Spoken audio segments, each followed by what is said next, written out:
Hello and welcome to our first Let's Design Zaya stream. We're going to be here for 8 hours. Thank you very much for joining us. We'd very much appreciate if you stay till the end, but of course you can drop in and out as you choose. So what are we going to do today? Designing some raid bosses. That is right. We are going to be designing one boss each, aren't we? Yep. Do you want to tell them what your boss is going to be? So mine's going to be like a lizard sort of monster, kind of like an early attempt at a lizard man. So like a, dog lizard. Cool. Mine is going to be a lava monster. It'll be quite giant, I think. I like creating large-scale bosses. I think people also like large-scale bosses now. Yeah, and mine's not going to be too big. But Yes. I mean, I guess they can always be scaled up if needs to be later. Cool. Right, so we'll get straight into it. We don't need to talk too much about what we're going to do. So I'm just going to run you through the basics of adding a primitive into 3ds Max. That's the software I'm using here. So I've got a box selected. So I'm just going to start by going into my snaps just here. So we can see grid points. And I'm going to select grid points there for my cursor to snap to. So that will create me a nice even box. Let go of my mouse and just drag it there. Cool. And this is just going to be the basis for my torso. You can see if I go to my modifiers panel over here, it's just a box with various different... Sorry, I've just been told to adjust my mic a little bit. Okay, is that better? We're good, okay, cool.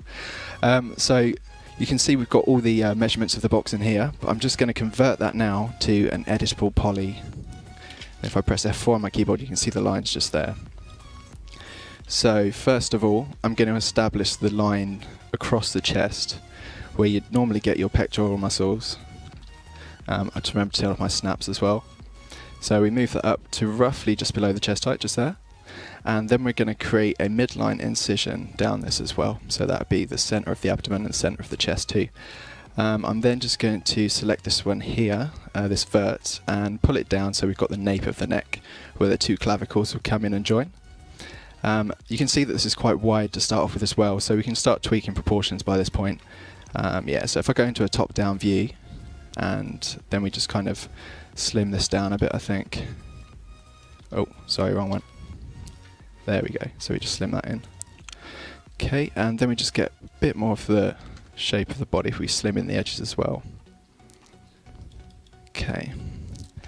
Now if we just select the bottom portions just here, we just pull this up. We've then got the shape of how the lower abdomen would sort of come into where the hips would join.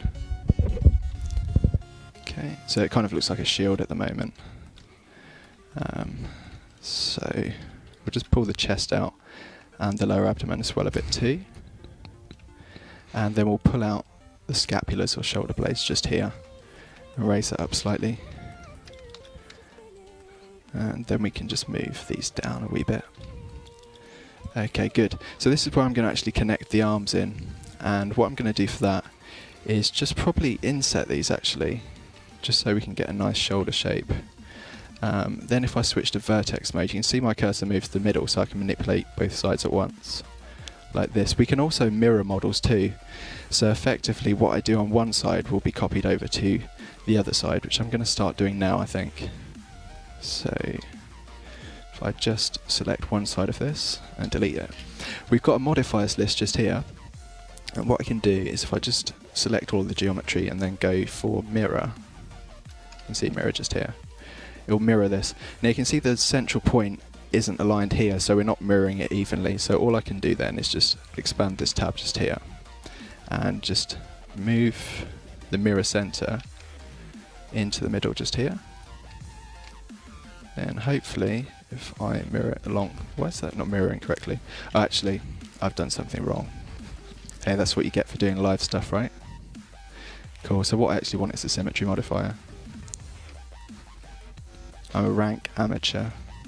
It's terrible, there we go, that's more like it, isn't it?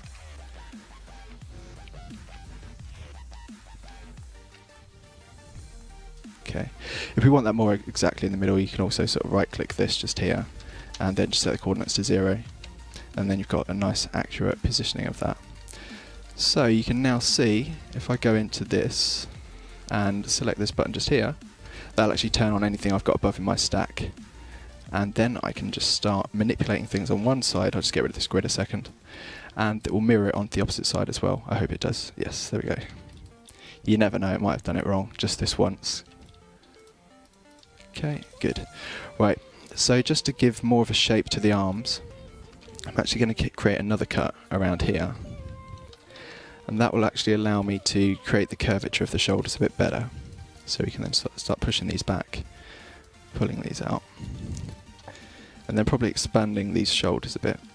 Sorry, I've been drinking sparkling water. There was no other choice. So excuse me if I do burp a little bit.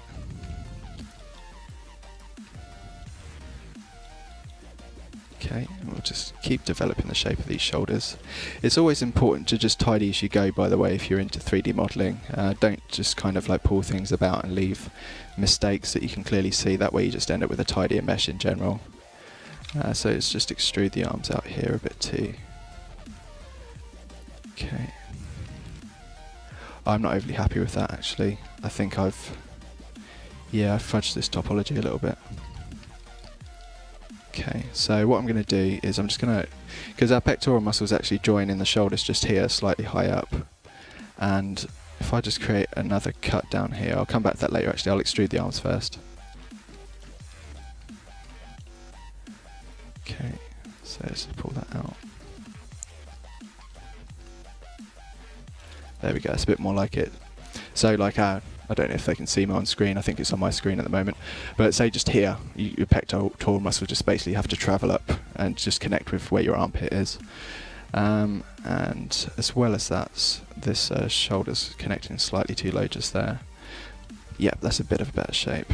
Okay, so let's just start reining all this back in again, and we'll just straighten up where the joint comes to. There we go.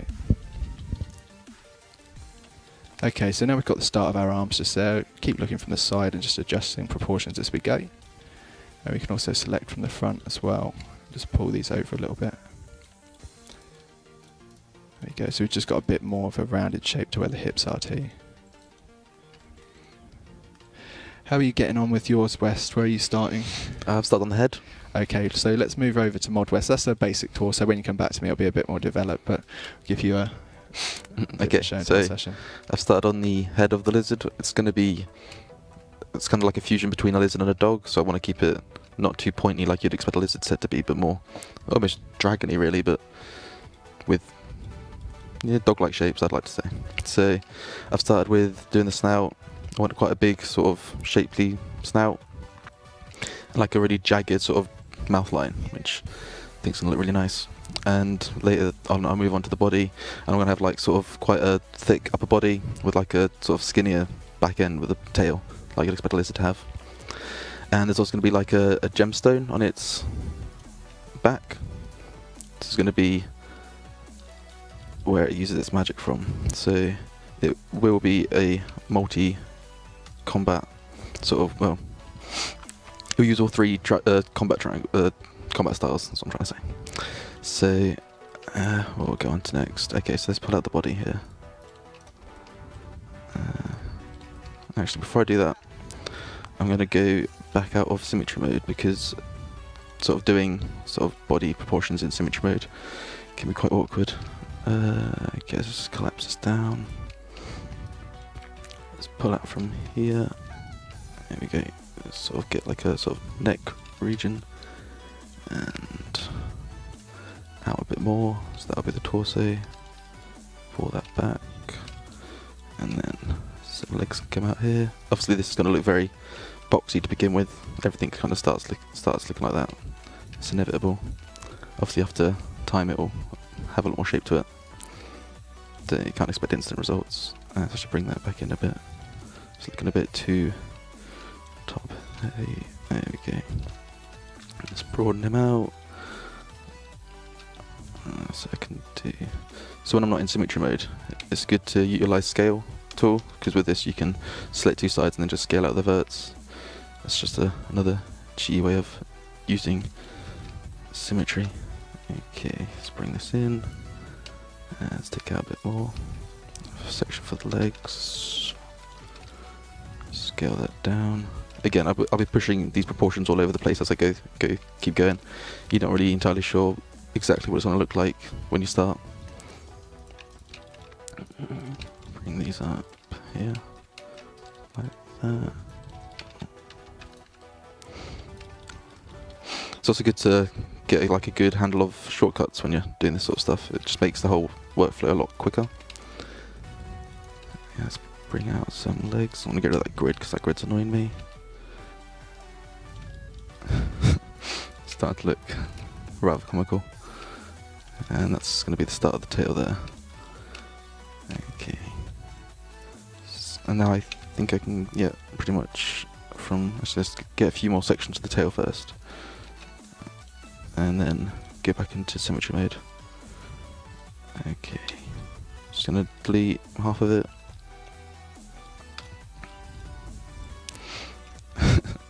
Don't worry guys, it will look like old school style. You can't really expect it to look like it straight from the start. Okay, and let's go back to this. And now we can start shaping the legs, and this way, once we shape one leg, it will obviously mirror over to the other side, which is very handy. Okay, let's rotate that down, pull that down. Let's pull his shoulder up as well. I want it to feel broader. There we go. And his back legs too, looking a bit low. And let's rotate that round. Awesome. So this is a little odd for us, not usually have people watching us, but I'm sure it will be fine. We are watching the chat as well. We will be reading it, but we obviously won't be able to reply to everyone who's leaving comments. Okay, so I plan to put the gemstone on his, oh, wrong axis, there we go, around here on his back. I need to probably make a bit more room. Yeah, I think it needs to be a bit wider. Okay, let's bring it out. It's gonna look almost like a alligator, really, but with long legs. Gareth will show me some snapping turtles earlier. Those are something similar to that, but without the shell. That's right, they are vicious. Yeah, very vicious. Would not want to get bitten by one of those. Just the thought of it. You'd have to go to Australia though, so there's good reason not to go to Australia. There are so many reasons, wildlife-related reasons, why you wouldn't want to go to Australia for sure. I'm terrified of spiders. Yeah. I don't think I would survive there very long. I said that to a friend the other day, and they said that no one's actually been killed by spiders for many years. Yeah, I was reading an article that apparently people have been killing the spiders instead of taking them to places where the antivenom's produced. Yeah. So they're actually running low on antivenom supplies, which I don't like the sound of. Yeah, that's probably not good. Yeah. Even less reason to go, or even more reason not to go. Sorry, I've gone off on a tangent now. Yeah. Please continue. Back to lizard dogs. Okay. So let's just get that neck shaped up, and just give it a bit more. Oh, come on, there we go. Okay, let's just start shaping out where I'm going to put this crystal. I kind of want to leave an area around the neck for like a sort of lizard mane. I don't know what you'd call that. Think of like the dinosaurs in Jurassic Park that shoot those like spines. They got this crazy. The Dilophosaurus, I think they were called. Is that what? Yeah, I think that was called Dilophosaurus. Something like that. And then past that will be the gemstone. Okay, cool. Let's put it around here.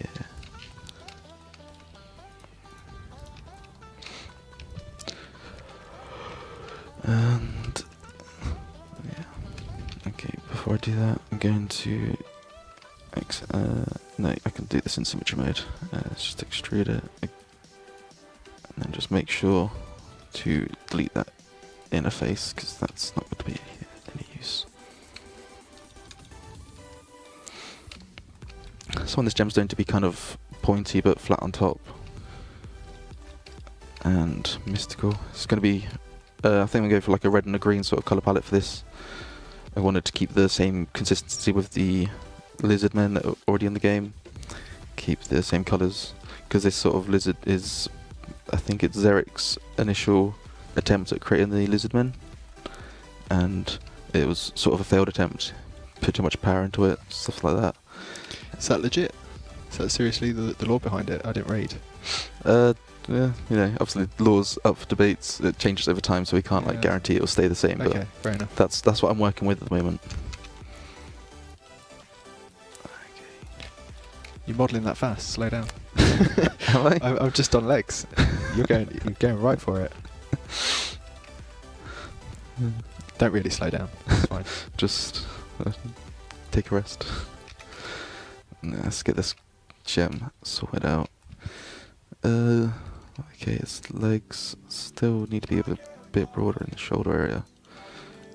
Okay. Bring this leg in. I'm gonna give another edge loop to this side because don't want the legs that feel too boxy. Yeah, that should do it. Okay. And bring that out. There'll probably be a lot of things that I'm just doing without even thinking about doing it. Maybe drop some questions in. Obviously a lot of this stuff is shortcuts that we just use without thinking. So Yeah, I remember last time we did this, people actually asked us to tell them what the shortcuts were. So yeah, feel free to just say the shortcuts as you do them. I tried to do mentioning F4 to turn on the wireframe and stuff.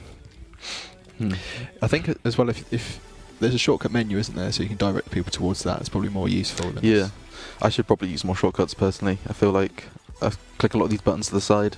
I could probably just put those on shortcuts and probably get work done a lot faster, but you kind of build them up over time. You can't really force too many on yourself at once. Yeah, okay. Let's just get into perspective and just get a look around.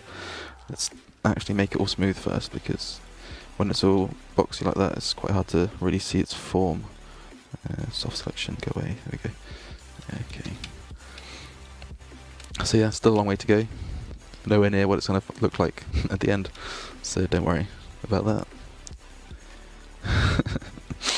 Finding keys. Macro major, brilliant. Okay, so yeah. Going to, what should I work on next? Yeah, let's just finish off these legs. And also add another loop to the back legs so they're the same sort of. Do you mind if I steal them off you? Is that alright? Yeah, it's fine. Is that Give cool? them an update on what you've made. Cool. You can probably just move over to my screen and just check out what I've done. If you insist on going back to Mod West, by all means spam it and we'll send you back. That's fine. I understand. So basically what I've done is I've structured the abdomen a bit more just here. So we've got the shape of the diaphragm coming around here, and this is where your abdominal muscles would be. And this is just the areas of the body that go into the groin shape, and then we've just got the legs just here. And if we turn around, we've got the beginnings of some buttocks at the back just here too. And we've got the deltoids just here as well. So if I just try and add slightly more shape to these and just extend the legs out. The main thing is just to get everything in to start off with, I guess, in a very sort of basic form. So say if I was to stop here and start adding details to this body, that would probably be quite a bad way to do your workflow. You just want to get the legs, arms, hands, feet all sorted. And I normally leave the head till last for some reason. I think it's just because I prefer to get all the proportions of the body sorted and then add the head on. And then I've just got to scale one thing as opposed to building the head and then just trying to scale all of this information to suit that size as well. So right, I'm going to continue by extruding down to where the knees would be. Everyone has their own method of doing this, by the way, so don't take my word as gospel, but it's just the way that I work best. Okay, so we've got these buttons just here as well. So you can see this cursor points along different axes. So this is a local axis, which actually means it lines up to wherever these verts are. So if I was to select here, you can see that I can just pull that vert directly on its own route. It's very easy to manipulate things that way. But then you've just got a standard view one here, which lines it up to the coordinates of your grid, which would be X, Y, and Z going up. Just to confuse you, those axes actually change. We swap the X and the Y, sorry, the Z and the Y in our own tools. So it does vary between software packages, but I think that's kind of standard really, isn't it, for it to be like 3ds Max as we can see it now. I think our tools are known for being quite eccentric. So I'll just turn off the grid. If you want to turn off the grid, it's G. That's an easy one to remember. Although if you set your own keybinds, that's kind of superfluous information. Okay, so we've moved the legs down there a bit. I think those are probably a bit too long. I always hate doing the proportions on legs for some reason. I always get them wrong to start off with. But you can just tweak them a little bit. And we'll just move these down a bit too. Cool, and then we can just add some knees in here as well. What I normally do for the lower leg and the knees, so I just extrude a big long line of geometry down, and then I'll start adding in edge loops to actually shape them properly. The main focus for me is just to extend from just above the knee right the way down to the ankle, and then I just get the ankles nice and flat with the ground like they would be with your feet. And then, as I say, we can just start adding edge loops in. So if I just add in one to start off with.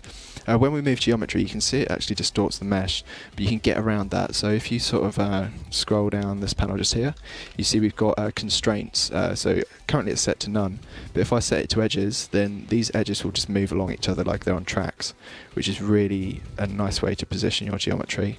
I'm then just going to untick that and then scale this in a bit. Maybe scale it out a bit. Yeah, scale it in, then move it forward. Then we've got the dip of the knee at the back. I think that's called the popliteal fossa around here at the back. And then we've got the patella just here, just at the front, so we can just position that more central. Okay, we start expanding the front of the leg as well, just to kind of really get the feeling that there's some muscle in there.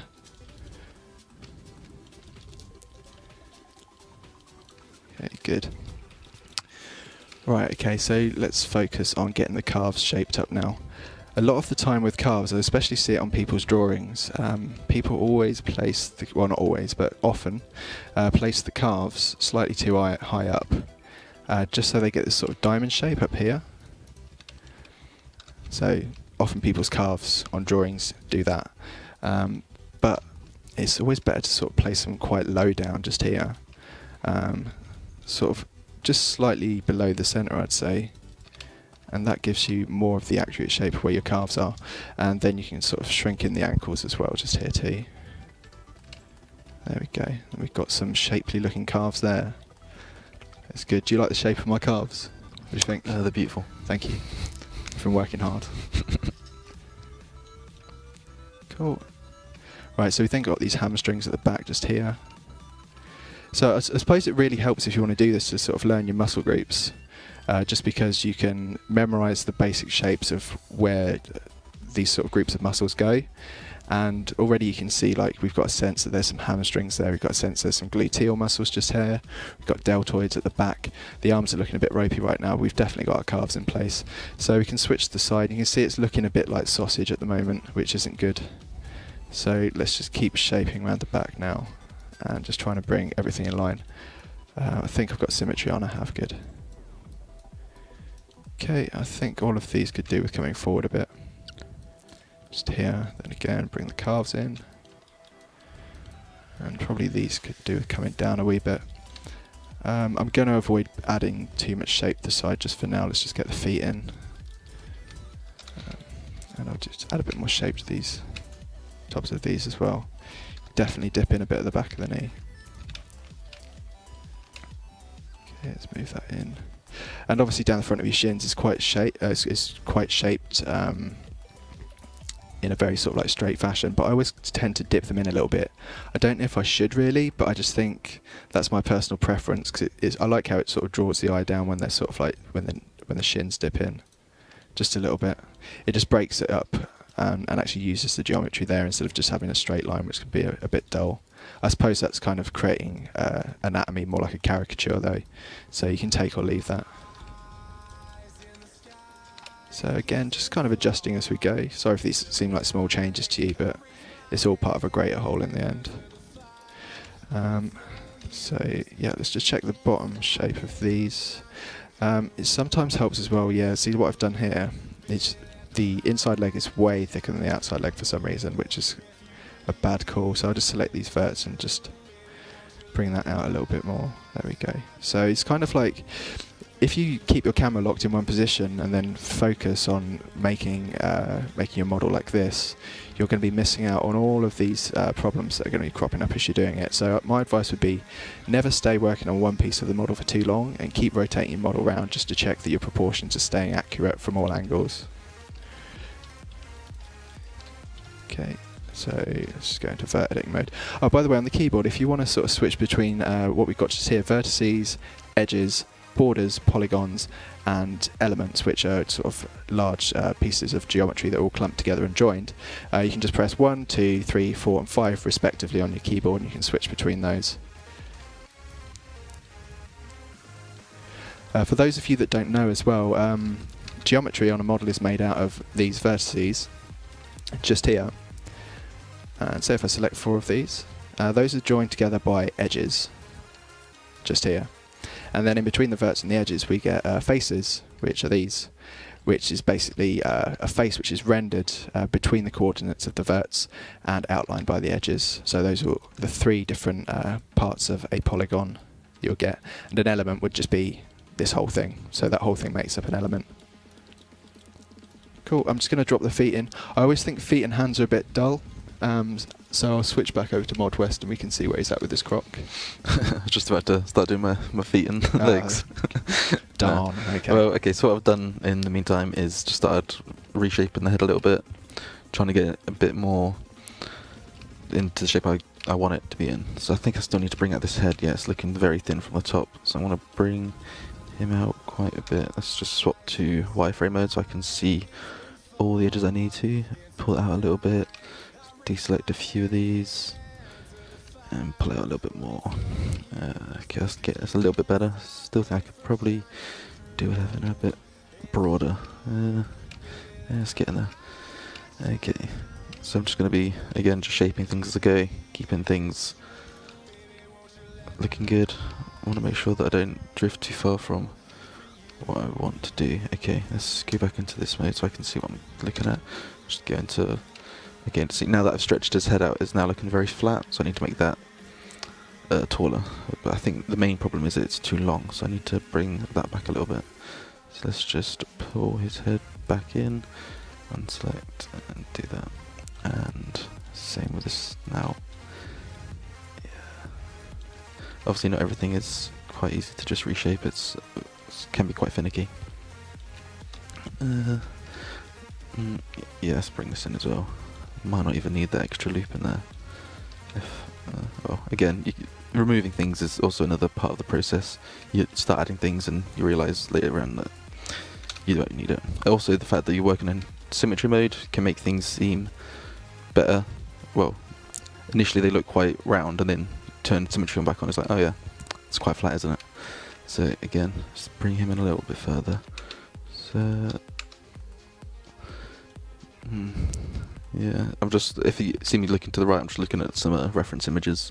It's always good to keep something you're working towards, otherwise you get stray too far from where you're trying to get to. And okay, let's just leave the head alone for now, let that sit. And let's just quickly add some feet. I think I'm going to raise him off the floor a little bit more. Where's the floor? There it is. Yeah, that seems about right. And let's bring his leg in. That's looking a little bit...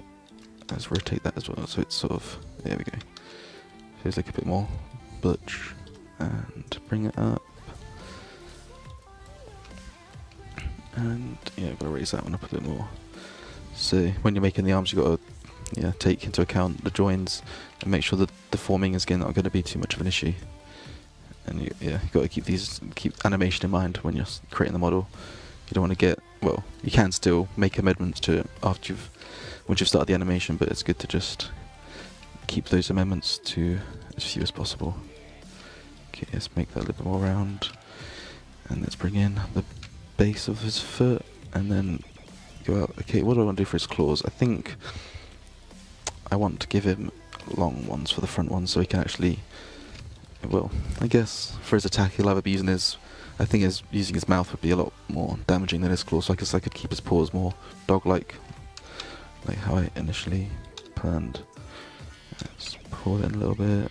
That's also just a quick way of aligning everything. Well, you could use that button up there to align everything, but you can always use the scales as well to keep things even and flat. Bring that in, and him. And from this we're going to pull out his front feet, or his hands. Let's call them hands, just so we can differentiate from them. Yeah, that should do. Pull it back a little bit, down.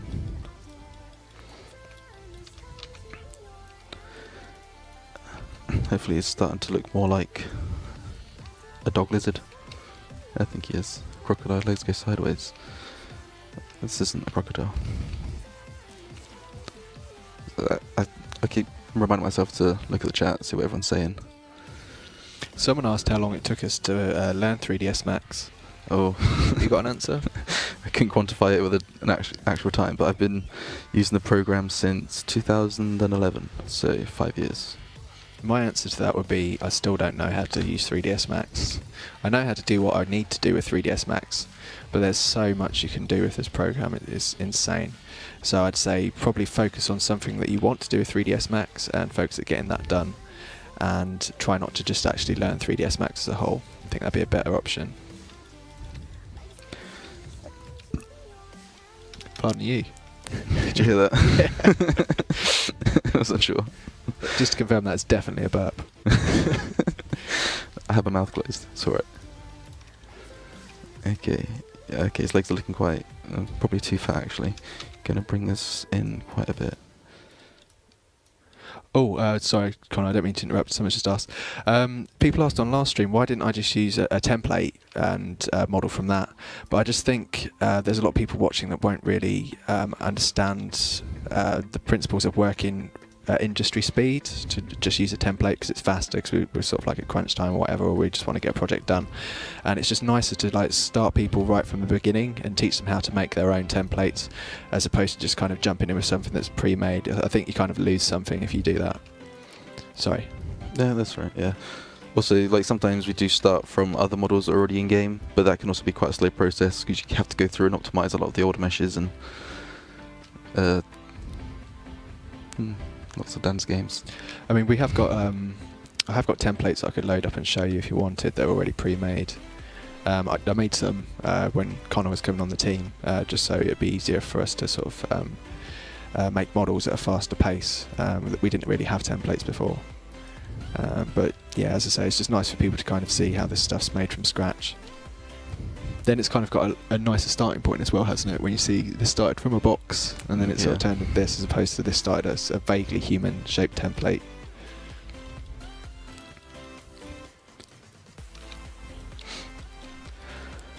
And okay, those feet are a bit too long. I'm going to shorten those. Need to decide where his claws want to come from. Yeah, I think I'm going to keep to like dog paws for his feet. Just keep them simple, nothing too much going on. Bring that up a little bit. I probably will be adding more joins and leg definition later, as I'm just trying to get like the basic shape down. He's looking close to what I want him to be. He's still a little too wide, or maybe not tall enough. One of those. As I said, just pushing and pulling things around. How's the guy coming along? The guy, he's now got his RS Old School potato hands. There you go, it's complete now.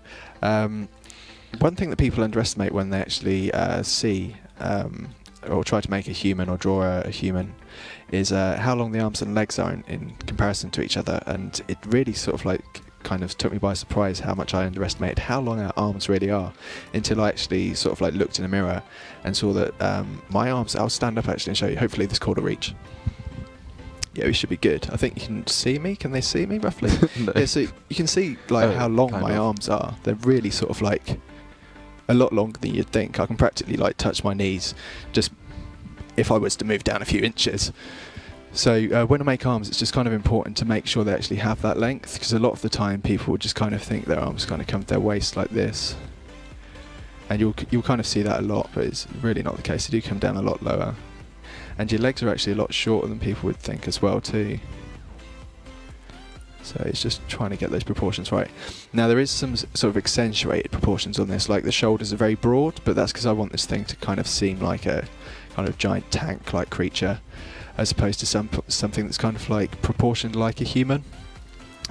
So also as we go through this, I've kind of got an idea in my head of what I want to do. So it's going to kind of have a face and a mouth for its stomach, and it's going to have more of a sort of like a deformed face. I'm not sure about horns just yet. I don't want to do the Balrog. Like if we go down the horns route or something, it's just going to fall into that cliche. Well, as long as it doesn't have wings. I think the wings is a big part of the Balrog as well. Yeah, that is a big part. But did you notice ever since Lord of the Rings came out, like every game had these demons with these huge sort of like curling goat horns and things like that as well, if it's like lava based. So I'm just going to try my best to do something that looks slightly different. Okay, so yeah, I'm happy with the proportions of that body now. One thing I've done here as well is I've tilted my feet out. A lot of the time, if you tilt feet inwards, they just don't look natural at all. So if I just tilt, oh hang on, sorry, move it on the axis. So it just kind of looks a bit strange when feet just point straight forward. It just doesn't look natural at all. So definitely just twist your feet out a little bit. And then it just kind of feels like the weight's actually pushing down into these heels from the glute muscles, which I've got to build out. I forgot about the glutes.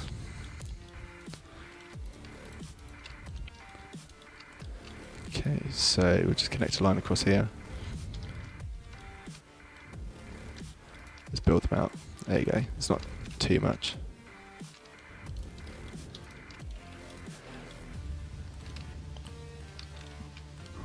And we'll just dip the back in a little bit there as well. Cool. The tops of his arms look a bit like giant hams at the moment. I'm not very happy with those. So let's just inch these forward a little bit maybe. Yeah, I think it's just because the back's got more of a curvature around it. That's what's going wrong. And the clavicles are your collarbones, if you didn't know already. And they kind of move from roughly the centre here, and they just move straight up, but they actually finish in the centre of your shoulder just here. If you can just see on the cam at the top. Oh, you probably can't see on the sort of main view. But anyway, they finish in the central line of your shoulder. So that's where I kind of use my reference. So that'd be like the centre of your clavicle just here, where it finishes in centre of the shoulder, and this would be the nape of your neck. So we'll just inset this area just here. I'll need to collapse the symmetry modifier down. The reason why I do that is if I wasn't to collapse that down, and then I attempted to inset this, because this side is just kind of mirrored from the other side, it won't actually fill in this space just here. So every now and again I'll have to collapse my modifiers down, and then that actually becomes an actual mesh, and then when I inset this, you can see it insets the whole area, which is a lot more useful to me. But I'll still keep that central line that goes down the middle just so I can chop the model in half again when I feel the need to do so, and then reapply the symmetry modifier. So it's kind of something that you sort of swap in and out of and adjust as and when you need it. Okay, so let's move this up a little bit, and let's rotate it forwards too.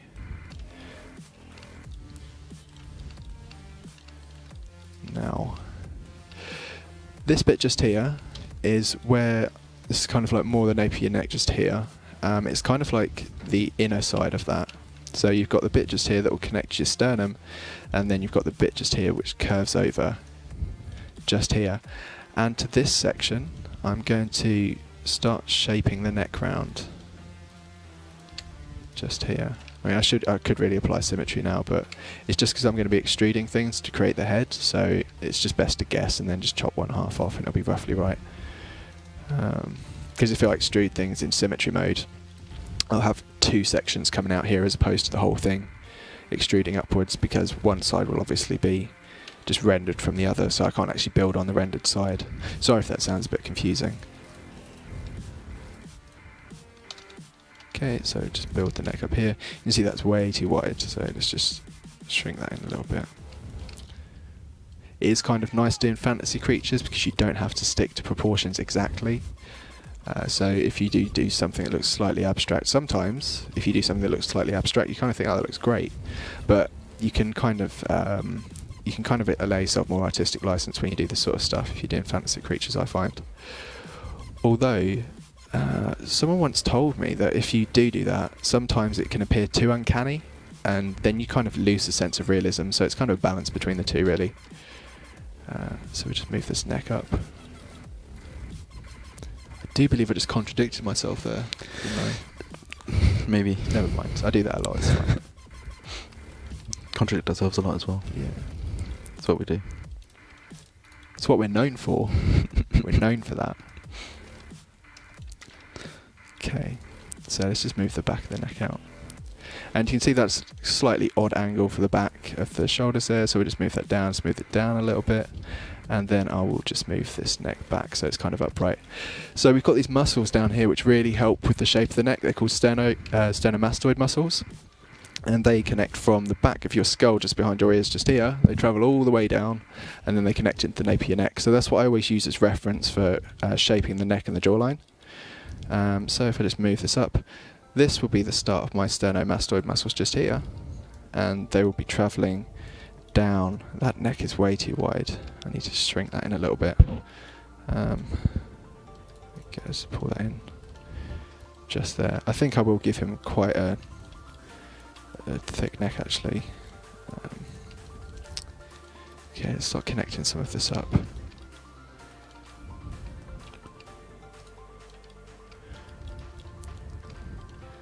You know, I've just realised we should set ourselves goals, you know, for like what we achieve each hour. I think my goal this hour is just to get the basic template created for this NPC. Yeah, What's your goal? Something similar to that. Just get the basic. You can't copy my goal. It's got to be. It's got to be something different, right? No. No, right, fair enough. I want it to be just to get the proper silhouette down. Maybe not the final silhouette, but just a silhouette. I mean, I've already got something. Just messing with proportions. I think I'll be messing with proportions the entire day, though, so can't see myself getting that finished. See, when we say silhouette, we mean kind of like the, if people don't already know, sorry if you do, we mean the actual sort of outer proportions of the model. So this is a sideways silhouette. You can see the silhouette just there looks kind of eccentric and strange. But really what we try and capture when we model things in Old School is to get that silhouette there first, because once we've got the silhouette, then we can actually start deciding whether or not we want to look more abstract, more realistic.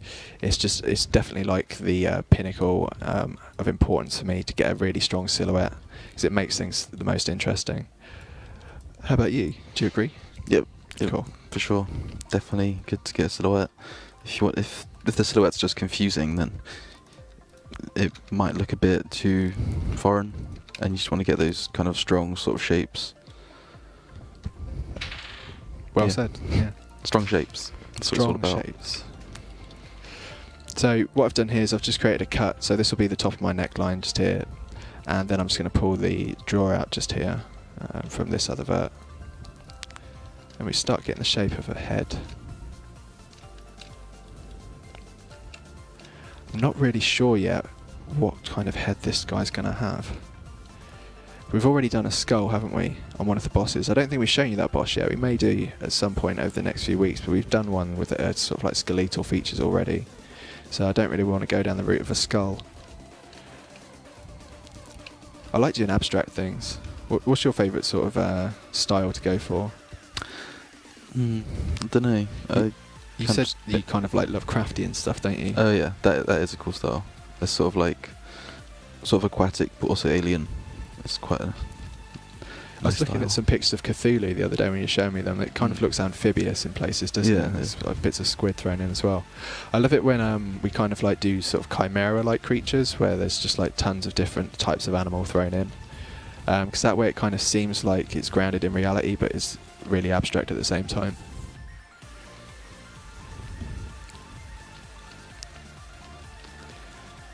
Cool, so we've got some RuneScape old school music coming your way soon. Yeah, so hopefully you'll all enjoy that. So I'm just shaping the legs of the lizard now. As I said, I was going for like more of a dog feel for the legs, so I've kind of got that sort of shape you'd expect to see a dog's legs to be, say, with this sort of arched sort of feel. If I ever get to the end of the well, when I usually get towards the end of finishing the model, I will go through and take away unnecessary loops. So if you see anything that seems kind of just pointless, it probably won't stay. Like this line back here, I might get rid of that by the end. I just kind of needed that loop to sort of flesh out the rib cage a bit more down here. Mine's starting to look like that thing off the day the Earth stood still. Do you not think? So Yeah. It just needs a red lens just cool. there, doesn't it? I like that. It's not wide enough from the side though. I think I need to build the chest out more because it kind of just seems a bit weak in the chest. Yeah. It's a doggadile. Yeah, it's a doggadile. I like that.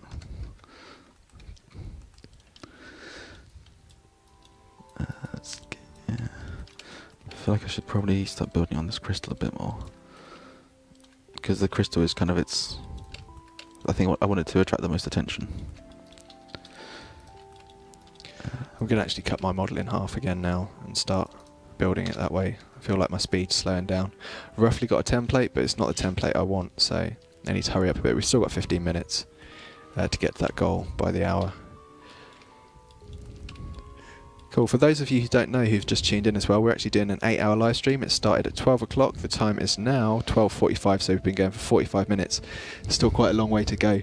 It's not going to be cutting into the 5 p.m. QA. Yeah, Q&A with the dev. So we'll still be doing a sneak peek and showing you what we're doing here.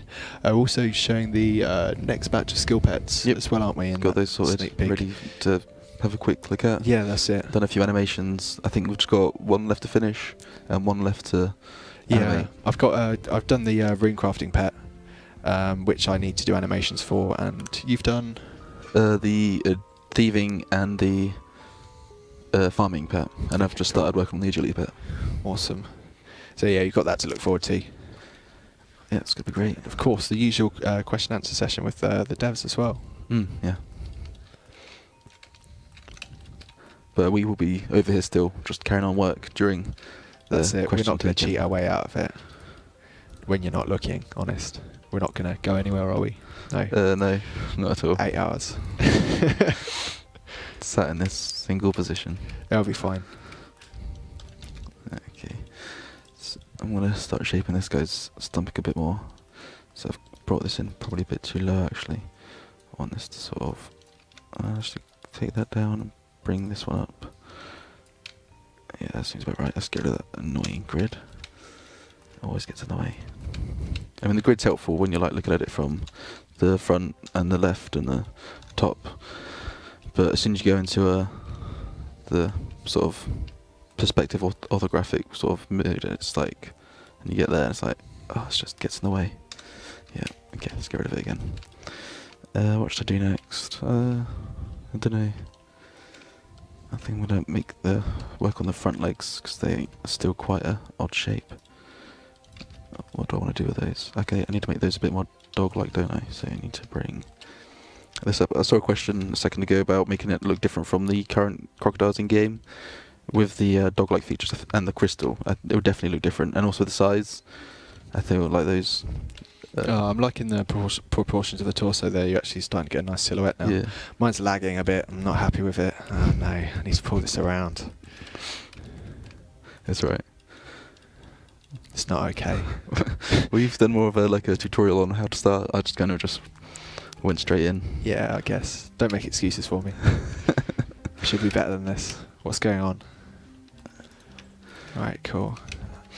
One thing that I like to do after I've collapsed the symmetry modifier is you can just see that we've got like stray verts here, so I like to just check that they're all gone. And I think, yeah, there's just a remove button here to remove them like that. I just noticed that the proportions of the head weren't right around where I was using the symmetry modifier. Never mind. Alright, so we'll just close these gaps up. It's just something to check for. Sometimes when you extrude bits of geometry from a model, they won't always go at a straight angle, so you end up getting misaligned areas like this, but you can just tidy them up as you go. I'm actually just going to apply some colour to this in our other tool, just so it kind of hopefully inspires me to do something slightly different with it. I do like to sort of work back and forth between the tools. What do you reckon so far? Like, it's kind of there, isn't it? It's kind of got a shape, sure. but from the side it just looks really awkward. I'm not interested in it. Like, it's got its massive head just here. Sort that out first. What sort of head are you going to go for from those concepts? I don't really like any of them, which is a problem, really, isn't it? Yeah, a little bit. Because, yeah. Someone did ask earlier what we do for our concepts. We pretty much just look for images online for inspiration. Speak for yourself. All of my concepts so far for raids they've just been pulled out of my head just 'cause. Well, yeah. Well, it's a bit of both. Mixture. Yeah, I suppose. On this one, you have to have concepts, unfortunately, don't you? Yeah. Because, you've got to concentrate on what you're doing. But, I don't know. I can't really see anything that I'm too interested in making with them. I just want to get the proportions on this body sorted. I think with the raids bosses as well, they're definitely like some of the more abstract things that have been done so far. And I really like creating things that look just kind of unusual and weird. I think that's what's so good about doing something like raids. You can actually create something that looks slightly different from anything else. Right. We may show you some more of the raid bosses in in the stream if you haven't seen them already, just to kind of like illustrate what we're working towards as a larger body. But we'll probably leave that till a bit later. That's a bit better. I've shrunk the head down a bit now. I think the front of these legs need to come out to kind of look built up a bit more. There we go. I'm going to get back to working on my dog's head. No, was it Doggadale? No, was it Doggadale? Did you say, is that what we've dubbed it now? Yeah, that's what the chat called it. Okay, that's fine. Where do I want this one to go? So I want it to kind of be up, down, then straight for a bit. And yeah, something like this. Cool, let's try and read the... It's a bulge. What are people talking about bulges for? Can't think why. I haven't done any bulges, that's fine. So when we move some geometry in 3ds Max, you can see that just here we can move it to 3 decimal places. So if we move it along, it moves quite smoothly into the places that we want it to move. Whereas if I move over to jagged just here, let's just load in a jagged file. So this is the same person here. If I select this vert, you can see it kind of snaps when we move it. So that's because it only moves to 1 decimal place in this tool. The reason being is the grid that houses the coordinates that all of these sit on is a lot smaller in our jagged tool. So that's the reason why when things move in game, you can kind of see all of the verts hopping about all over the place, and you get this kind of like noisy feeling. So yeah, that's kind of one of the limitations of our engine in Old School. And it's also the reason why we try and keep the geometry of our models quite simple, because the more complex we make it, the more we're going to get that sort of jittery movement. So a model like this is going to have less noise because there's less verts to actually hop around all over the place. So we're going to start colouring in. You can see as well we've got a limited palette too with what we're going to colour it with. But we'll just start it off by colouring it a sort of like charcoal colour. I'm not sure whether to make it charcoal or sulphur, but yeah, I think charcoal's better, isn't it? Just because the orange will stand out way better on this if we do that. Sure. Okay, cool. So now I'm just going to start picking out some key features, I think, just to colour orange. So we can start establishing a silhouette. So what I can do here is I can actually just swap the direction that these triangles are placed on a polygon. So you've got polygons that are essentially 2 triangles that are joined together. We can break them down into triangles as well, and then we've got this line which goes in between those two triangles. That's actually called the surface normal direction, isn't it? It's not the surface normal direction at all. Forget what it's called. That's really embarrassing. But basically we can swap the two, and that will just change how the lighting appears on that part of the model, and it will also change how we can colour the polygons as well. So I want it to kind of go out from the chest, I think, just to establish this central region around the sternum. So I'm just going to select a kind of fiery orange colour for this. There we go. And then I'll do the same on the other side. Good. So you can see this is how we sort of place colour on models in Old School. The more geometry we add, the more colour variants we can add into, but it's just a good way to sort of start establishing the shapes that we're going to be following as we go through it. I think I want to give him ribs. I want to give him ribs with fire in between them. That would be cool, for sure.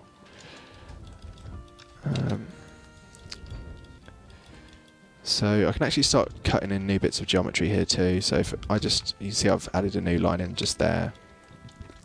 And then if I select this polygon, I can change the direction of where the central line's going.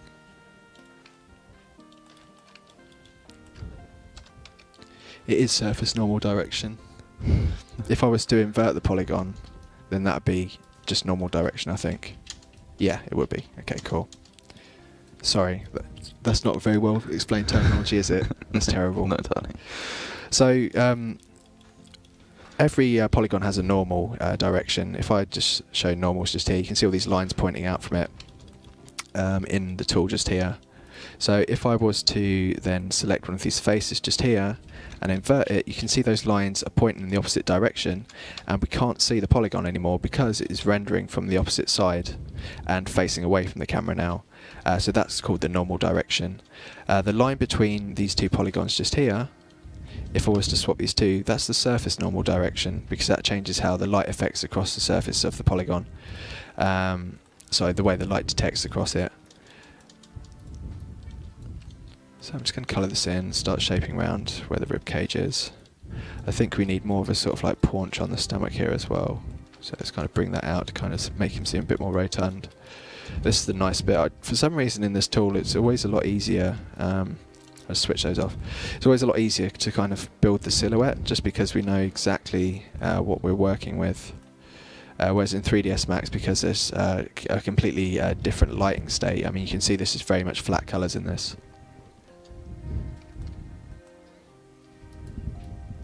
Oh, okay, sorry. Apparently you can pick up my breathing. I'll just move this away a little bit. Is that better?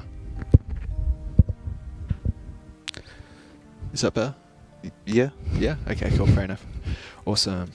Right, so let's just continue with this, and I'll start sort of marking other areas on him as well. I think maybe if I just cut this in, I don't necessarily have to leave it there, but it'll just start helping to establish where I'm going to build these lava cuts. Okay, again we've got these sternomastoid muscles starting to shape down from the neck here. So yeah, that's following the right line. And then under the neck just here. Let's move this down. And we'll move the jaw out a bit there.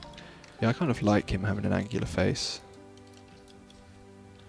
Yeah, so I'm going to make his jaw seem really angular. I'm going to bring out his diaphragm as well just here, so that seems angular too.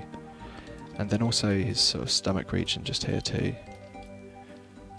So now we've kind of established a direction with the silhouette, so the eye sort of like follows this direction through here, which seems kind of interesting. I want the shoulders also to seem really sort of hunched and built out, to start sort of building with this theme and make like the back of his neck muscles seem really hench. Sort of aggressive. Things always tend to look bigger when their shoulders are sort of like hunched up, almost like a dog's got its hackles up. Did I say hackles? It's heckles, isn't it? Don't know. I don't know either at this point. It's one of them. Yeah, I'm sure I'll know later.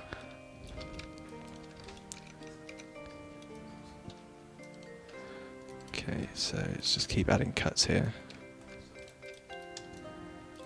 Okay, so around the back it's kind of, we lose a lot of the shape. There's not really much going on here, so I think we need to start establishing certain bits of anatomy that people find familiar. So like shoulder blades is a good one to start with. So if we just pull them down to about here, I think, for shoulder blades, and just push them out. Oh, whoops. So these tools are sometimes a bit jumpy. Yeah, there we go. Oh, come on. There we go, cool. It's a bit of hard work.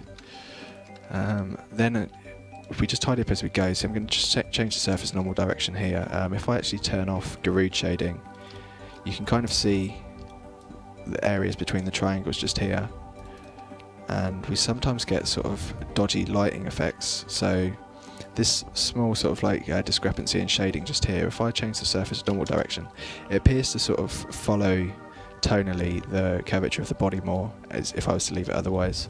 Sorry if you can't see it too well, but I'll probably cover that when it's a bit more obvious a bit later too. So I'm just gonna cut this into another triangle as well. So the eye will generally follow down the back of the neck and travel out towards the shoulder blades just here. We don't really want it travelling up to the shoulders just there, so again, change the direction of that.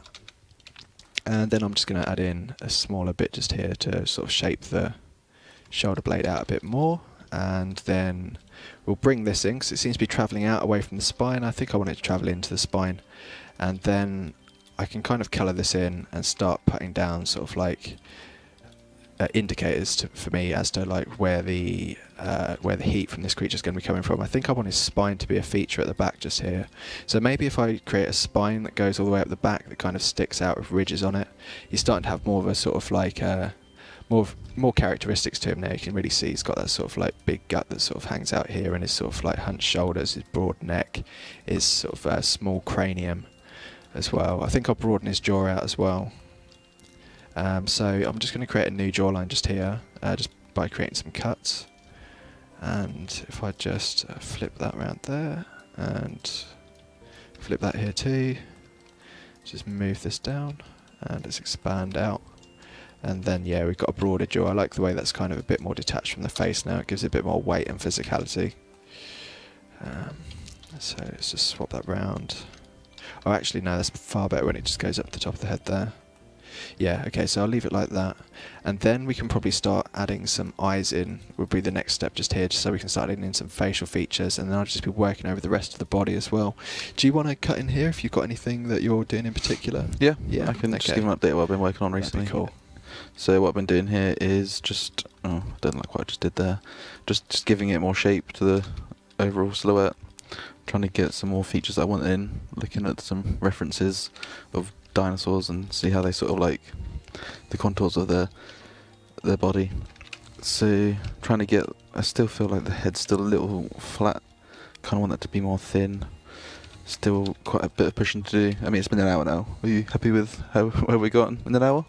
Yeah, I'm kind of happy with where I'm at now. I've got more. I think it's like it's always a bit scary to start off with when you haven't really got an idea of what you're going to do. Yeah, for sure. So as soon as you sort of like get that, I think you start feeling a lot better about where things are going. How about yourself? Yeah, I'm liking this so far. Really, I've been looking forward to making this guy all week. It's been, well, I've been enjoying doing the skill pets as well, but it was once I'd got an idea of what I was going to be doing on this stream, I was just kind of been thinking about it, just looking forward to seeing it develop, getting a bit more freedom, because with the skill pets they tend to be animal based and quite simple, true, isn't it? Quite simple forms. You don't really get sort of like an abstract concept for the skill pet. Yeah. Although I was kind of lucky with runecrafting because it's very difficult to represent that. So when I actually looked in for something to do, I did get to do something that's kind of unusual for it as well, which you'll see a bit later on the Q&A. So if you've just tuned in, we are developing some raid bosses. So I'm working on like a dog lizard, which has been coined the Dogadile, and Gareth's been working on a lava man. I have no cool name for mine. Can the chat please give me a cool name for my lava guy? That'd be cool. See what they say. Oh, Chaos Room Petal Riot. Chaos Room Petal Riot. Uh-oh. There's going to be a riot. There's actually, I don't know whether or not to spoil it, but it's really like every rune pet if you want it to be. Yeah, that's true. Yeah. So yeah, think of that what you will. Lava Larry. Haram. They want it to be called Haram. Oh wow, I just got a Tsar name with Ghost written at the end of it. Oh, well. That was, Could you remember what it said? It's gone now. Flaming Haram. Mr. Sparky Fireman. Chaos Giant. I like Chaos Giant. Vulcan. That's Vulcan's cool. We can't use Sauron, unfortunately. Wonder why. Maybe. Abyssal Human. It's not really from the Abyss. It needs to be sort of lava related. I like Vulcan so far. Yeah, as it talk. We looked up on the pronunciation guide the other day how to speak Tsar, didn't we? Yeah. So do you know what that says? Because I can't remember. I can't either. No, never mind. We'll look it up later. I've always pronounced it Tsar, but I'm pretty sure it's just Tsar. I think it's Tsar. Yeah. It stands to reason that it's a silent Z. I've got a silent W in my name, so I kind of appreciate the importance of silent letters. Importance. Oh yeah, that's quite annoying when people ask how to spell it. Okay, so I think we've got quite a lot of great name suggestions there. Yeah, it is cool. Pyrus is cool too. Zaharam. Vulcan. I like Zaharam. Zaharam. Oh, we can't relate it to the Tsar though, can we? Oh, No, unfortunately. we can't. Wish you could. I love the Tsar.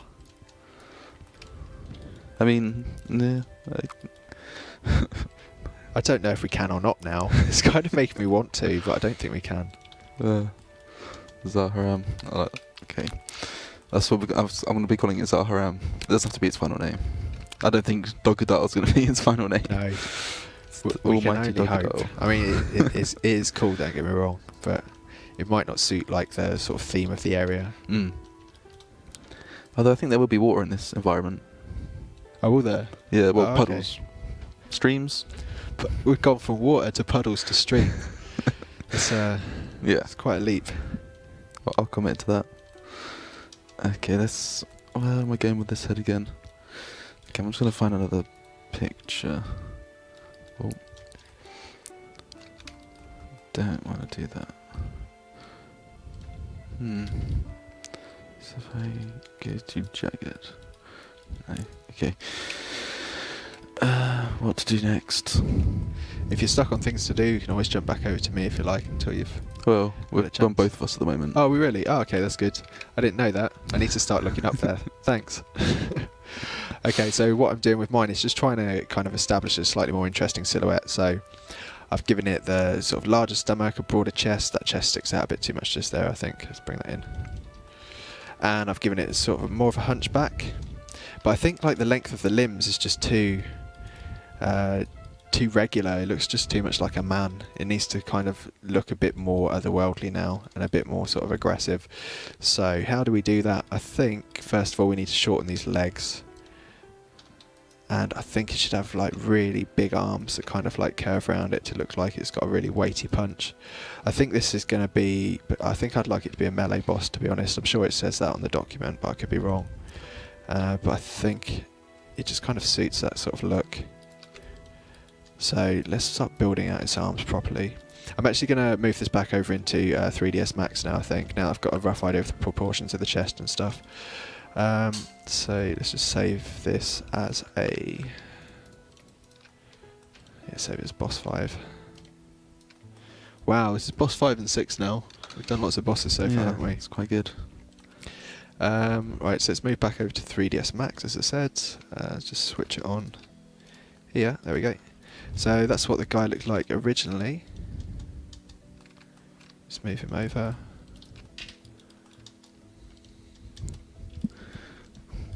And let's just import the new one. Hopefully there's like a slight difference here at least.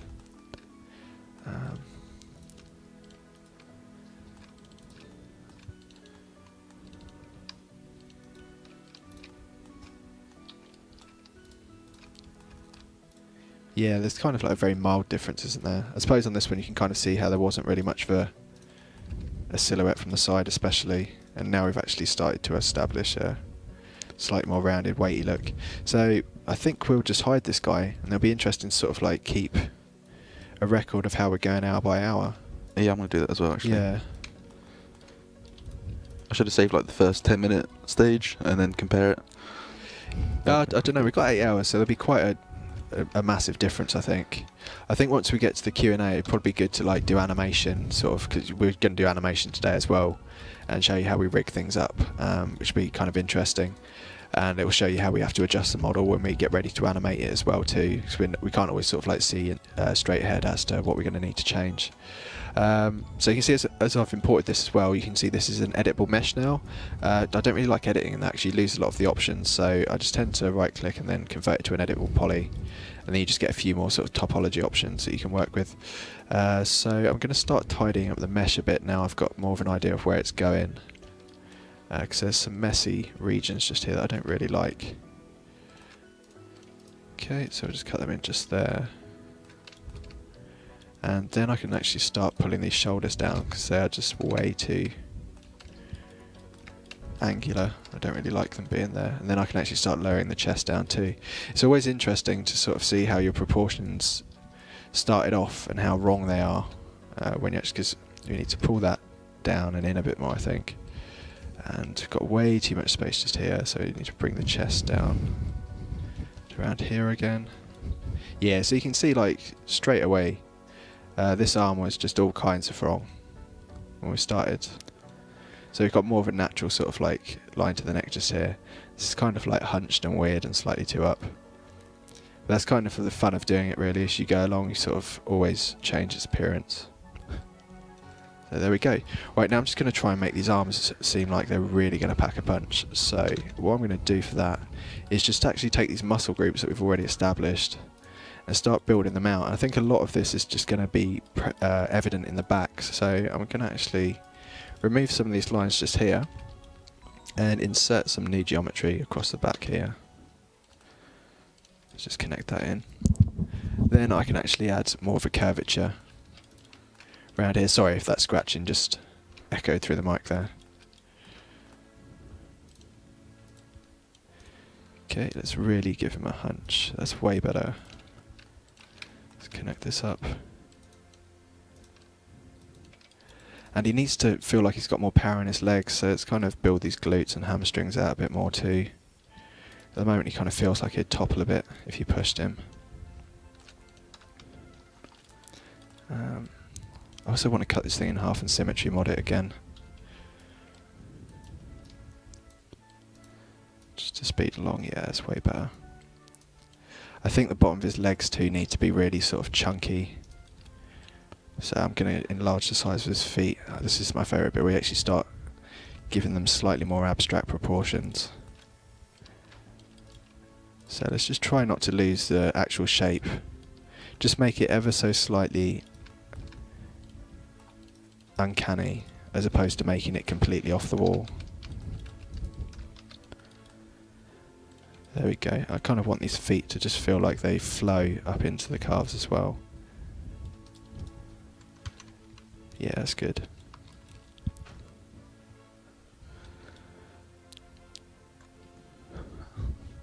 Concepts. Concepts? Can we show them? Oh, I don't think we can actually grab the concept references and move them across, No. can we? We can't.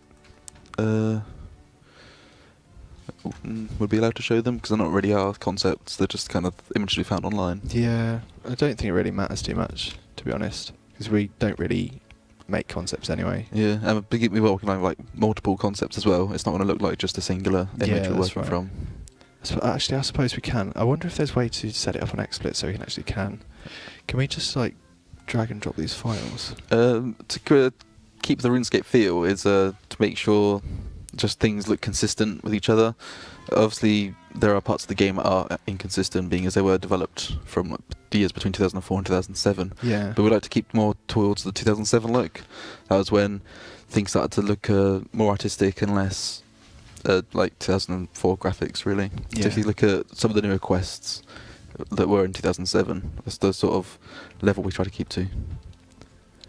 Yeah, because there's the gnome glider chat head, wasn't there? You know the guy that... Yeah. No, the hot air balloon guy. High air balloon, yeah, high air balloon. Yeah, so I was looking at those chat heads, and when I actually designed the architect's chat heads for Zaya, I thought, I'll do something like that because it's in the game anyway. But a lot of the time it just depends what content you played, I guess, as to what you sort of associate with being the old school feel. There's so many different art styles that go through it. I mean, I've seen some quests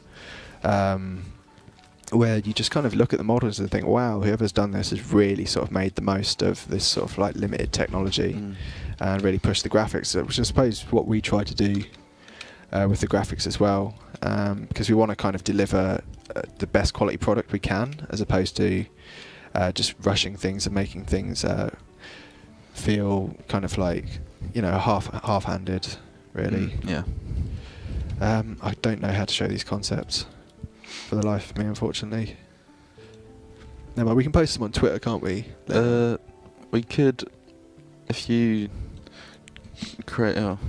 It's probably not worth messing things up. Okay, fair enough. I don't want to tell you the wrong thing and then break the stream. Destroy the stream. Yeah. Cool. Right. So this guy just here. Let's continue sort of building his geometry. Okay. He's got more of an interesting silhouette from the side now too. I'm still not happy with the size of his arms. He needs to just really have like huge fists that proper pummel people.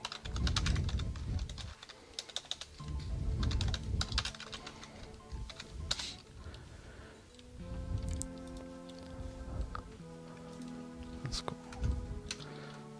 So I'm just deciding how to do the crystal on his back. Just looking up some different crystal shapes. This one's quite nice. Yeah, I want to do something like that. Okay, so gonna have a flat top to the crystal. Let's have it say. Okay, grab that. Gonna chamfer it. this kind of just splits the vert into multiple verts and kind of creates a poly in between, which is very handy.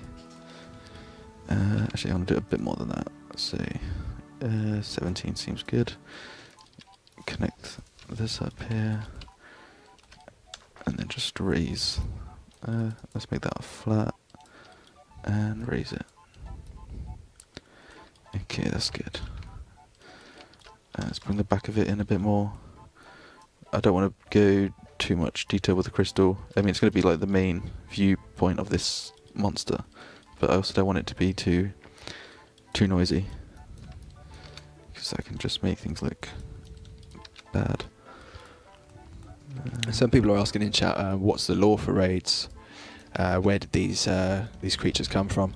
I'm not too sure how much we can say about lore, because John C's actually writing it at the moment. Yeah. And if we commit to something at the moment, it might not be canon yet. So we'll probably wait until after RuneFest, because I think we'll be covering it, or at least touching a bit on what we're doing for raids there, and then we'll definitely have something solid and concrete in place for that, and we can come back with answers that are actually canon, as opposed to just suggesting things then changing our mind, which isn't always helpful. Yeah. Okay, so what I'm going to do now is just take it into... Okay, wait, before I do that, let's just get a...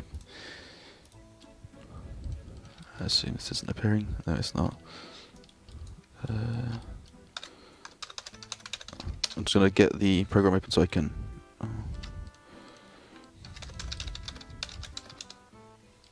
the program so I can get the colours from the lizardmen, and so I get like a sort of consistent sort of colour going. So let's just swap what I'm currently looking at to... No, not that. That. There we go. So this is Jagged, as Gareth was showing off earlier. What we are gonna do... Okay, let's just get to... Oh, out of here. Let's first get the model in. So you won't be seeing this bit. I'm just saving the model out and getting into our editor. Let's export it. Let's put it into here. Oh, that's weird. Okay, that's fine. Dog, what was it called? Dogodar, wasn't it? Okay, and let's load it in here. Load Jagged. Raids. Okay, here he is in here. So it just defaults everything to white to begin with. That's fine. I mean, it was just by chance I was working with him in green, but he is going to be green. Probably something like that sort of shade. Maybe more saturated. And for the crystal on his back, which is there's going to be as few shades as possible, but or a few colours as possible. It's mostly going to be greens and reds and maybe a few cream colours. So this program's much like 3ds Max. You got different modes. So you got polygon mode, edge mode, and vert mode, and all the shortcuts are different. So I tend to look a bit dumb when I come back into it because I'm pressing the wrong buttons and rotating's different. But it's all interesting. It's all fun. So let's make this sort of a red colour. Something like that. More saturated. Oh, well, I think the stream is a bit more saturated than what I can see, so don't take the saturation colours for Gospel at the moment. They will be quite a bit less colourful in the final version. So let's get his eyes in there as well. What sort of colour do I want to give his eyes? I might go for the same colour for his eyes as the crystal, just to keep some sort of consistency there. Put a ground here, and something like that. I want like his underside to be sort of a cream colour, so let's get that sort of colour in. Let's just start in his stomach area. Is that it? Yeah, there we go. Let's just pick a few of those. And so we also have like a limitation in colours as well, because our colours, as you can see here, you can build them out of these numbers between 0 and 31. So 0 is obviously all black, like that, ranging to 31, which is all white. Oh, it's a bit awkward when you do that because it changes the selection mode as well. So that's all white. white isn't a very good colour to make things in game because it can look a bit odd, can't it, when you get it into the final game? Yeah, I think it just looks a bit. It doesn't look like pure white. It always looks slightly sort of muddy and sort of like a cream colour as well. So no, we don't do white very well, unfortunately. So let's get the cream I was looking for. We can also change it as well using sort of HSV values, HSL values, RGB values. But obviously what we see on here, it might change slightly when it gets in there. And there's also a small glitch with the colour at the moment as well, because I noticed when I was trying to get a few shades the other day, it was very hard to just go up incrementally and get like very I don't think it does. saturated. I think it's just like those interfaces were kind of retrofitted. Oh right, okay. And then it just kind of snaps to the nearest value that we can actually support in the engine. Yeah. And I think it's like values of like 10 or 8 or 6, something random like that. And it's interesting. Okay, let's get this cream. Kind of want the cream to stay within the green ranges, just so it doesn't go too far from, doesn't look too distracting. Something like that. Maybe a bit paler. And yeah, like that. There we go. Let's just do this to his underside and his jaw, his tail. This also helps the modelling process go further because it's easier to see what you're working on and like the way shapes form with certain colours. It's always interesting. As you've noticed in this mode, when you go into edit mode, the model turns see-through and you can pretty much see all of the polys, something that irks me quite a lot, but nothing really we can do about it. Just, well, after the few months I've been working with this program, I've gotten used to it, so it's not the end of the world. But as you can see there, I didn't realise I just chose that one at the back. So yeah, just the... I'm not sure if there's an option actually to make it so it cuts out all those, like it culls the ones that are further in the distance. I've tried. No, so not one. I've searched everywhere. But it's not the end of the world. As you said, I got used to it. Plus I just make sure to do most of my modelling side of 3ds Max because it's just what I'm quicker with. Yeah, ditto. Is this a Godzilla boss? It's not a Godzilla because Godzilla sort of humanoid, he kind of stands up. Yeah, Godzilla's like a biped, isn't it? Yeah. And it's copyrighted heavily.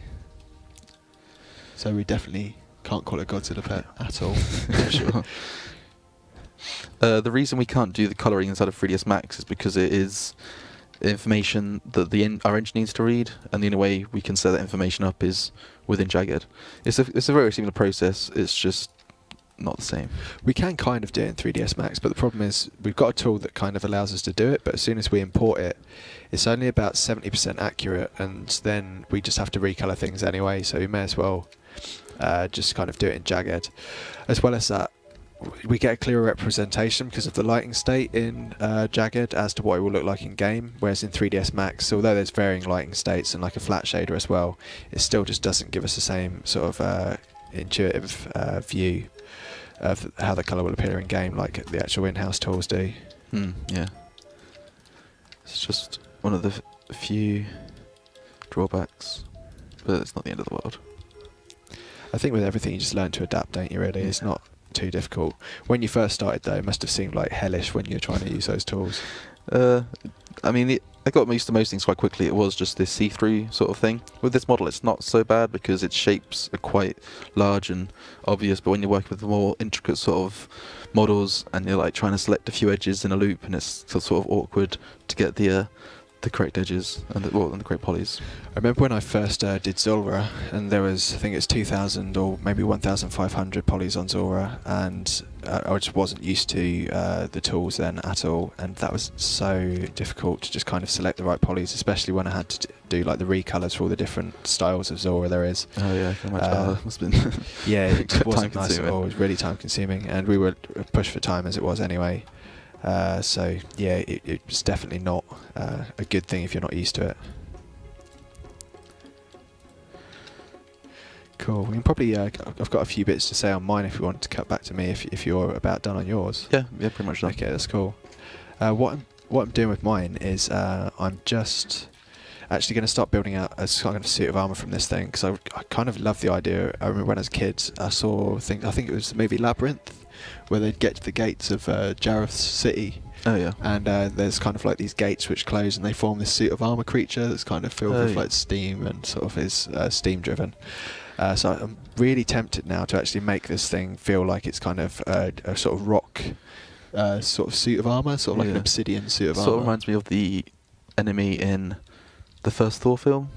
Oh, okay, I can't remember the first Thor film. Do you want me to get a picture up for you? Yeah, sure. Thor boss? No, enemy? Thor 1. Enemy. No idea what it's called.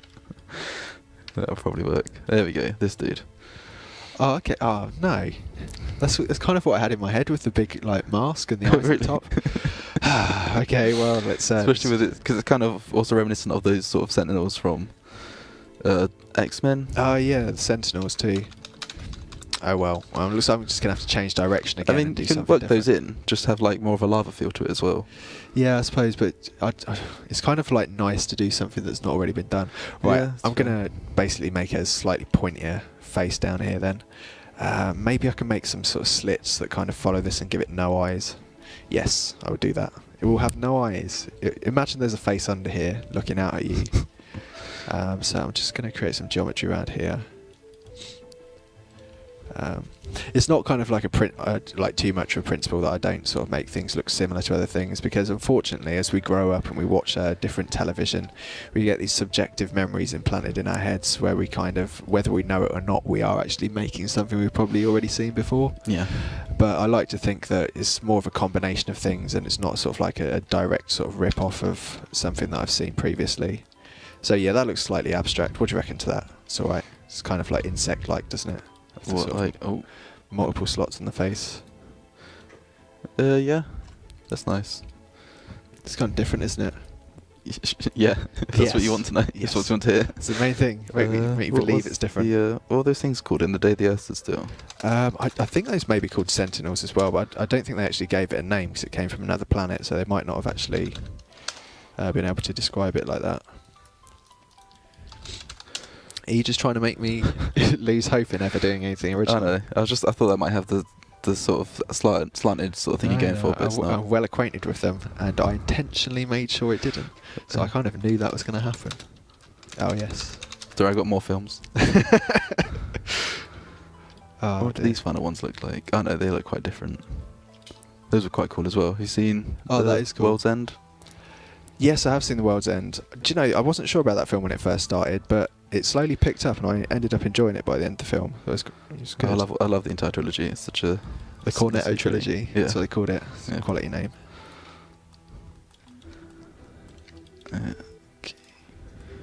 Cool. So I'm just going to keep shaping the head, I think, as I go. I think I might probably fancy like another sort of air hole around the side here.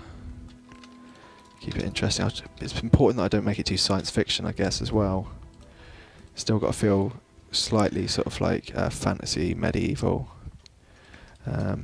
Yeah, this is a button in here. I'm not sure if it's going to work in this instance, but you can use it. It's called Make Plano, and it kind of flattens things down if they're at a slightly odd angle. It's not really going to do me too many favours on this occasion, unfortunately. No, okay, I think I'll just leave that plain. It's sometimes nice to keep things plain anyway and not put too much detail in. I think you're a fan of simple designs as well, aren't you? Like, putting too much detail in is not a good thing. I remember when I some of my earlier designs, like the Iron Man outfit and things like that, when I look back over them, I just kind of think, oh, there's slightly like too much detail in this area and things like that. So slowly over time I've gotten used to the idea of creating more simple designs, sort of like less is more, especially because of the animation and the vert hopping and things like that we discussed earlier. So it's definitely way Just better. gonna move my mic out of the way so I can take a drink. Yeah, that's cool. Okay, so I think I'm actually going to also start extruding some shoulders as well. It'd be nice if this one was kind of like rocky actually, and actually had these sort of like rocky shoulder pads that sort of like stick out of it. I just thought of another monster. Oh, okay, what other monster? It's from a game. Oh, which game? Grimrock. I love it. Like whenever I check my Twitter, I do love it when like I design something and think, oh, I'm really happy with that. I've not seen that before.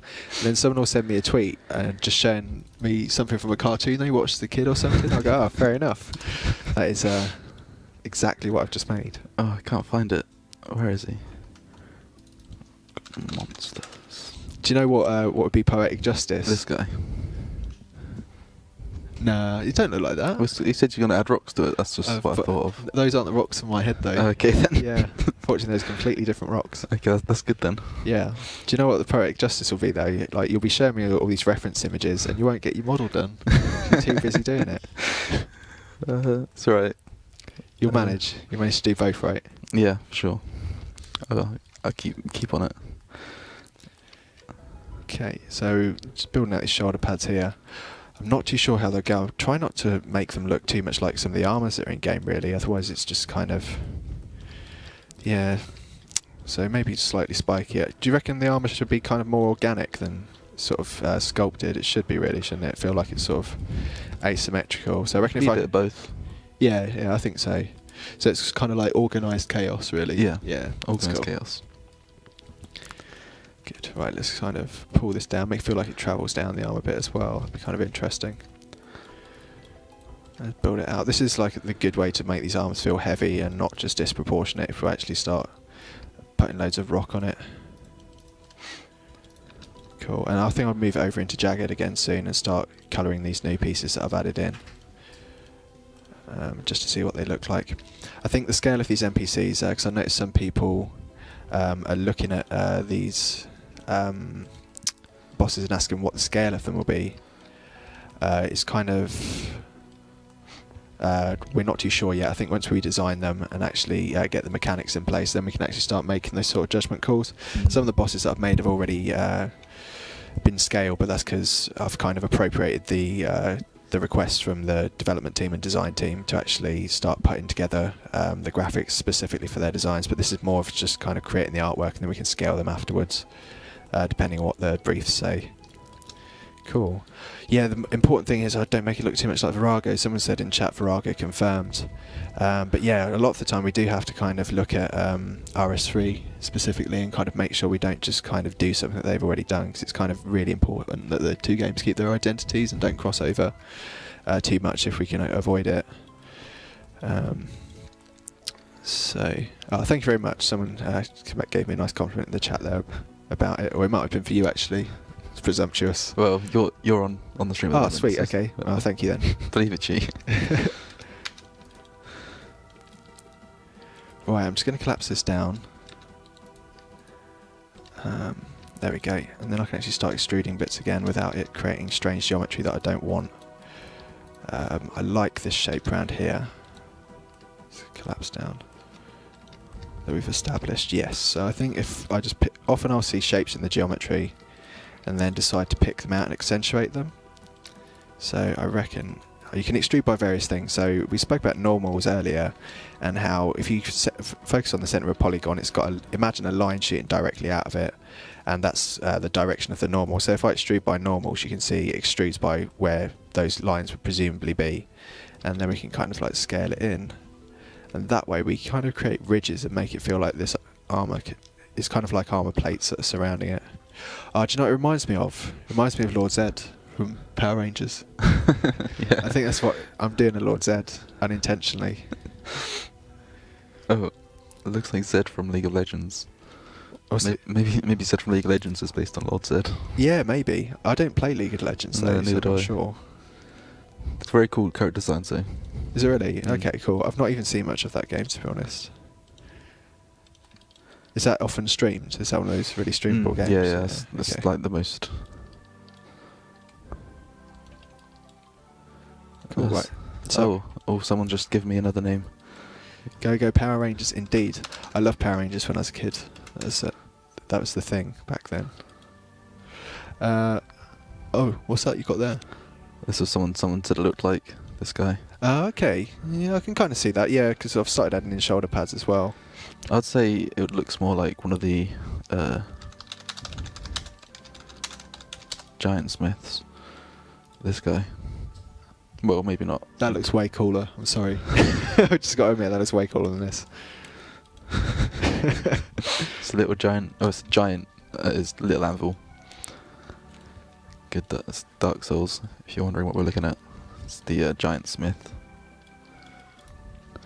Connor just introduced me to Dark Souls the other day. Some of the artwork from that is amazing. Really good.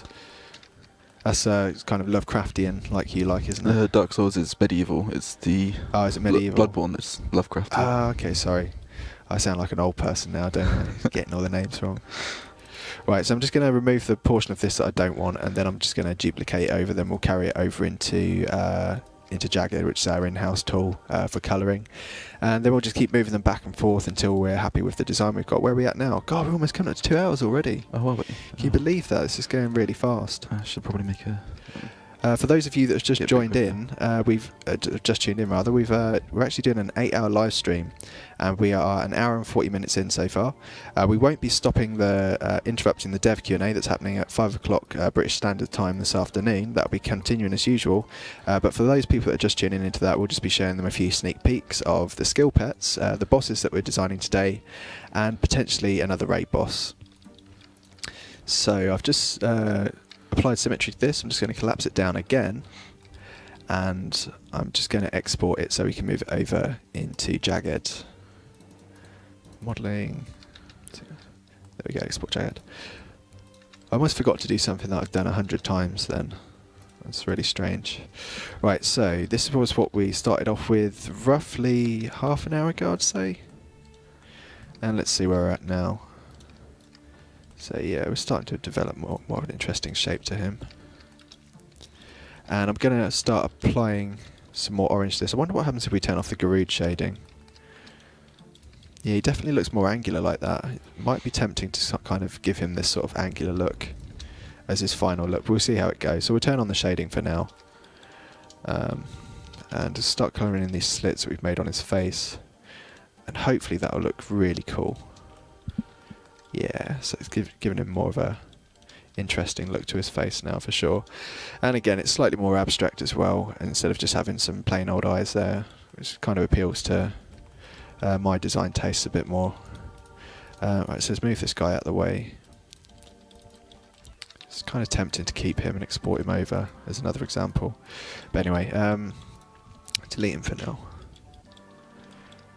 So what I like to do at this stage is just to kind of even out the sort of shapes that we've started to form a bit more. You can see how this kind of starts off thick here and sort of gets a bit thin at the end there. It kind of looks inconsistent. So I like to just even things out a bit. And for example, this one here, I prefer that it actually follows the shape of the face. So it just translates a bit nicer to the eye like that. But it's not really doing it very successfully. Okay, cool. So I'll have to change the silhouette, which is kind of like the outer line detail, which I guess looks kind of cool. Let's pull that down a bit.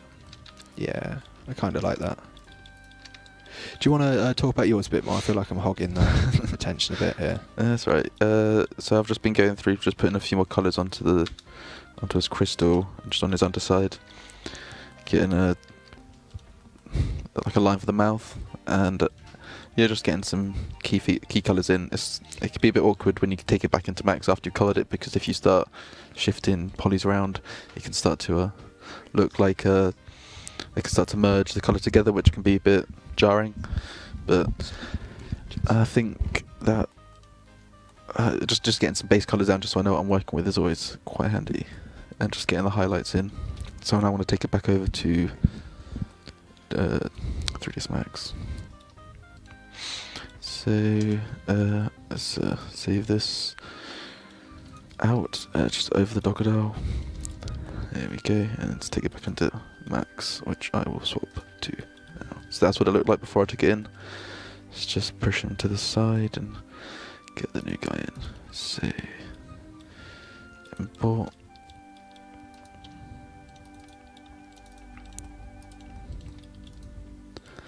Okay, there we go. So as you can see, the colours do look a bit different from the previous program. That's just the way the different engines render things. I don't really take into account the colour in this one, just the shape and just the better modelling tools. So now I'm going to be focusing on...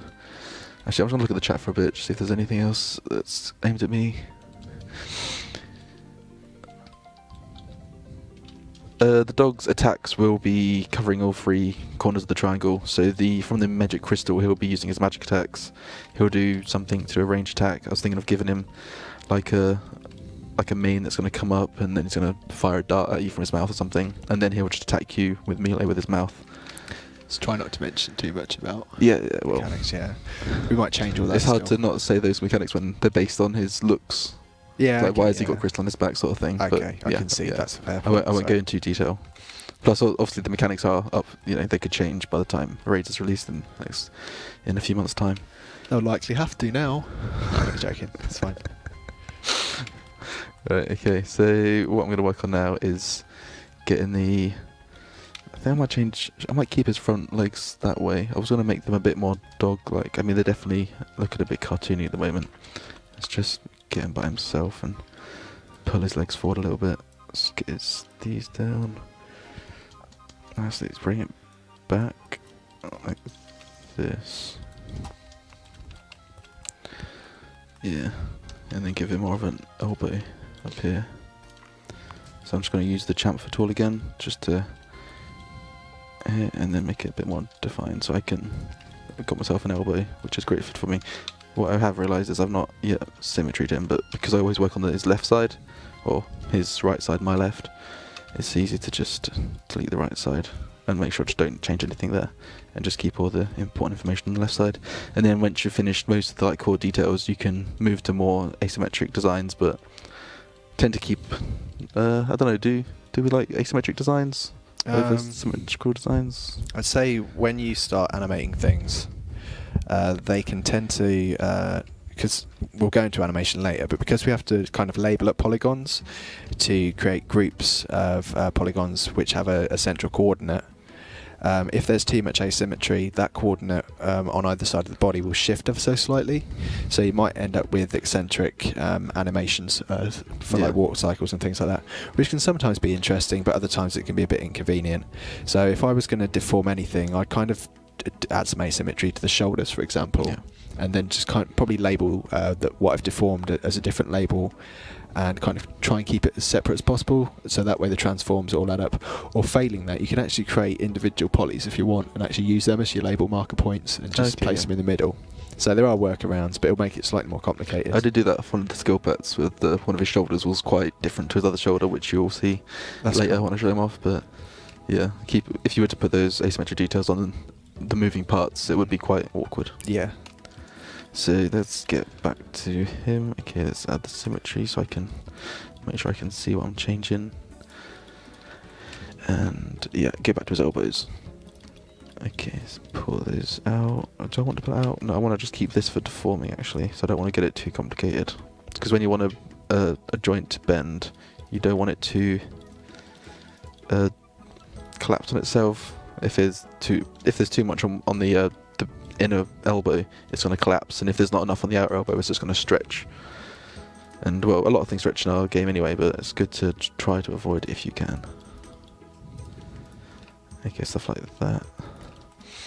And let's make his paws a bit more in. In fact, I could get rid of that. No, let's just angle them through.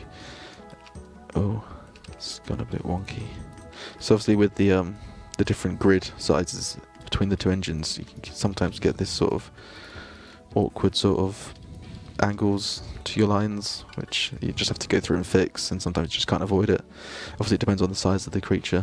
At the moment this is occupying like a 2x1 space. It probably won't be like that when it's finished, but it won't be overly large.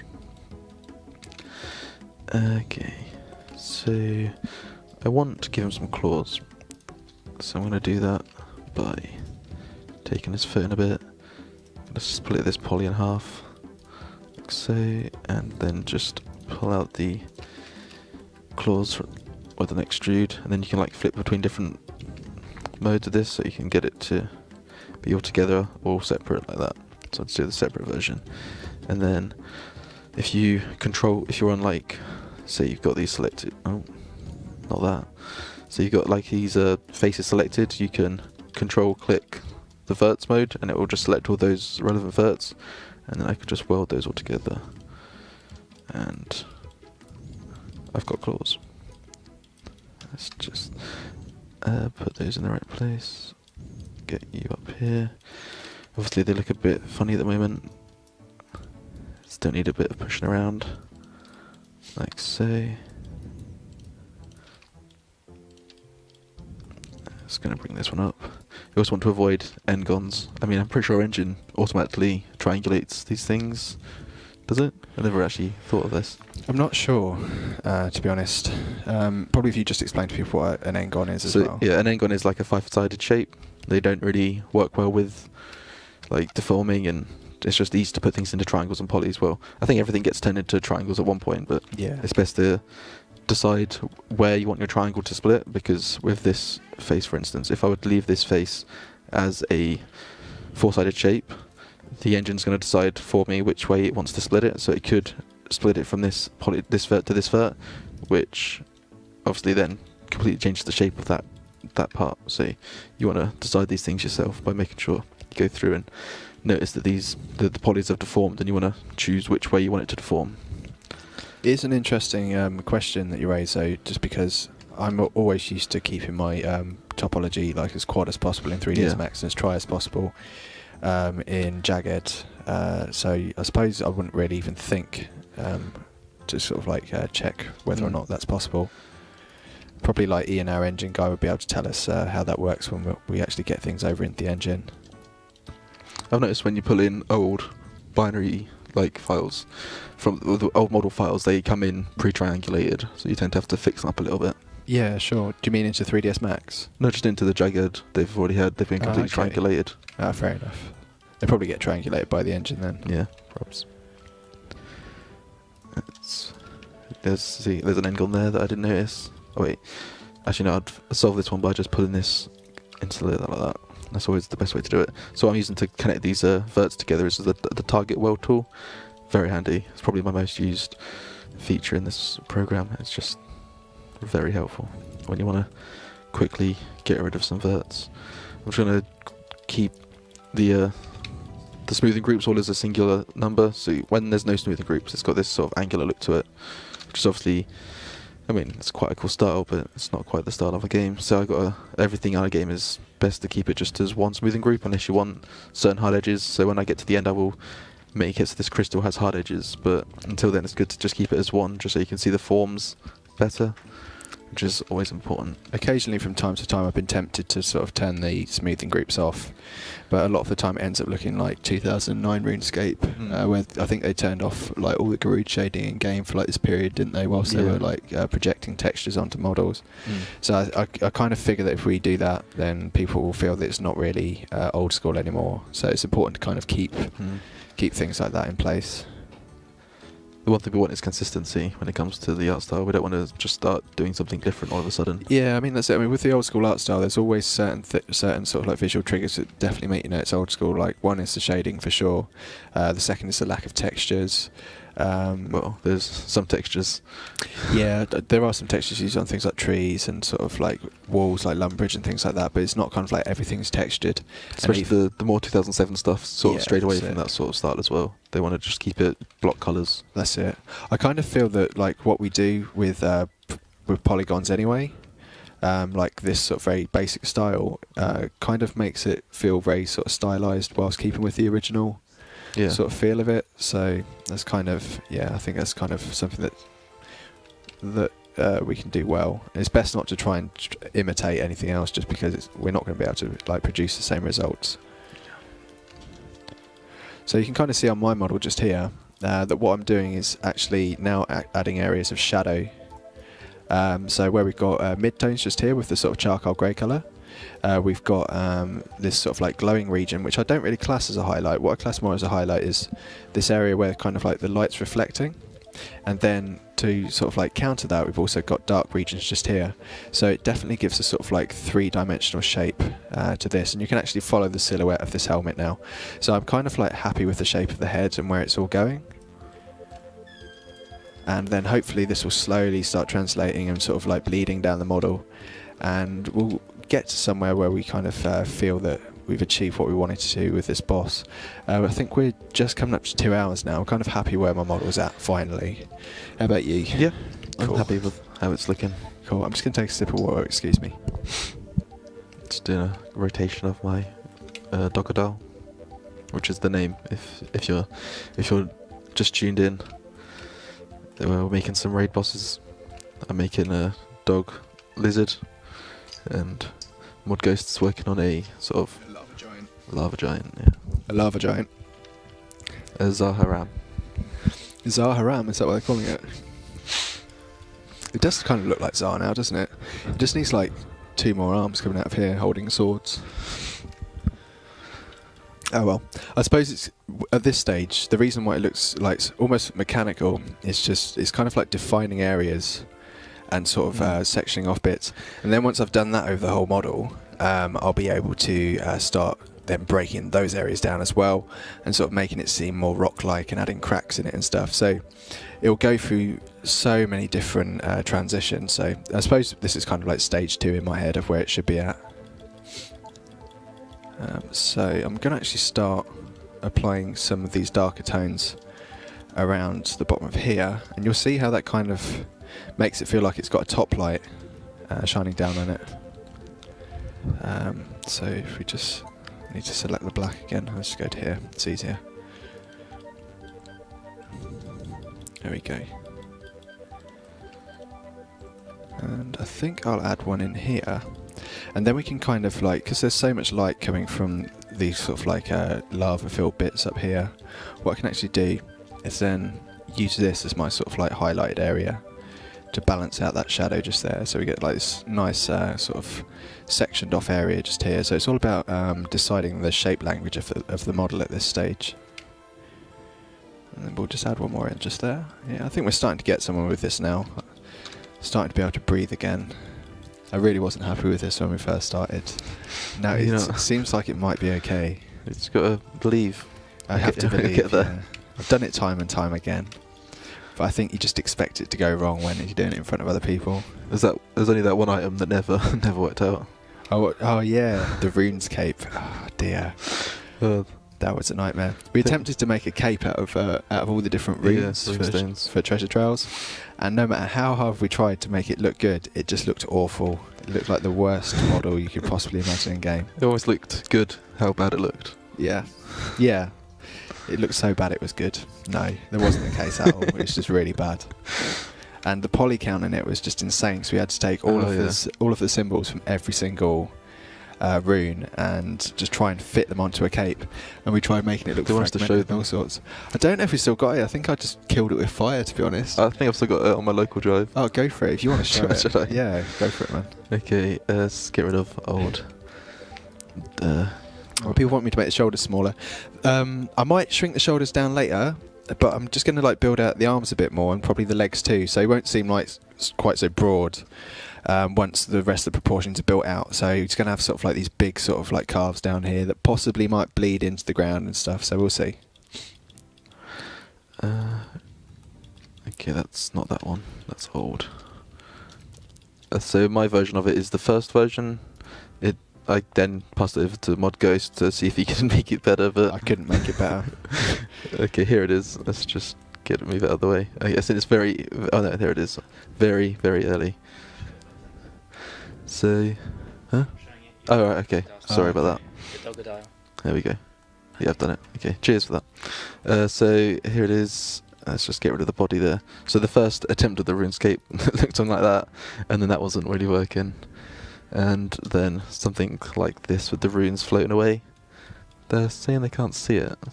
You sure they can't see it? I think they can now. Need to. We'll try and make what the chat's saying. They're laughing. Okay, yeah, they can see it. Cool. So yeah, I think the problem was this: with the runes were just too small, because when you saw it from a distance, it just looked like a. Oh, it's just again, like a janky like mess. The more detail you attempt to put into anything with the engine, it just looks worse and worse. I think that might be the final one, actually. No, this was you made the runes bigger, so you could actually see more detail. Made it so. Fair enough. On this one, there's like multiple laws and multiple fires, but on your one, it was just one of each rune. Ah, okay, sure. And it was a lot more. Yeah, it was something. I've just had an idea. I think I'm gonna, like one of those old sort of like coal fires where they've got the grates. I might give him that on his front, so it looks kind of like he's got a giant sort of like sort of furnace built into his midriff, which would make for a very cool death animation. Yeah, sorry, I was just laughing at the chat. Oh, what they say? They're calling this the Wi-Fi cape. That is, yeah, that's kind of amusing, isn't it? Air runes are definitely like the Wi-Fi symbol. So who's asking? For the people who's asking questions, this was going to be called the RunesCape. It was a pun. That was literally the only reason for it. Yeah. but it was It's rejected. it was rejected. It just didn't work. So anyway, let's go back to the Doggodile. So I was working on his nose and head area. Okay.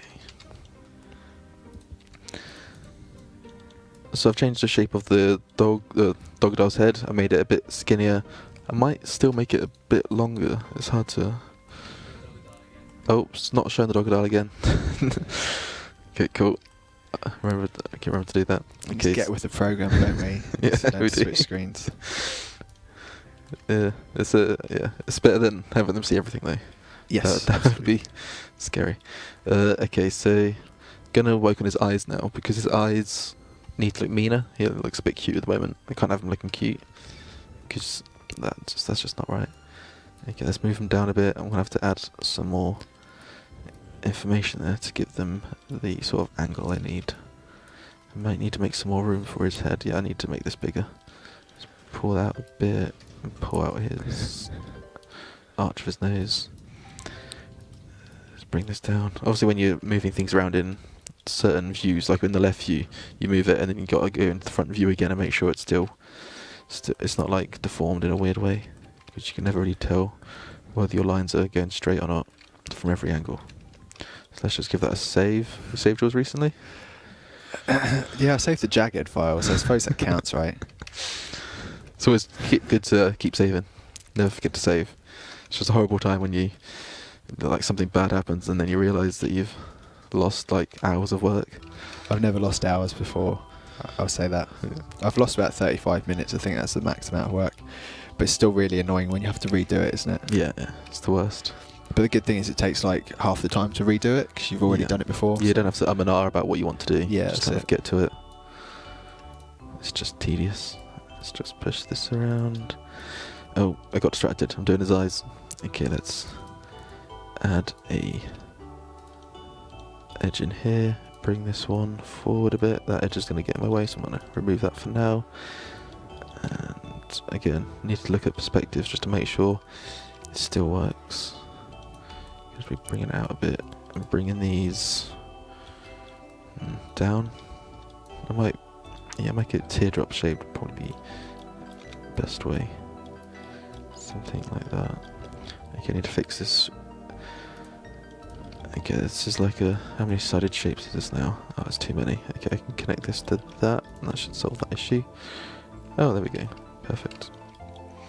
And same for this side. Oh, we don't have an edge there, so I'm just going to create...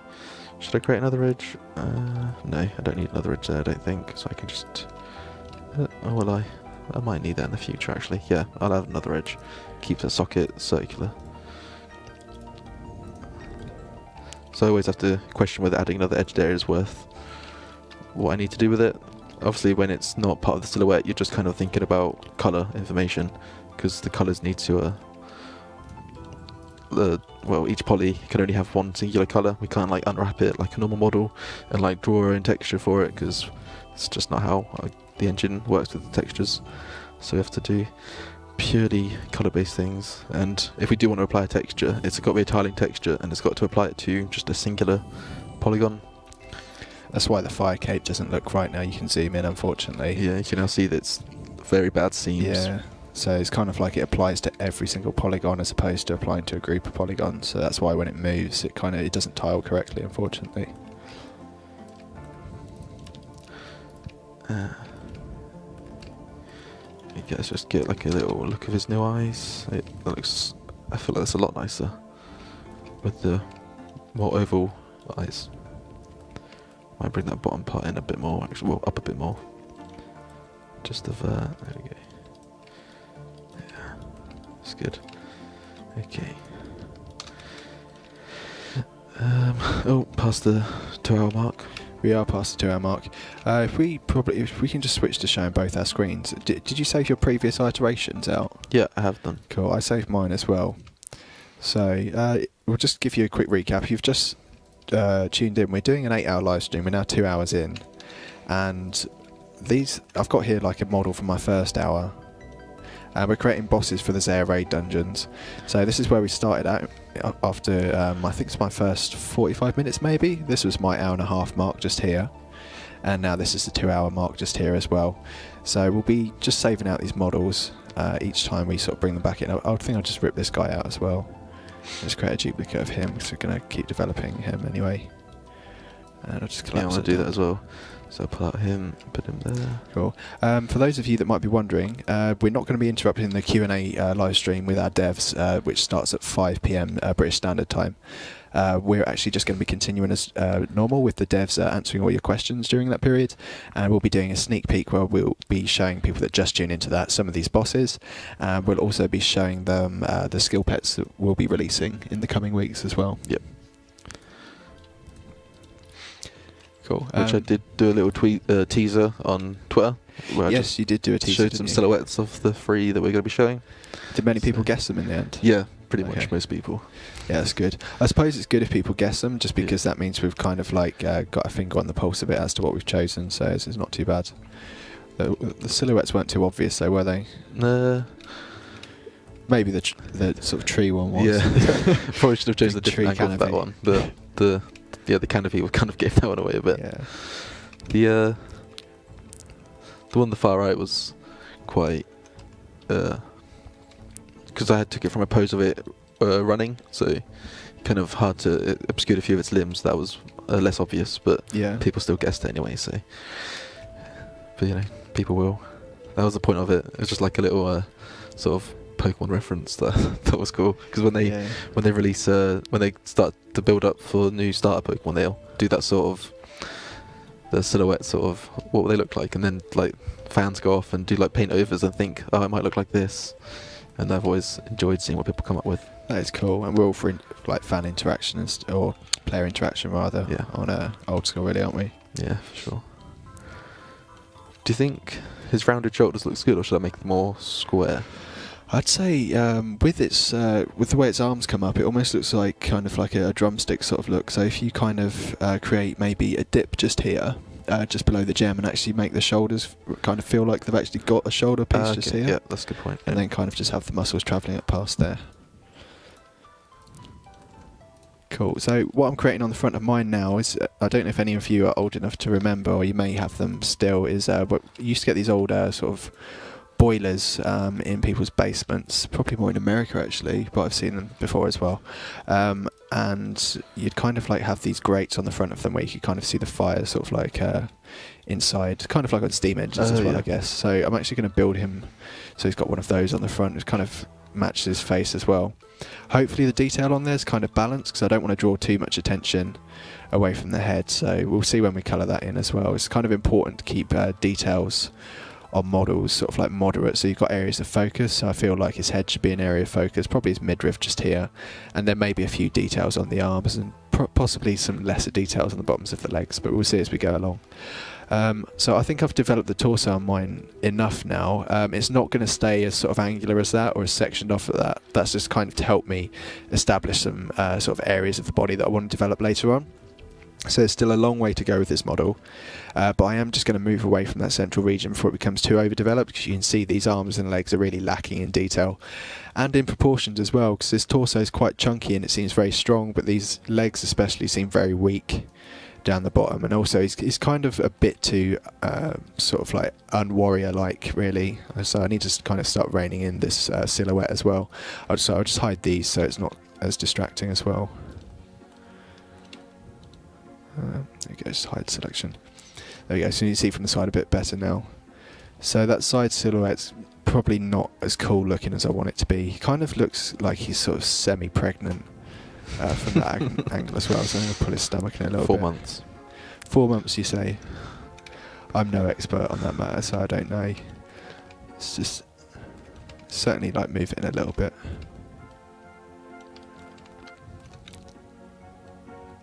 There we go. Yeah, so it's a bit better.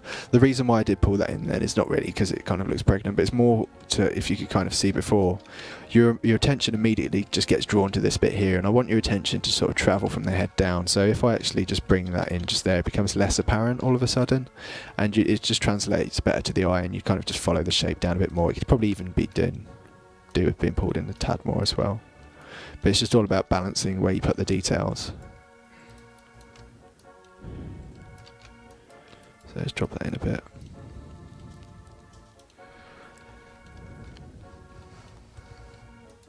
There we go. Good. Cool.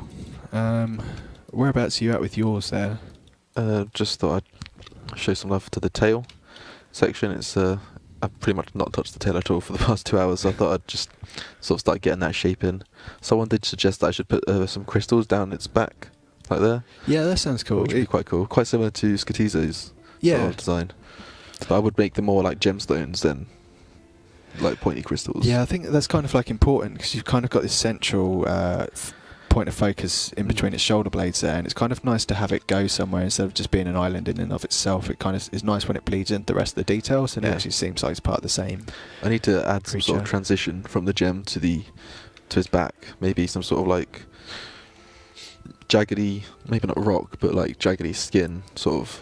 Yeah, I understand. I think what often helps is if you've got the idea to actually put the crystals in, so just if you get the crystals in straight away, then the next idea comes to you. So you've just got to kind of have faith in the first step before the second will come along. Yeah, that's a good point. Hope it's not a cul-de-sac. Okay, yeah, let's get back to this tail. So I need probably a few more joins in this tail if I want to be able to animate it at all, really, because at the moment there's not really much joins. So let's just put two more in. That should do. Just make sure they're a bit connected like that. So at the moment it looks a bit silly like that. So let's just give it a point. There we go. And I guess we could bring it in further. No, let's connect those. So let's just add in a vert there and connect that up. Whether I need those many edges there, don't know. But it might come in handy, and if not, I can just remove it later. The chat's just asked if you'd be happier to do a dark blood red colour rather than pink for your crystal. A dark blood red? Yeah, that sounds good. I mean, in this engine, well, in 3ds Max, it will look a lot pinker than it does in Jagged. But yeah, I can definitely make it more ruby than topaz. Yeah, sounds cool. I think the reason why you do that is because you're working from the colour wheel, aren't you, to establish strong contrasts. It's a shame we didn't. We should have addressed the colour wheel today, shouldn't we? Missed our chance. But if you Google a colour wheel, you'll be able to see that there's green on there. And then if you look opposite across the colour wheel on it, you'll see there's kind of a magenta colour, isn't there? Yeah. So that's kind of like the direct contrast to green. It's how we kind of establish interesting visuals a lot of the time by using direct contrast. I'll also make this crystal faceted, so it won't look rounded and smooth. It will actually look like a crystal by the end of it. So don't worry if it looks a bit like a pimple, which someone's pointed out. It's alright, okay. Maybe that's the death animation, it finally bursts. Explodes. Oh, no, that's gross. Let's give it I don't want to add any bend to this tail in its normal pose, because it's best to bend it once it's been during the animation. But I mean, lizards don't really bend their tail that much anyway. It just gives the choice if it ever. I think it's 'cause they don't really have to balance much, do they, unless they're climbing? No. It's generally what tails are used for. They also use their tail for escape as well. Oh, okay. So they kind of, they use it as something to grab onto, so then they can eject it. You have to be careful with animals like bearded dragons, don't you? If you like grab their tail and pull it too much, you can actually accidentally rip their tail off. Yeah. They do grow sort of a tail back, but it's never the same sort of tail. It's always smaller and less sort of like it's not quite as long anymore. Not quite as elegant. Yeah, that's right. It's the word. Thank you. Let's just look at this from the top, see how it's looking. I think that's too much of a drastic change there, so I'm just going to pull that out, make sure I've got the bottom one as well, pull it out a little bit, just make that transition a bit nicer. Okay. Let's just have another look at it. I might need to shape these legs a little bit more, because they don't seem to have much connection with the body. So I'm going to bring this arch up a little bit. So here, going to bring this out like that, just to give the legs a bit more beef to them, so you can see some sort of bone structure in there. Bring it across, and if I connect here, it should. And a bit higher, and out a bit more. Yeah, that's good. And now I can play a bit more with these ones, although I quite like how it currently is, because obviously with this tail's going to bend down when it gets into its idle pose a little bit, so having that sort of the curvature of its back at the moment works quite well. What should I work on next? I might do its back feet, as they've not really seen much. Yeah, I can just do what I did with the front feet. Yeah, I'll work on that next. Okay, so I'm going to use these 4 polys here for the claws. Or talons, or... Wait, what would a lizard have? I think that's claws. Claws, okay. It's not a bird. I think it used to be a bird, maybe. Or maybe a bird used to be a lizard. There's something going around about that. Dinosaurs, birds. Birds are dinosaurs. And push that up. And push that down. Cool. So on my model here, I've decided to kind of balance out all this sort of like these chunky shapes right at the top by broadening out the feet as well. Just so it feels like it's definitely grounded and it's got some weight to it. I think I'm actually going to... I don't know if everyone's seen Spider-Man surely by this point, or most of you have, but there's this cool boss in it, or... Not a boss, he's an enemy, isn't he? He's not a boss. Villain, thank you. There's this cool villain in it. It's called Sandman, and he kind of feels like he's kind of almost melting into the floor whenever he appears, so I'm going to try and make it feel like it's a bit more liquid the lava. like that. Yeah, that's it. Yeah, so cool. if I sort of like split these toes off a bit, and then as the model develops, make them less square and kind of make them a bit more rounded, then we can have some sort of like cracks of lava bleeding up the legs and stuff. We can kind of make it feel like it's blended in with the environment a bit more, and that'll just kind of make it seem a bit more interesting. And then we can slowly move away from this sort of like sectioned off look, somewhere where it kind of looks a bit bizarre at the moment, which isn't really what we're going for, but it's kind of a transitionary stage that we're in at the moment. Oh, right, someone doesn't know what we mean by raids. Sorry about that, we should have said. So with raids, it's part of the next layer update that we're doing.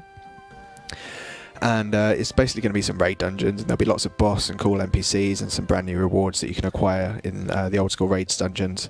So what we're doing here is we're doing an 8-hour live stream, just showing you 2 raid bosses that we're building live for you. We'll then move on to the Q&A stream, where you'll be able to speak to our devs and ask them all your questions for the week. That'll be at 5 o'clock PM British Standard Time. And then we'll be doing a sneak peek during that to show you the skill pets that we're releasing soon, and then we'll be back to us for another 2 hours from 6 until 8, where we'll be rigging these models and animating them as well. Cool, so if I just continue with this model, and we'll just keep on developing the feet a bit more, so it's just kind of finding the sort of average between keeping it so it feels like it's actually got joints in the ankles, and making it feel like it's kind of liquid enough to distort and kind of join into the floor. And obviously with such limited geometry, we can't create too many curves, or that way our poly count will start creeping up. So that's also a factor that we have to keep into consideration too. And if it was to put too many curves on the bottom of these legs just here, we've also not got that many curves at the top. So we've got to keep the distribution of polygons on the model very even throughout it, otherwise the design will look very sort of disjointed. So yeah, that's the stage I'm at the moment. I really don't like doing feet or hands. Although I did some hands recently, and I did them in about half an hour, and they had fingers and everything. I was like, yes, that's brilliant. So I think hands has finally clicked with me, but sadly feet are still a pain in the backside trying to do these. You can see they look kind of square, you know, like the bottom of a Hoover. Oh yeah. Yeah, I'm really not feeling these feet at the moment. Never mind, we'll get there. Right, I think that's roughly the shape. I've also got to kind of make it feel like these shins line up with the body. You can see where that shin's just curving in there a bit too much. It looks weird. Almost like chicken legs, you know, the way they sort of like point backwards. Oh yeah. That's not good, so sort that out. I animated a chicken 8 months ago, and I animated it with human legs. Oh really? It looked hilarious. I didn't realise until I got to the end, I was like, oh wait, their legs go the other way, don't they? Yeah, that's right. It'd be even funnier if you'd animated a human with sort of like chicken legs. That would be creepy. Quality. I used to love it when I used to watch cartoons and someone would get hypnotised to behave like a chicken, and the animator would draw their feet they'd draw their knees pointing backwards. It's quality. It's a good way to anthropomorphise a bird into a human and a human into a bird for sure. Just reverse the knees. Also nightmare fuel. Also nightmare fuel, yes, as well. I hope I don't dream about a man with chicken knees tonight. That will scare me. Yeah. I think it's happening. Would the scary nightmare chicken man have chicken skin on his knees as well? That would be scary too, I think. Sort of like red chicken skin knees that point backwards. It'd definitely be something. Yeah. Maybe that's where we should go with this boss. That would be terrifying, right? Yeah. That will never come to Old School Runescape. I daren't even say that out loud. Am I allowed to say... No, we shouldn't. That can never come to Old School Runescape. That is just too wrong. Right, so I think I'm kind of happy with that. I'm actually going to move this... actually, I'm going to round the toes off a bit too more. They're just a bit too square right now. I think I'll at least add a slight curve in one of them. Okay, so let's just join this up.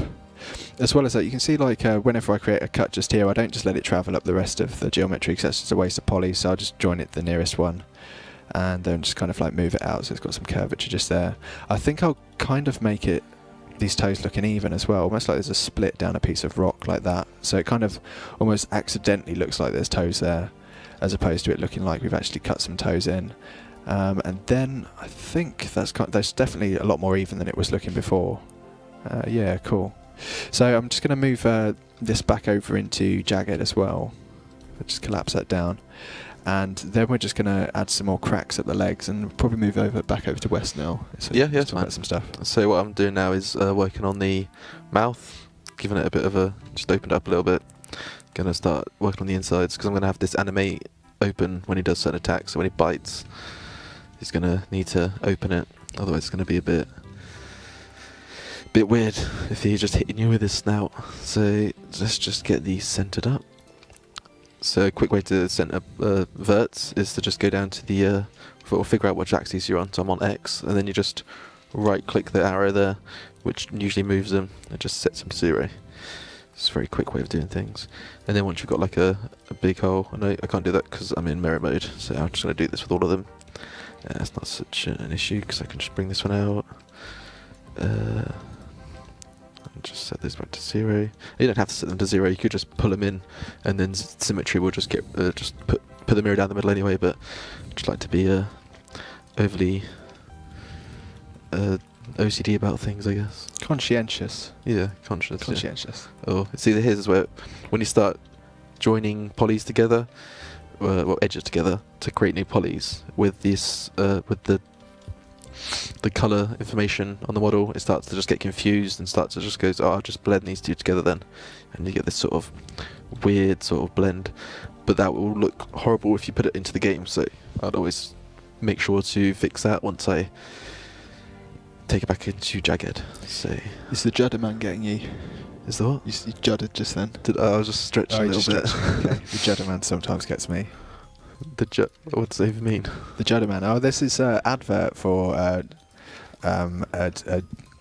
drink, Right. and it was advertised with this man called the Judder man. The Judder man. It kind of makes you shiver because it was a drink that was served chilled. But yeah, it's the whole idea that that's what it is when someone walks over your grave, where you get that sort of like tingling sensation. Right. Okay. Sorry, I just interrupted you with some information that was utterly useless then. I didn't mean to do that. That was good. That was good. So I'm just trying to think of what to do with this mouth. What I probably should do is get some pictures of lizards' mouths and base it on that, instead of just kind of guessing. I guess it would be quite comical to give it sort of like a dog mouth with just a big lolling tongue. Yeah, sure. But I don't know if that would be menacing. It'd be just kind of... It depends what you're going comical. for. If you're going for comedy, I'd say you're onto something there. But I'm not going for comedy. yeah, you're not going for comedy, so, you know, you don't have to do that. Oh, just breathe directly onto the mic. Sorry about that. And let's connect these two together and add a new vert in. It's quite hard to actually see what's going on with this crazy colour going on, but I will survive. Let's connect those together. Okay, that's looking alright. Let's keep it just to one smoothing group again, as that is always more readable. Cool, I'll see what the chat's saying. Blood veil tongue. Yeah, that'd be quite cool. Are they kind of creepy? I mean, look at. I guess I could even be like a like an iguana tongue, which is the one that rolls up and then rolls out again. Yeah, you could do that if you wanted. Someone said it Actually- needs more purple. It needs more purple. Okay. Well, it's It's your call, man. You don't have to do purple if you don't want. But I think I like purple. So yeah, I like purple as well. Yeah, could do with some We purple. can make it more purple if they want. Okay, make the rock in the middle power up the tail. The gemstone rocks on the tail, so the tail shoots a bolt of magic. That's always an option. That'd take a while to animate, but it is possible to make that happen. Yeah, that would be like a tail gun. That's it. See, what we'd have to do there is actually create duplicates of the crystal, make them invisible during animation, and then once you animate that, you make the crystals swap out for the ones that are built into the model and make them visible and take the existing ones out. So what we did with the lungs in the Abyssal Sires area, all the cracks on it are already built into it, and as soon as you break the lungs, they sort of like swap out for the cracks, and it's all built into the same model. But unfortunately, you have to take that into consideration with the poly count, so it will lower the overall quality of the model. Well, we're keeping these below 2000, aren't we? And I'm yeah, that's what we're currently aiming for. halfway there, so that's not so bad actually. I don't know where I am with mine. I thought it'd be a lot higher than that. I'm halfway there too. That seems okay, considering we're halfway through the modelling time as well. That's not too bad at all. Cool. Do you mind if I talk about something that I'm doing in mine? Is that all Yeah, right? yeah, it's fine. Cool, it's fine. sweet. I was pretty much finished with the mouth. Okay, cool. Right, so I've moved this over into jagged now, and we've got the feet here. I'm going to try and make them rocky and add some sort of like cracks of lava, kind of starting from the edge here. I suppose it'll kind of... Sorry, excuse me. Okay. It will seem more like sort of elephant feet, if you like. We'll turn them into... Give them sort of like these feet that look very sore and cracked all up the side, and it'll kind of take some of those oranges that we see in the torso and help them sort of balance out the details in the rest of the model. By adding them at the bottom here, so you can just see if I just do one small section like this, and then just add a slight crack in here, just like that. There we go. You can kind of see how we've taken your attention from here. So if we see on this side, you kind of like, you're not really interested in this bit when you're looking at the model from here, but with the addition of that, you kind of like spread the detail down, so your eye sort of travels up and down the model instead of just focusing on one section. Because this is the lower level of the boss, we don't really want too much of your attention to go down here, so just a few cracks will do, in just kind of like the right places. With this as well, I don't want to just leave it as like a flat line, so I'll take the opportunity here to kind of use what geometry we've just inserted in to kind of break up the silhouette. That's kind of like the outer line of the model, so it kind of feels like there's a slight protuberance kind of pointing out from the foot just there. And this is also our opportunity to start adding in asymmetrical detail now, potentially. It's not really something I'd normally do this early, but because we're in a rush, I think I'll actually start doing the asymmetry now, just so it doesn't feel like we've just mirrored a boss, and it kind of breaks up the detail to your eye and makes it seem a bit more interesting. So just keep doing that. Are you at a point where you need to talk again? Nah, I was trying to just be reading the mindful. chat, seeing what they're saying. Okay, that's cool. Keeping an eye on it, making sure we're... Oh, how large is the modelling game? Okay, so this is a single tile. That's the size your player would normally occupy. I guess he's probably the same height as your player now, but probably in game he's probably going to be quite tall. But there's a height cap on how tall we can make models as well as how wide. So I guess probably 3 by 3, but his actual height will compensate for what he takes up in ground space, I should think. But we won't enlarge him just yet. There'll probably be something that we have to make a commitment on. Can we see an optional red Dragon Defender, please, Ghost? We won't cover Dragon Defender in this stream. I think there's actually an ornament kit that you get with Treasure Trails for the Dragon Defender, now you mentioned it, which will take away that sort of pink tint that it's got. So you can just have a red Defender with a slightly gold tinted hilt for those people that didn't really like the pink Defender. But anyway, I'll continue putting in some cuts around here. What we're talking about? We're talking about the scale. That's it. So I'll have to kind of commit to a scale during animation when I'm building the base. So we'll probably discuss more the scale of it then, but I kind of definitely get the feeling it'll be kind of 3 by 3 just by scaling it up then. It kind of seems about right. If we make models too tall, the engine won't render them, so there's like a height cap on how tall we can make things too. So I have to take that into consideration as well. If I just, I can actually show you a ceiling in here. We've got like a reference, so that gives us to the ceiling. So I think we can get to about this high with the model. So probably twice the ceiling height, maybe a little bit more just for a bit of leeway, but not too much higher than that. Do we use UVW unwrap? Someone just asked in the chat on our models.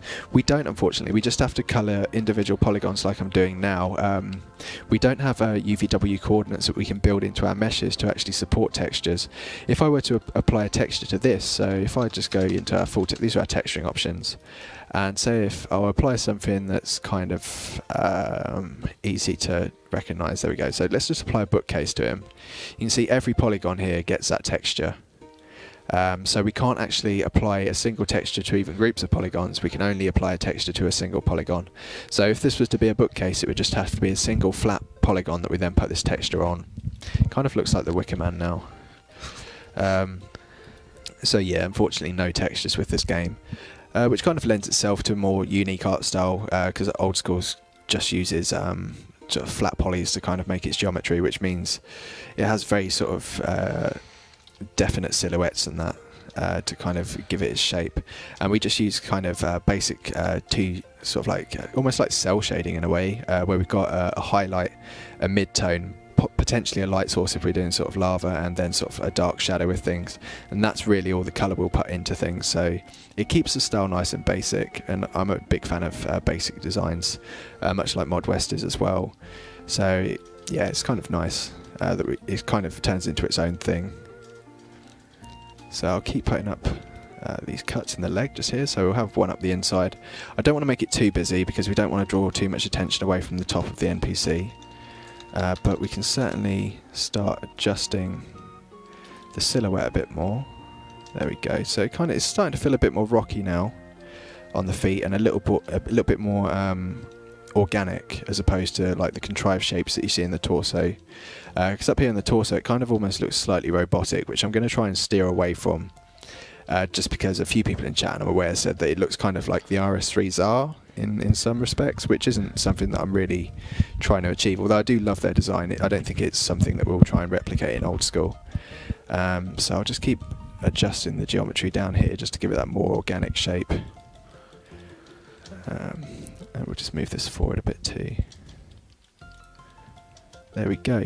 And what I can also do at this point as well is you can see how we've got geometry just here, and we've got some extra polygons, but we can't really see them even when you turn that off. So sometimes it's best to just save on your geometry and just kind of weld these two together. And you don't really lose much from the silhouette just there.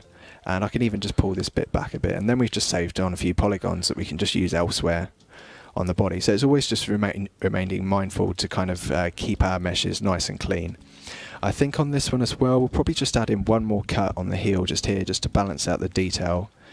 And then probably like we're done for that foot, I think. I don't think we need too much more on it. So yeah, just keep cutting, and yeah, 1, 2, 3.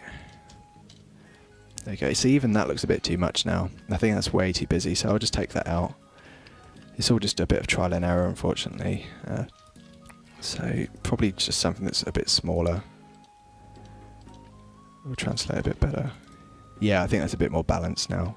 So sometimes you can just go a bit too far with the detail and it completely distracts the eye. So it's all about kind of finding that balance between something that's too simplistic and too sort of basic looking, and something that that looks kind of overdone as well. So again, we'll just kind of keep using these highlights. So we've just created a crack here, so I reckon like we'll probably have a highlight just there slightly. You can't really even see that too much, but it's just enough to kind of... No, you just can't really see it too much. Okay, fair enough. Let's just bring that up a touch. There we go. Oh, okay, that's a bit better. So it kind of feels like there's actually a cut in there. And when that's scaled up a lot bigger, you'll kind of be able to see that a bit more, so it's not kind of pointless having it there, really. And maybe another one there, perhaps? No, that's a bit too much. I don't even like that one. I completely changed my mind. Forget I did that. There we go, that's better. Okay, so we've got the split in between the toes just there. Do I really want to add much more to that? It's difficult to kind of find the balance really at this stage. I think that's enough. I'll probably move you back over to West whilst to finish off the other leg, because it will kind of just feel like I'm repeating myself otherwise. And then you can just take a look what he's doing there. Looks like you're doing something with the mouth. That's fine. Yeah, just adding some teeth. If we could swap back to my screen for a second. Awesome. Thank you very much. So I've been adding some teeth. I've been looking at some lizard teeth. Earlier I said a tongue looked like a iguana. What I meant was chameleon, as the chap pointed out. And it doesn't roll up; it just kind of shoots out. And I looked at a diagram, and it was kind of gross. So I'm not doing that. So yeah, just thought I'd add some teeth. The lizard teeth sort of have this sort of kind of uniform sort of style to them. So that's what I want to go with. I can't add too many teeth because teeth seem to ramp up the poly count quite quickly. So I might keep it just like these, like 4, and then have a main one there at the front that will be like a canine, as this is sort of like a dogodile. So I need to keep that consistent. I've also created quite a lot of n-gons here as well, so I need to sort those out at some point. Not too sure what I'm going to do with the tongue still. Might just leave it like this, keep it still, not remove it from the mouth or anything, as it kind of just adds more information to animate, which it can just becomes time consuming. So I'm just going to make this one at the front a little bit larger, and then I'm going to create a few more at the front. Then I'll move it back into jagged and do some more colouring, and let's just get these teeth done. Let's figure out a good way of doing this. We need to add some more information first. Let's connect it up to there. Let's add a cut between the two. Probably a good idea to have 2 teeth at the front there, or at least maybe just 1 actually. And just put a vert in there as well, and raise that up. Yeah, that should be sufficient. If I feel like there should be more teeth later, I can always come back and change this, but for now that seems quite sufficient. Oh, wrong ones. I need to connect these, yep, and then connect those, and then one's there. I guess I could add another tooth there between those two, but I think I can't really tell how it's going to look until I get colours. So I need to get like sort of like a red mouth going. I'm also going to take it in. Some people have been suggesting just try the purple on the gem and the inside of the mouth and see what it looks like. So I'll give that a shot as well when I go back into jagged. So I'm just going to make it all one smoothing group and take this into jagged. And I'm going to remember to switch programs as well, because it's good to remind myself that. Let's say export this. It kind of helps with live streams when people can see what you're doing. Yeah. You could argue that it's almost the point. Okay, back into jagged. Let's load in this. Fortunately, you can't see the file browser, because then you'd be able to see what we've some concept names, which would be Don't tease them. yeah, that raids and dogodile. Okay, here he is. I could accidentally click on one of the files. that would definitely be showing them. Open it up. That's fine. We're showing them on the Q&A later if you're on about skill pets, so it's not too bad. Yeah.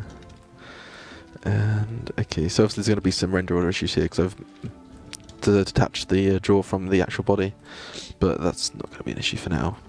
So let's just keep the colours the same for now. So let's just select all the teeth. Oh, look at that. It's actually triangulated everything for me. So there we go. That answers that. Awesome. Yeah, that's answered that question. It's And not like I've worked here long enough to know the answer to that question already. It's kind of embarrassing. Yeah. So you see, this sort of like sort of detail is quite hard to like grab the poly you're looking for, especially with the no, the colours aren't that bad. There you go. There, I picked the wrong one. There we go.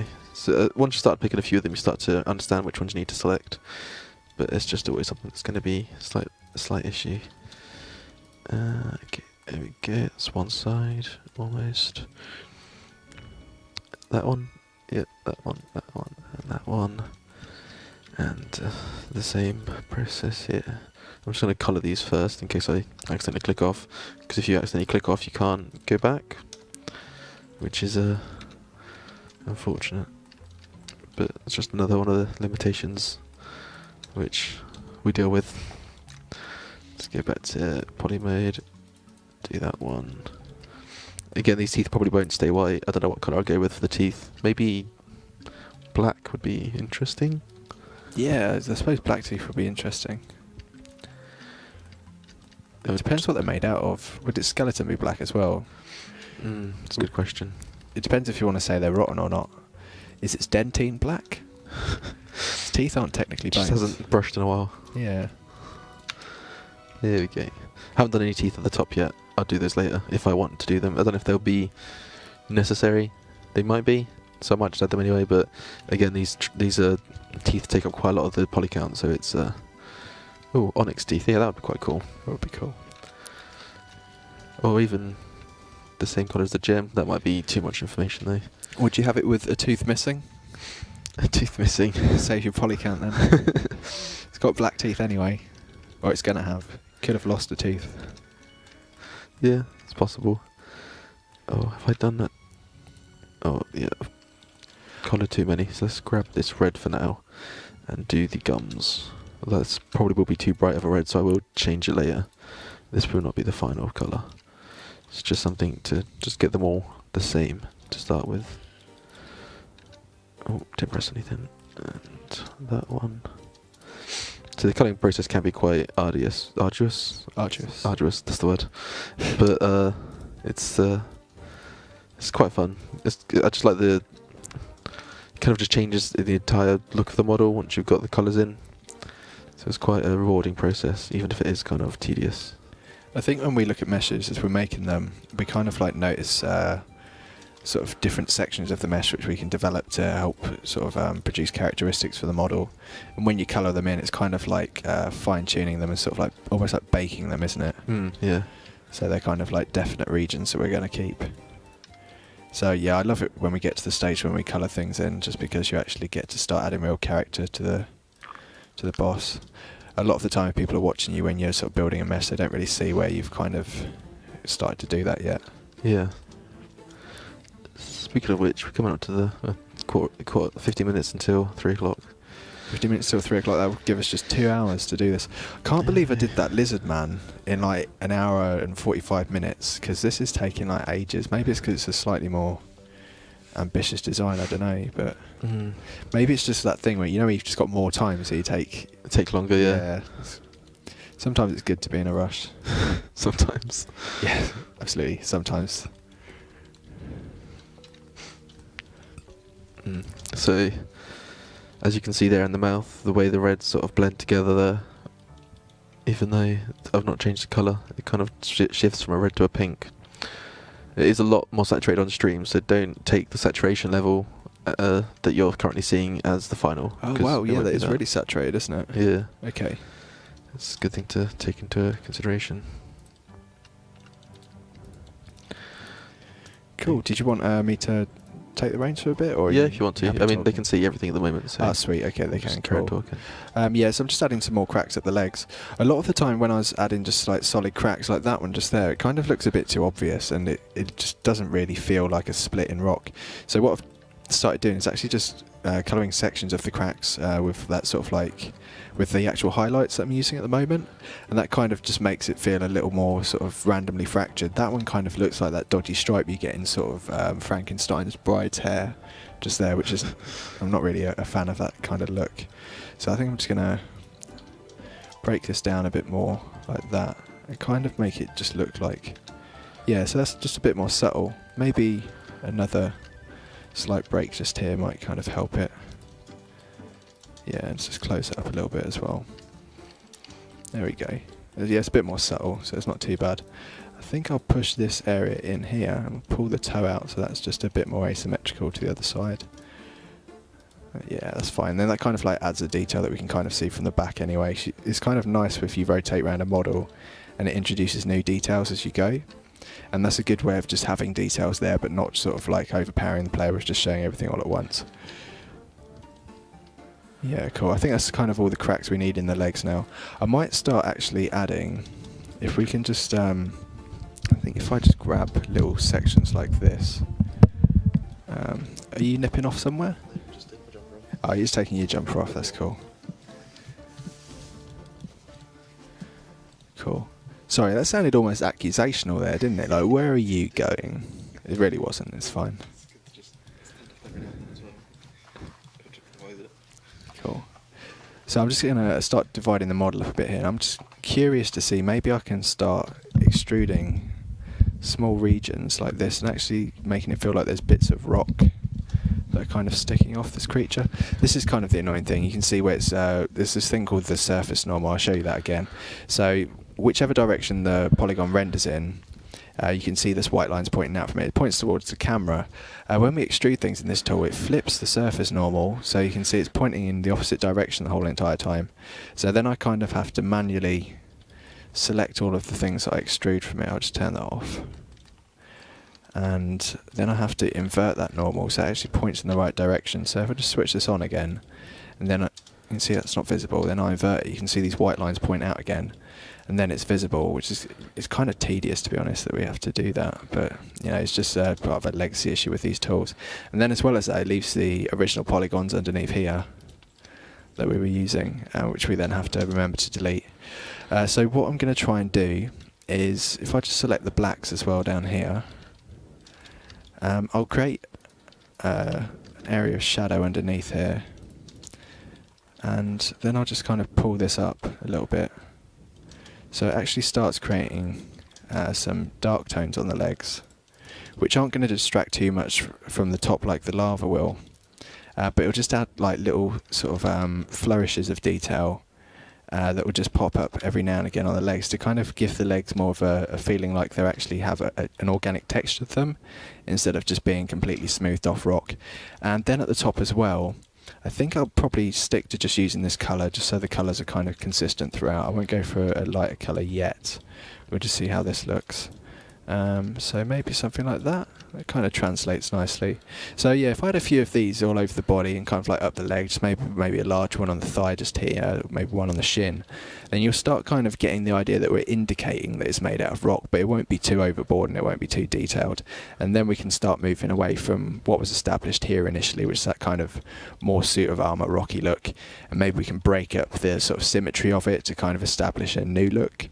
But it's definitely interesting to see how this model is evolving over the hours, and probably in about 15 minutes time I will have introduced those changes. We can move back over to 3ds Max again and we can see all the iterations of changes that we've had throughout the stream so far. Give it a smoke head thing. Yeah, it would be nice if there was some smoke coming out of this maybe. I'm not sure how we'd achieve that. We could perhaps use some sort of texture that scrolls up it, but the problem with our textures is we can't really apply transparency to them. So I might actually create some polygons on top of its head. What are those creatures that we put into the catacombs? Are they fire giants? Yeah, fire giants. Where they've got that sort of steam. Yeah, they've got steam coming out their head. Yeah, we could potentially do something like a fire giant, because it's got the open top head anyway. And then we can just add some transparent polygons. I assume they've done it with all geometry, done that sort of steam that's effect. right. And they just added some transforms and kind of moved them. Yeah. So after the 5 p.m. Stream, square-like thing would be... Yeah, the toes do look a bit square-like at the moment. I'll make them a bit more rocky as we go. Yeah, after the 5 p.m. stream tonight, we'll start animating, then we can start investigating the steam and things like that and seeing how we can get it to look. Hopefully I'll create an idol by the end of this stream, and then you'll just have an NPC that's fully modelled and stood there with sort of smoke coming out of its head and stuff, and that'll look kind of cool. But yeah, this rock just here, for the person that commented on the toes, I reckon if we kind of make this big toe here kind of similar to that and feel like it's kind of like a giant rock stuck on the foot, and we can start adding sections, sparingly admittedly, but sort of more sections to it, then we'll definitely get more of an organic feel established, which is definitely what we're going for with this sort of rock creature. We don't want it to feel too much like the Tsar, which are very kind of robotic in their appearance. Okay, I think I'm done with talking for a little while. If you want to take out a quick grab a drink. I can take the reins. So I'm just going through and colouring in its claws to be similar to its teeth. If I can just find this poly, which one is it? It's that. Of course it is. Is that all of them? Right, okay, that is... I need more geometry for those claws. That's what I've learnt today. So, yeah, I've tried out the black teeth, see what that's going to look like. I'm also going to undo what I just did, because actually I could redo that actually. And then just change the angle, maybe. Nope, that's not the button I need to press. Get the green back on there. There we go, that looks a lot better. It's just that sharp edge there that looks really bad. So here, I'm just swapping the direction the normal's going, or normal, faces, whatever the word is. No, the surface normal Direction. I'm swapping the edge. Yeah, that's right, surface normal direction. Okay, yeah, cool, that one. You can't, well, I don't believe there's a way of doing that in Mac, so that's like the one feature this... Oh yeah, there is. You select it, right click, and select flip normals, or in the interface it's got flip normals as well. No, it's like... oh, that one? The edge flipping. Someone was saying like 3ds Max is better, which it clearly is, but I did sort of bring that up with him and say the one thing that I wish it had was the ability to flip the surface normal direction. Because normally you just remove it and then it looks too much like a watermelon. That's it. You know what? It does. It does look like a watermelon. There's no getting away from that. Oh boy. But that's alright. As I said, this isn't final. If it looks too much like a watermelon, I can always change that later. It's part of the fun, really, isn't it? Just seeing what people make of it, and then...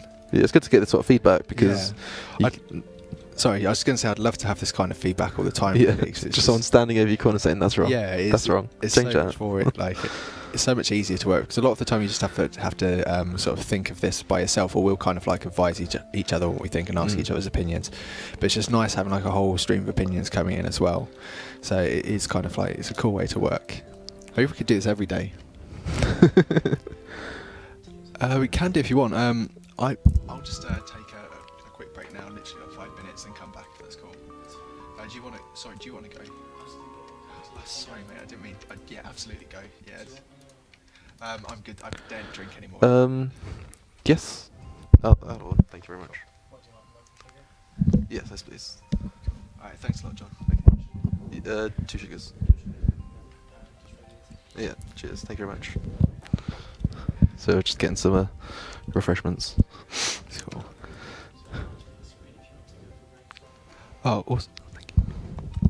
Well, I'm just going to nip off for a moment. We'll be back with you. Okay, cool. I'll just carry on with the lizard. What I might do now, someone has been suggesting it in the chat for a while, so I'm going to do that.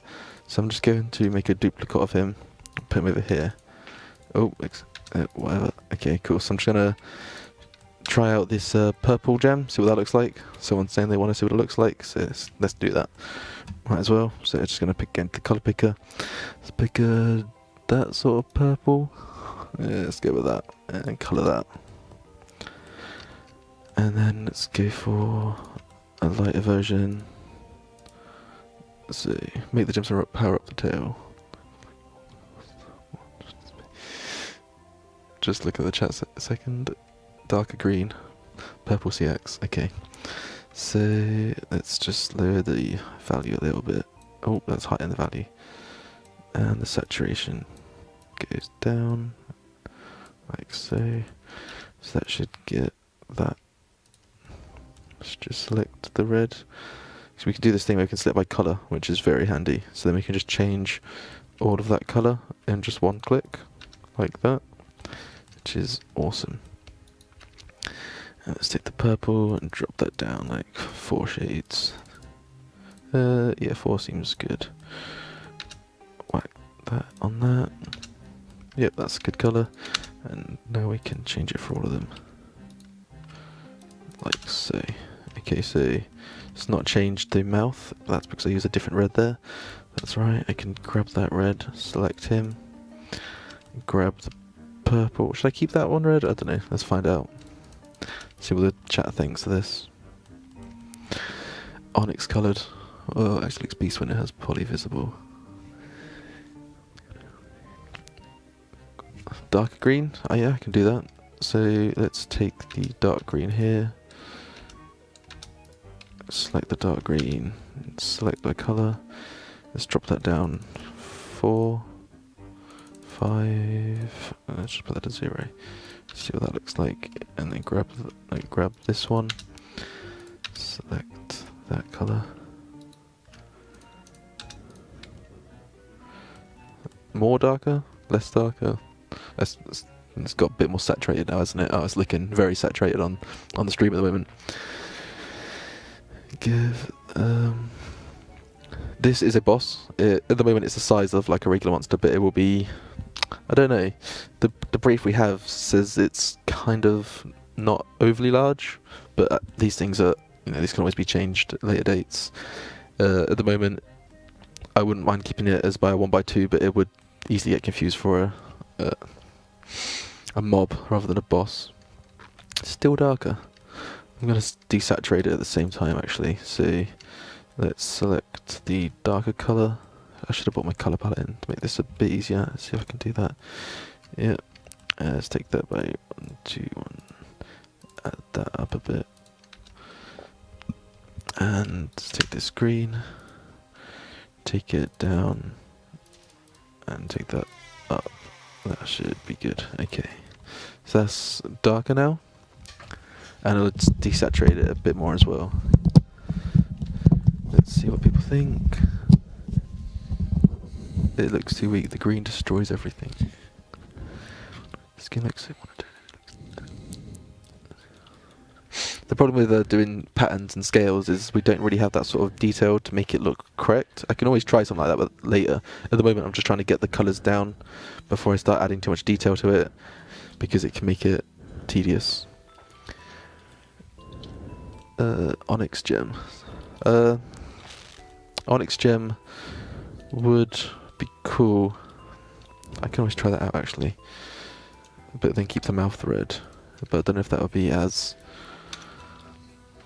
obvious. But I could always try these things out. Okay, so let's take this red. Let's go with a base colour of 5. Nope, that's clearly not 5, that's 500. Okay, there we go. Oh, I need to actually select the colour first. Take the 5 and colour it. There we go. And then this one. Let's make this 8. So good place to keep. Oh, not even selected yet. Yep. You've seen all the mistakes I make, which aren't big issues, but yeah. Okay. And then the final highlight, I'll make it 12. No, 13. And the same for the eyes.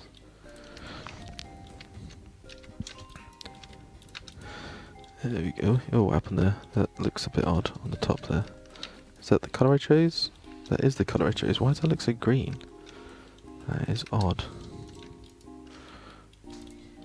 Maybe if I take that down. There we go. Don't know what happened there. Must have misclicked. So what do you think of that with the black crystal and the onyx on his back? Say it matches the teeth. I'd go for a darker green, because that it definitely seems like quite detached at the moment. So I reckon if you just do a group select on that green and choose something that's kind of more like a deep emerald green. Okay. I think that kind of... What, really saturated? Not too saturated. I'll probably drag the saturation down a bit. Probably use the slider in HSV. There you go, cool. Yeah, just drag saturation down, drag value down a bit as well. Saturation value. It's like... About there. No, a bit darker actually. Keep going. There you go, probably about that. There you go. I think that kind of balances out a bit more. Yeah, it's cool. I like that colour. Cool. Then if you just start adding like a dark tone underneath the body as well, you'll help start establishing a sense of light direction. Like you've got it on that gem at the top there. You've got sort of 3 tones. Probably start doing that on the body as well. Let's take the value down a bit more and saturation. Something like... Oh, that's quite cool actually. What does the chat think? Oh, pog jumps. That's good. Yes, please make it fight 3 of them. Okay, that's cool. So everyone seems to be liking the onyx one. Yep. Awesome. Yeah. It'd be good if we had like a straw poll system so we could see which one's favourite. That would be kind of cool. It'd be nice, like the more streams like this we do, we kind of start establishing what's possible. Like that, for sure. Yeah, for sure. That'd be good. Okay, yeah. People seem to be liking the onyx one. Good. That's good. That'd be quite cool as well because it can use like some sort of like dark magic thing, can't it? Yeah, why not? I don't see why not. That sounds good. I think if it kind of... everyone knows I'm obsessed with lore anyway. Do a Zenite one. I'm not going to do one for every single gem. Because I'm going to be here all day. Yeah, that would take a very long time, I'm afraid. Okay, so Are we still? Do you think the red in the mouth still works? Because that obviously gives still the good contrast. I'd turn the red to purple actually in the mouth. Red to if you purple. kind of look at your own gums, it's very rare that you see someone with like completely red gums. It tends to go more along with a pink or purple, and that contrasts better with the green, I think. What's the? Oh yeah, that's a good point. Yeah, it's very rarely deep red. In fact, it's pretty much never. Oh, that's purple, and that looks quite nice actually, especially with that green. Absolutely. I like the black markings on its back as well. You could probably like start having a few black markings. What have I done? Oh right, I just minimised the wrong one. Went black for a second there. Sorry guys. Okay, so yeah, let's change that to purple. So let's grab the red. That's not red. Nor is that. Where is it? So it's quite difficult to actually select some red sometimes. Some colours in this engine, so you have to like drag them out, and you have to select them out, and then just delete the poly you just created. It's just one of the drawbacks. Just take this. Start with this purple, but I don't see me sticking with it because that is probably a bit too saturated, and maybe a bit too purple actually. Let's undo that and just fiddle with the HSL values, HSV values. So let's take the value up and the saturation down. Actually, that's a good level. As is that. Okay. Something like that. I'll probably go for something that's not quite as saturated. More vibrant. Probably a bit darker. Okay, so Yeah, darker. so we move that down, slightly less saturated. So it kind of looks almost like the flesh is slightly less. I'd go for less saturated. That way, it kind of makes the flesh look like there's not so much blood flow to it. You remember when we were checking out on survival horror games the other day, where kind of they've used desaturated colours to kind of create this sort of dead feel to the environment. Yeah. I always think for like reptilian mouths, it's nice if the insides look kind of like dead and stagnant, especially if it's kind of like a malevolent reptile. It kind of just makes it feel like that bite is definitely going to be kind of toxic and nasty. Keep it red but darker. Keep it red but darker. Oh, fair Darker enough. red. Try. Put more red in it. Keep it red. Let's go for a middle ground. Okay, cool. Let's add some more red in the RGB. Let's take the red up, like to there. That looks like a good colour. Something like that. Whereabouts are we? Yeah, so it's still a bit too like bright for my taste, to be honest. Like if you were to like really, really desaturate it, so I drag it all the way down. Yeah, probably about there. I kind of like those sort of It kind of looks really sort of I think dirty, to be honest. more red to it then. It's probably going. Oh, don't want to do that. You've overdone it there, mate. Sorry. Something like that. It's like a Komodo dragon. It is a bit Yeah, like a that's Komodo cool. dragon, isn't it? Yeah, absolutely. I'm gonna start making a bit less Komodo-y soon, because I'm gonna add a few more gems down this back. Komodo dragons are like the second coolest reptile to crocodiles, really, aren't they? Aren't they? Yeah. Yeah, I think that. They're kind of scary though. They're terrifying. Don't they have like a something about their mouths that's like rotten? Yeah, or they've got bacteria in their yeah. mouths. It's just deadly. If you get bitten by them, you'll die of septicemia within a very short period of time. yeah, it's beautiful. Sorry. Yeah, it's not very cheerful, is it? I shouldn't really say that. Okay, do you want to take it for a second? Yeah, for sure. We need to press the button, don't we? Can you just swap it to the Cool. Do you know one which to the one? left? Yeah. Yeah, to the left.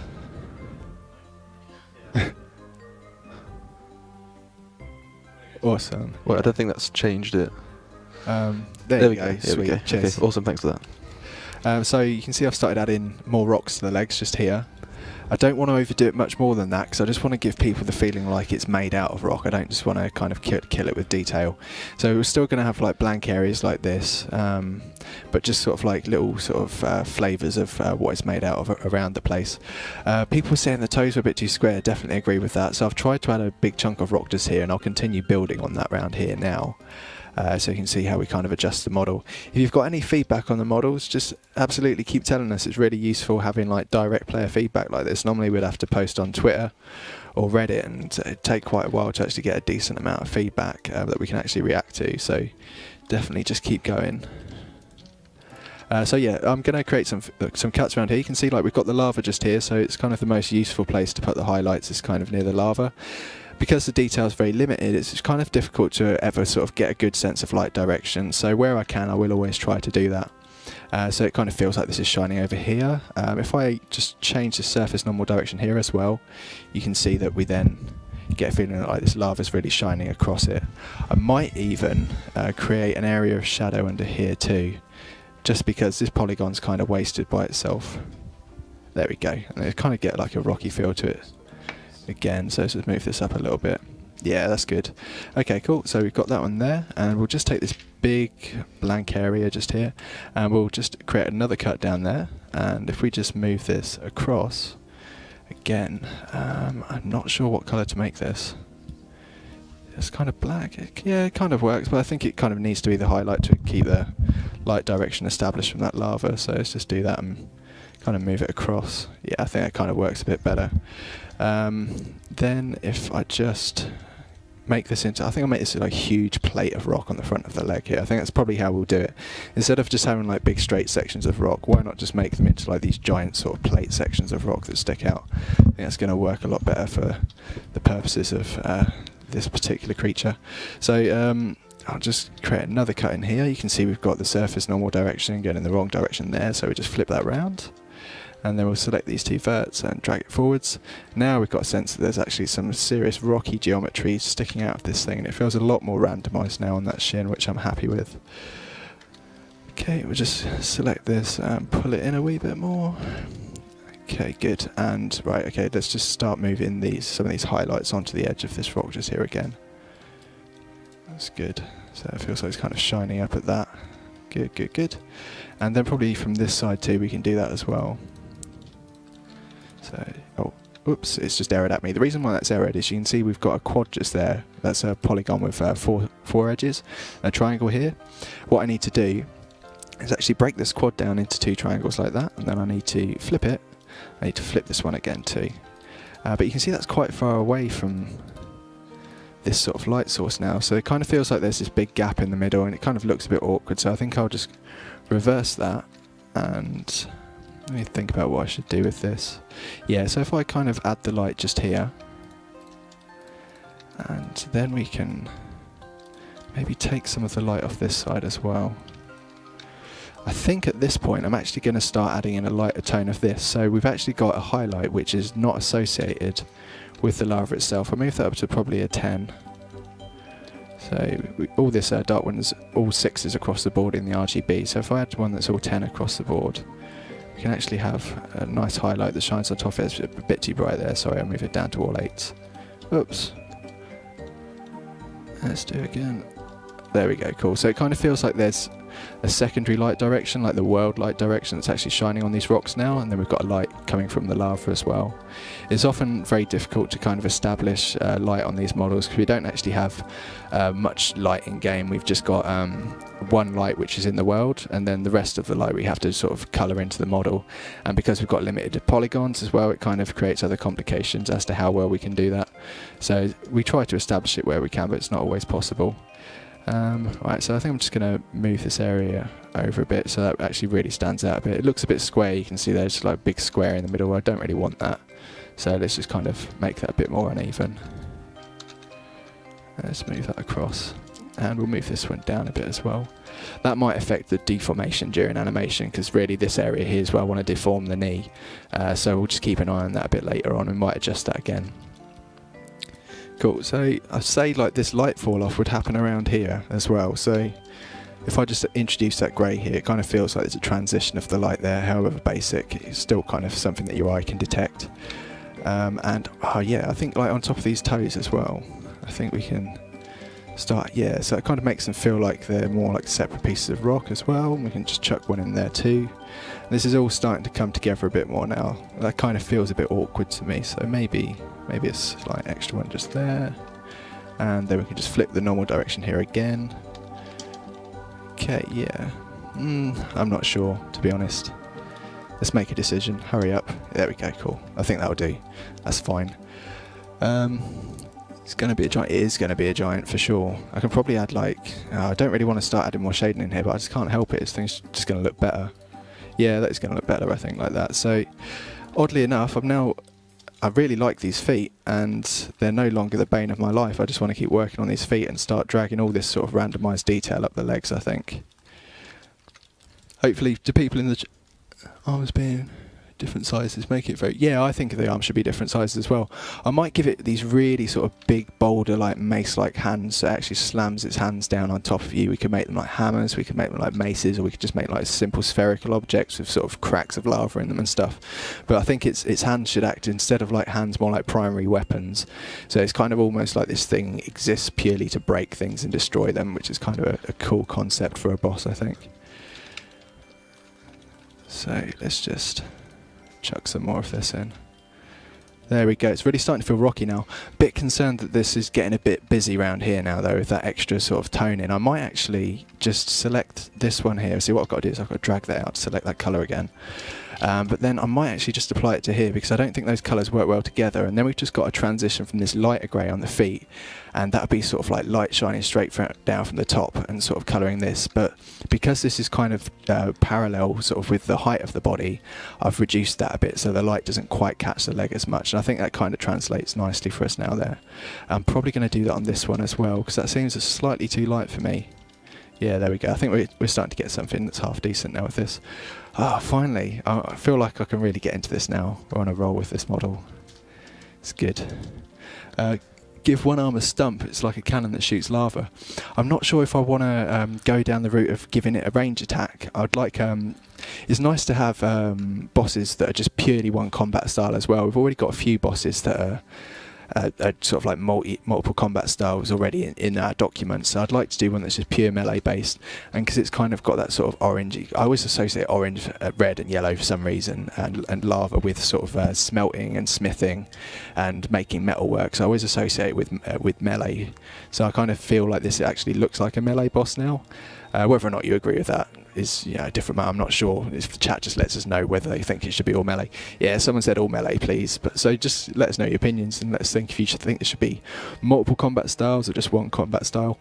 So I'm just going to keep adding rocks with this, which might get a bit boring to watch. So we'll switch back over to Wes, because he's probably got to add his crystals in now by the looks of it, haven't you? Yep. Cool. That sounds good. So once we've swapped over to me, I'll just go through what I've been changing. Give us a second. Can we just swap over to my screen, please? Thank you very much. Cheers. Okay, so I've got it back into 3ds Max, and I've gotten the colours more consistent from what we had earlier. Obviously, again, the colours are definitely not what you can't even see them anyway because I'm not in Max yet. There we go. It's a good thing I wasn't on stream all that time, was it? We're going to keep doing that. We're going to, can't help it. Cool, so yeah, I've changed it so... Oh, I've just taken it back into Max. I've added these gems to the back going down its tail, so there's getting smaller as they go down. Obviously it's hard to really see what they look like at the moment because they are still green, but they will be black at some point as well. I've also gone into the mouth and made the gums darker, just to give that bit more of a... just make it look a bit different. And what should I work on next? I want to work on something that blends the skin with the crystal to give some more of a transition, as it kind of just looks like it's making it look more like it's grown around it instead of just kind of sat on top. But yeah, let's just look at what everyone's saying. Red eyes. I could still make the eyes red. Sounds like you're teasing them. I might do that. Yeah, just looking at the feedback is always good. Yeah, Dogadal. Dogadal, that sounds like a Pokemon. Emerald Gem? No, not an Emerald Gem. Settled on Onyx. Seems to be the one that got the most feedback. Well, if it was an Emerald Gem, I'd have to change the lizard from green, and I kind of want to keep the lizard green. The crystal's very flat. Give it more height. I can do that. I quite like the idea of having a flat crystal rather than having it too pointy. Oh, Sapphire Gem. What hasn't been said? Opal. No one said opal yet. You get black opals as well, though. Can you? That's what it reminds me of, yeah. It reminds me of black opal. As my mum would say, that's my birthstone. There you go. My mum's obsessed with saying things like that. Okay, let's start something. What should I do next? So let's add the teeth coming down from the mouth. It's kind of awkward to see. Can I change the shading? I can't, can I? Because I know what happens when you change shading. It goes black. Oh, it goes red. No, it's still not very good. Let's just go back to default. Okay.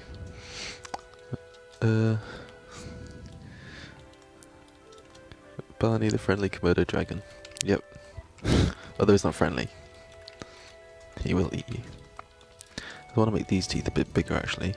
The problem with the swapping between different versions, swapping from max to jagged, you can get like issues with the verts moving to where you don't really expect them to go. Being as you are limited with max, you can go all the way to three decimal points, unlike jagged, which is limited to no decimal points. So it's always good to check that nothing's been shrunken down too badly. There we go, it's a bit better. And what I'm going to do, actually let's just fix the topology of the tongue first, because I want to lift this section here to make it look like this is the tongue. So just raise this up a little bit. Should do the trick. I might even add let's just get rid of some of these polys so I can, no, not polys, edges, so I can add some more information down here, just to make it look more like a tongue. So let's connect that there. And then obviously it doesn't really look much different now, but when I go back into jagged I can add that as a separate colour, so it looks a lot more obvious. Let's go there, and there, and there, and let's just connect that to the back. Let's do that one. And let's connect these guys in, otherwise they're going to complain. Well, they're not going to complain, but they're going to just connect how they want to, and I'd rather control that myself. Okay, still getting confused. Okay, there we go. I'm moving back up. Yeah, I'm going to move to the top of the mouth now. I assume I probably will animate it in a way that makes you, so you would be able to see these teeth, so it's probably important that I put them in sooner rather than later. So I want them to go, let's rotate this guy's mouth back. That's probably going to cause issues. It usually does. Did I do it to a good, did I do it to that? There we go, something like that. Okay, let's just move that down to decide where these teeth are going to come from. How much? Let's just answer some questions quickly. How much do we play RuneScape? Me personally, I've not played for a few weeks now actually. I've been on holiday and been doing other things, but usually I go on every now and then. I don't want to comment because everyone will judge me. Sorry, that's my answer. Yeah, that's his answer. The last time I played I was doing Clue Scrolls. I was trying to get the new rewards that I created and managed to get one out of like 60 treasure trails, so that was fun. And it was just like it was one of those scrolls as well, so that was a shame. Anyway, back to the teeth. Hungry, hungry hippos. Yep, hungry, hungry hippos indeed. Or hungry, hungry crocodiles. Okay, let's move this over. Let's add him and connect that together. Awesome.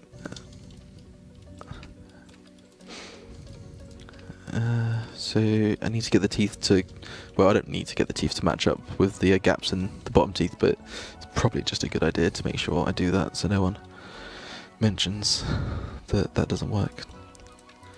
Okay, let's add some more geometry between these sections here, like so, and these are the sections I will be bringing down like that, but not like that because they need more geometry still. So now I want to add another some more information down the middle. So now I can pull the verts out for the teeth. So this one needs to come down. Well, let's just bring them all down at the same time. So it's every other one. So this one and this one. And bring those down. There we go. His head does kind of look quite Godzilla-y. No, I think Godzilla's got... No, I don't think it looks like Godzilla. Okay, that's good. I think Godzilla's got a smaller snout, I think that's what it is. He's got more of a head like a brontosaurus, or how I remember it. Apart from the new Godzilla, which has got like an awesome head. It's Yeah. kind of looks more like that snapping turtle that we saw earlier, I think, the new Godzilla, don't it? Which, yeah. White teeth. People want white teeth. Make it. These aren't going to be mobs. They're going to be like it's going to be one singular boss in a room. So it will be quite large. I don't know how large. Can't wait for the animation struggles. Oh yeah, there'll be lots of animation struggles. Oh yeah. Right. The worst part will be the labeling part, where we have to essentially set all the labels for each poly and create the base file, because that could be quite a repetitive process, which could be seen as... I think through the Q&A I'm actually going to do my labels then and just kind of explain to people what I've done. Idea. It's probably a good idea. Then we can just get on making the base.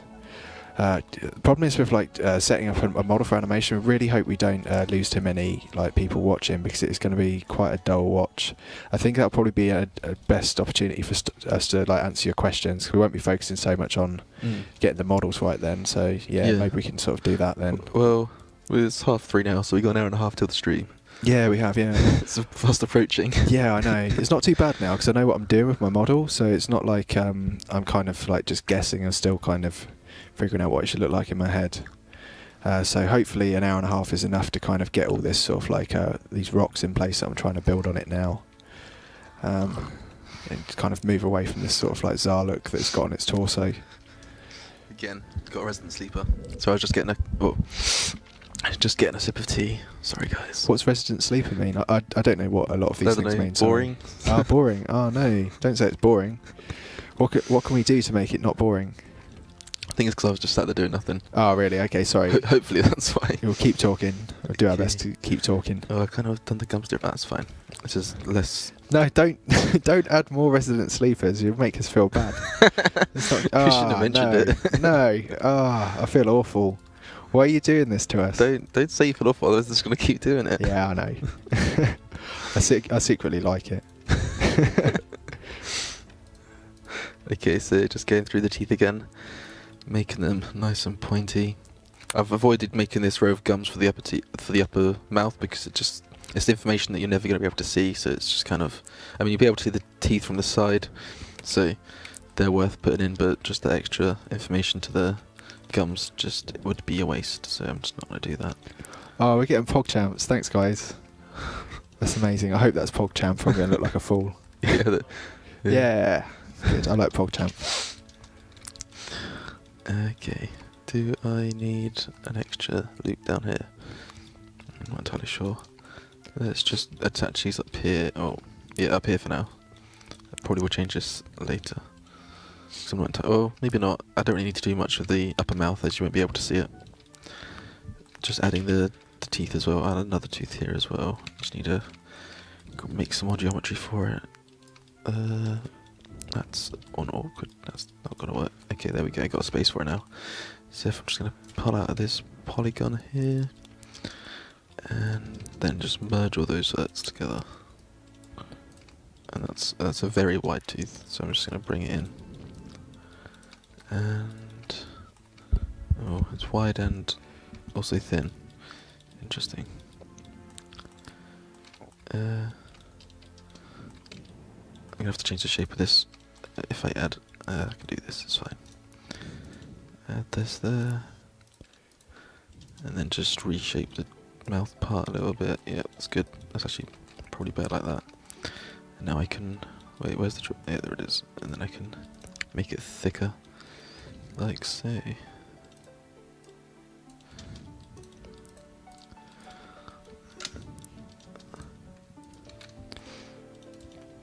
There we go, and then just add. See, sometimes when you don't connect some verts, it starts to do this thing where it just snaps them for you. Just move them out of the way. You can do that, and boom. Oh, and I've made it humongous again. Let's just pull that into there. Hopefully the teeth will, the jaws will still line up with each other when I come to connect it again. But that is looking very nice. Mind the colour. It won't be like colour. That's just what happens when you start editing things in 3ds Max.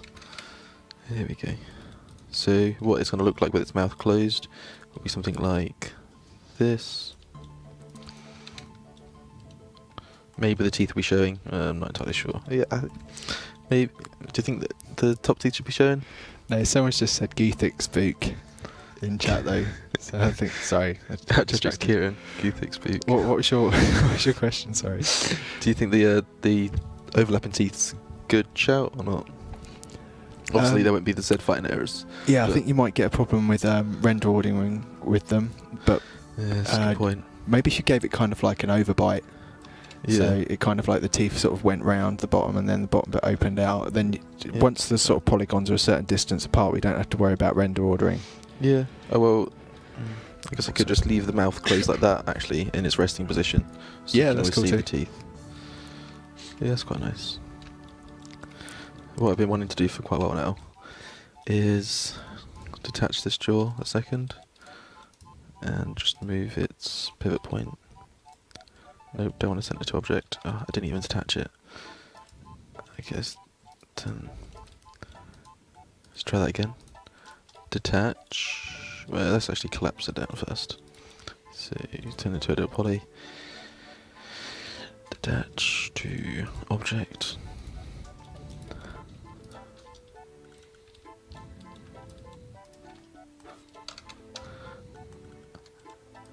There we go. What do you think? Awesome. At least you know where you need to place your pivot point for the jaw. I like how like big that mouth is. That looks really kind of aggressive.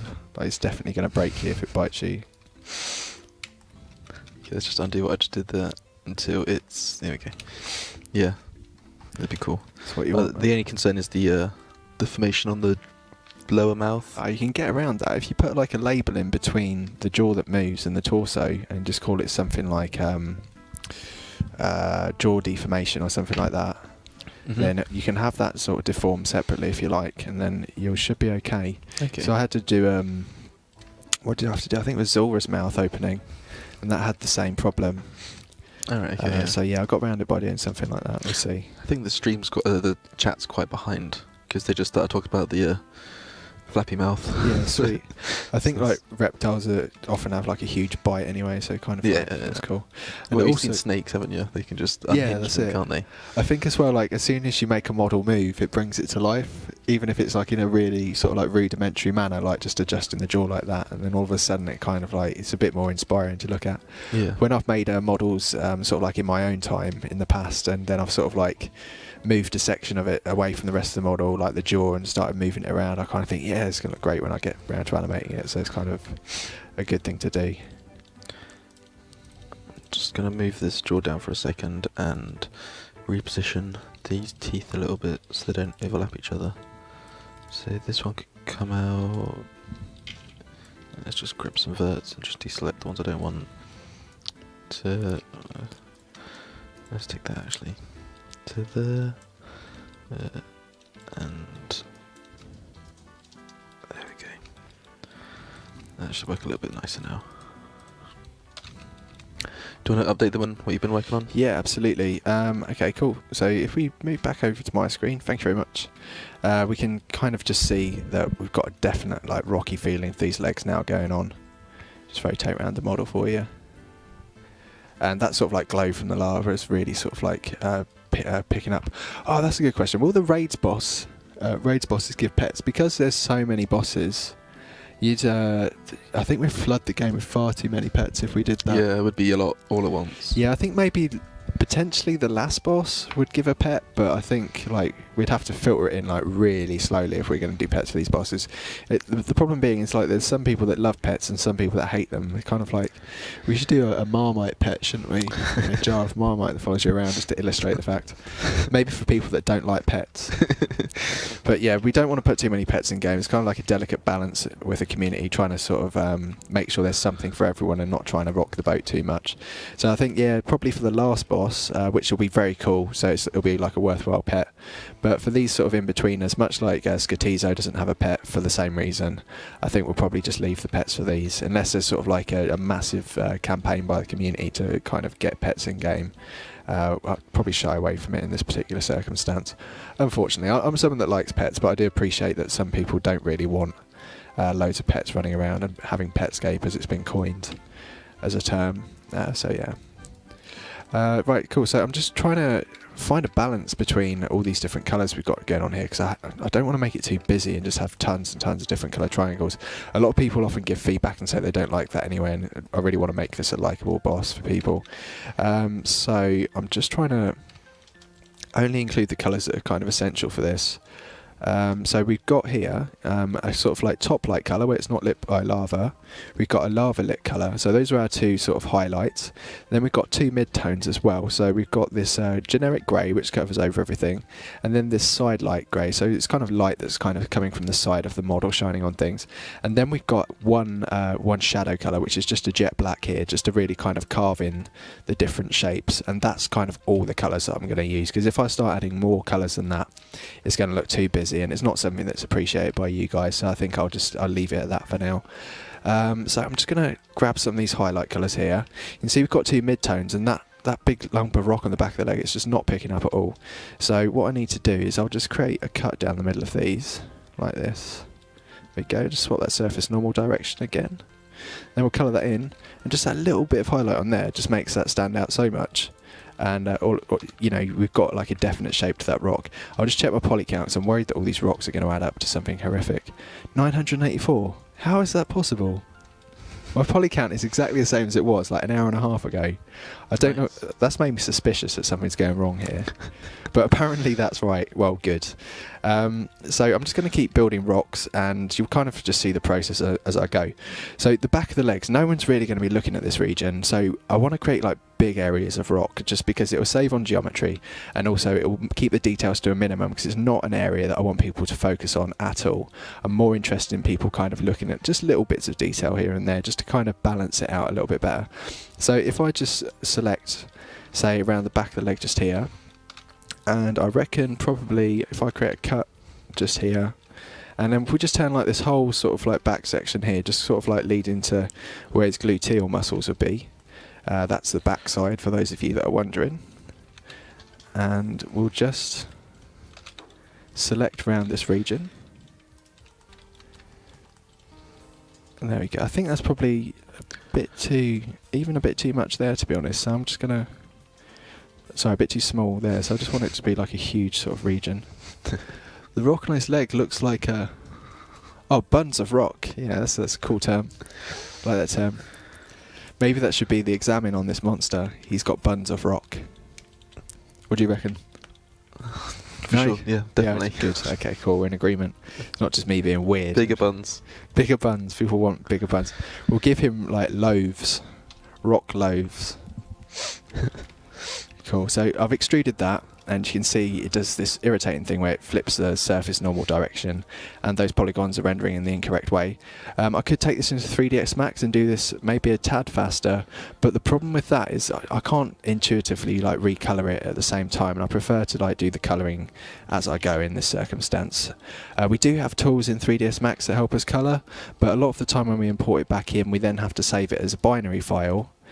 Just to find out where the sort of discrepancies in the colour have been kind of lost when we move it over. Because when we get it into game, I don't know if anyone remembers with the Grand Exchange when that first came into game, there were like blue areas, like navy blue areas. That's what the colours default to when we import them from 3ds Max. It's actually a bug, so we kind of risk having bugs going live with the colouring if we kind of do that. We might miss a few here and there.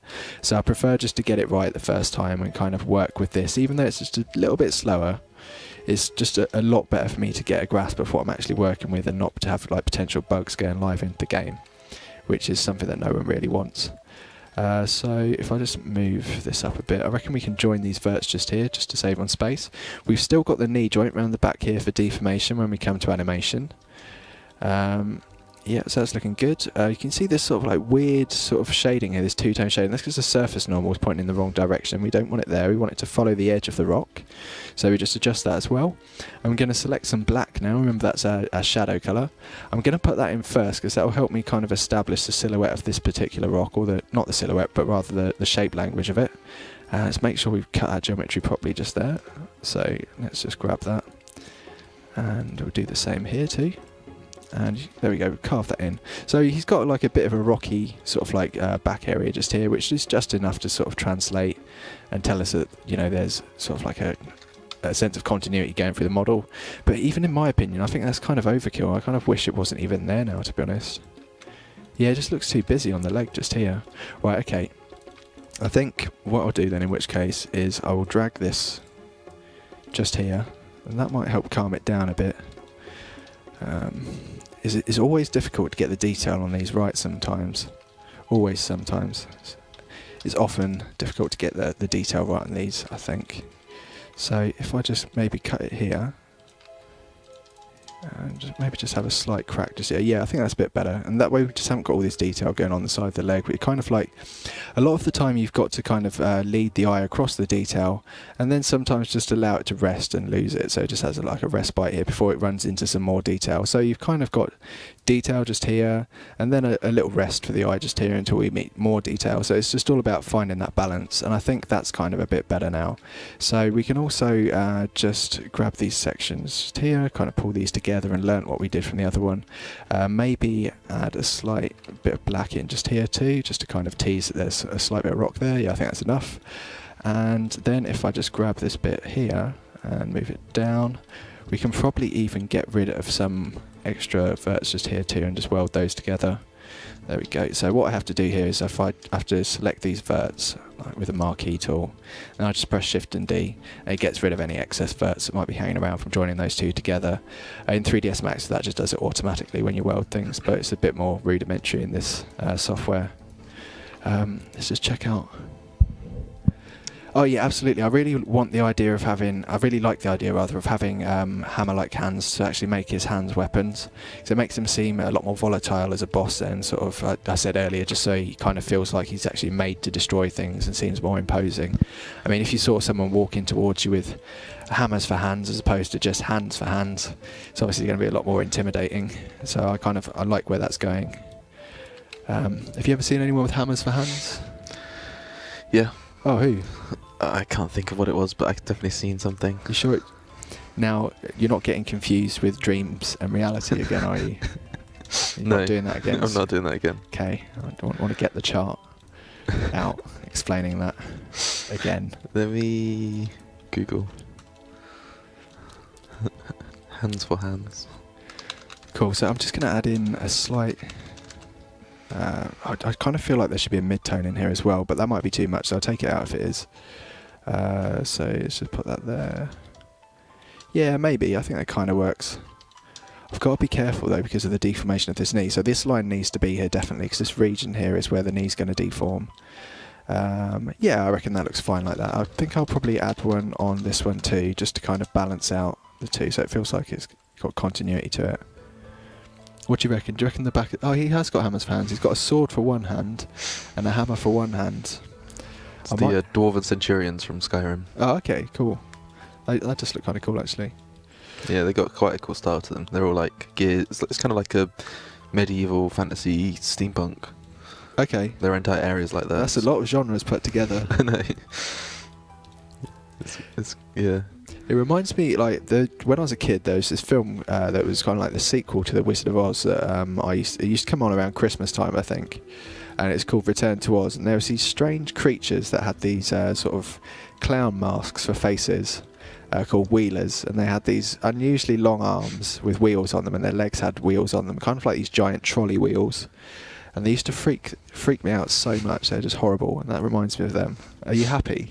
Yeah. So what are you trying to do to me at work? It's terrible. Right, okay, so I'm just going to probably include like the sort of like buttock region in this one as well. So we'll just have one rock here, maybe a stray rock here, and I think that's it for the back of the legs. It's enough detail. I'm actually just thinking that that's too much detail on the back of this leg anyway, but we'll see how it goes as we go. I'll probably pull this over a bit so it kind of spaces out the detail a bit more. Maybe pull this out. I don't really want to lose the shape of the leg either, so I think that's kind of enough. Maybe I might even just take the light from this lava down here and make this highlight just here less drastic. See if that works. So it kind of feels, yeah, so it feels like it's just shining up on that a bit. And yeah, it seems like that would be darker. That's a cool as well. suggestion. Put like a pickaxe in his back. A pickaxe in his back. I like things like that. They just kind of work, but I don't want to stick a pickaxe in its back. Just it kind of feels like it would have got there somehow, and it might be distracting. So say if I've got all these details that people are focusing on around here, the boss comes towards you, then all of a sudden it's got a pickaxe in its back. Everyone's going to be kind of looking at the pickaxe and thinking, why is it there? And That's a good thing, isn't it? well, not really, because I don't really see how I can tie it in without making the theme of the boss seem convoluted. And I kind of want him to not seem like someone that's that vulnerable that someone would be able to run up to him and shove a pickaxe. It's in like his they back were and just can't take mining, it and I out. thought I was going to mine this rock, and it's like, oh, that was a mistake. But it's not like inside the raid dungeons people go there to mine. People go there to face deadly monsters, not to sort of sneak up behind them and stick a pickaxe in their back. So I'm not saying it's like a rubbish idea or anything like that. Definitely Well, I just not. took it from the chat. It just doesn't It's really. their idea. Yeah, this is fine. It just doesn't really feel like it fits the theme. But I do like those sort of ideas. I think in the Gobi quest, there was a Gobi quest in RS3 recently where one of the Gobis got a pickaxe stuck in its head, and it kept the pickaxe in its head throughout that quest as well. So I kind of feel like it may have possibly been done before somewhere else as well. Right, okay, so let's carry on with these rocks. I'll just extrude this. We never said that. It's third age pickaxe instant kill, and I don't think we can get anyone to agree to that. That'd be It seems well balanced. yeah, that's definitely well balanced, right? Cool. Okay, I'm gonna just keep cutting some rocks, as I said. So let's just move these around. I'm not sure if I'm going to be a fan of what I'm doing here, but Pardon? Okay, yeah, it's fine. okay, It's fine. cool. So you're gonna swap to me for a second. I'm just gonna show you what I've been working on. So I've been I'll just edit in the body there to try to give it a bit more of a curvature, but I was also adding a bit around here, the crystal, to make it look like it's more embedded in his back than just kind of floating on top. What do you think of that? What? So it's kind of like floating on top of it? Well, instead of floating on top, it's kind of sunken in and there's like skin. Oh yeah, around absolutely. it. Yeah, it feels like it's embedded then, doesn't it? Yeah. It's a bit more of a... It's more part of it than just kind of hovering. So, what else have I been doing? So, well, I mean, I think I'm coming up to the end of it really. Obviously there's more I can do. I've got hour and 20 minutes, so... Cool. If anyone's got any feedback, put it in the chat and I'll give that give it a read. It's PogChamps, I like PogChamps. PogChamps are good. So I'm just going to start building up these sections again. So I want to cut into those a little bit so they look edged, and here as well. Like that. Might bring this up a bit taller actually. Give it a club tail. I kind of want to keep the tail simple because I want most of the information to be at the front. It's still not going to really be able to turn around and hit you with its tail. It's more like it'll attack you from its front. So, oh, a lot of feedback just came through. Try and give this a read. Why its front legs in the back? Front legs aren't in the back. No, I'd say this look like backloads, definitely. Yeah, the currently the spikes in the tail, they will be black onyx gems as well. What happened to the mane? I can still make the mane. I just kind of felt that might be adding a bit too much information, but if I feel like I can add that in the end, I might do it because it does sound quite cool. Maybe not so much the entire way around, but maybe just on its shoulder, just before its shoulders there, just pop out there.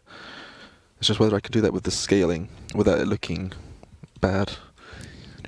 Can I saturate it a little more? It is saturated more, it's just the way it seems on stream seems a bit oversaturated, but it won't look like that in the final version.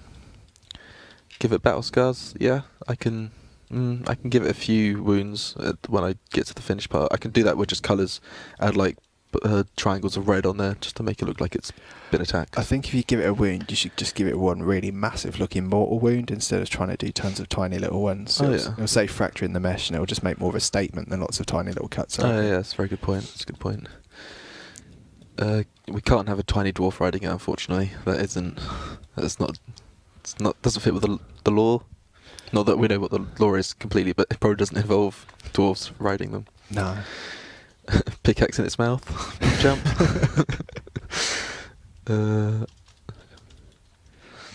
Oh yeah. Well, yeah. I don't know about putting a sharp onyx on its nose. I kind of like the sort of simplicity of the nose at the moment. Again, if we keep adding more onyx to it, it'll detract from its back. Okay. Add a chisel stuck in the onyx. What's that, sorry? Add a chisel. Give it an evolution line. Name child riding it. Give it a shotgun.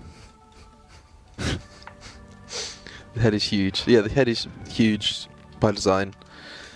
That's what I want it to be. I want its head to be the head and the gem to be its main feature. I'm not really a big fan of doing a club tail because I feel like I want more of the important information to be near the front of the model rather than the back. Well, monster, should I say? I want to see how crazy these suggestions get of all the things you should be adding to it now. It's making me amused. Make the teeth larger? I could make the teeth larger, but I'm just worried about it causing problems with when it closes its mouth, that you'll be able to see them if they're too big. Yeah, for sure. When I get into the editor, I will be changing the colours around the gem to be darker. God, they're coming in quite fast now. Oh, they are. Wow. Add a spike on its head? Yeah, I was going to do that. I might still do that, just like near the top of its head, where it joins with its neck. That'd be quite a good place to put that. Can you add a hole in its tail? Yeah, I will be doing what is done with the gems on Arceus. I will be doing a similar thing to make it look like it's glowing. What else is there? Cheers for all the good comments. That's well, good feedback. It's very helpful. It's very nice to see. Have arrows taken from its flesh? I could do that, although they would be quite awkward to animate, and I feel like it wouldn't look very good because they're such small items. They would judder all over the place and just look a bit awkward. Add a scar on the eye. That would be a good place to put the scar. I was thinking of putting like a big one across its back that's cut and like taken out some of its skin and also, well, crack the gem a little bit. But I don't know how I would do that without going into too much detail. You could put it on its shoulder and just show some bone and stuff like that if you wanted. One golden tooth. I don't know what that's referencing, but It's a fair comment. Give it scars. Make it look more mean. Yeah, I could make the eyes a little bit more angled. I don't want it to look... yeah. I still need to sort its eye socket out a little bit. In fact, I'll just move those around a little bit, because this is still quite old. Let's add... Should I do a ring around the eye? That's probably the best. I'm just going to extrude around the eye. Sorry, I can't model and look at the questions at the same time. I'm not putting a laser tear in its mouth. That is the last comment I'm reading for a while. As great as it was. Okay, and now just delete the inside one. Okay, so I'm just adding another ring around its eye so I can put in a separate colour there to make it seem a bit... so it blends better with the onyx gem. Just need to fix up the topology a little bit. So let's just work on that for a second. Problem with working on this like sort of detail is it can collapse on itself when you take it into jagged. So it is something you should be very careful with. Snap you to there. Maybe bring this eye up a little bit. Maybe make it pointier this direction instead of the other direction. Bring this down. Oh, forgot that. There we go. Does that look evil though? Maybe. Let's just make it all smooth again. There we go.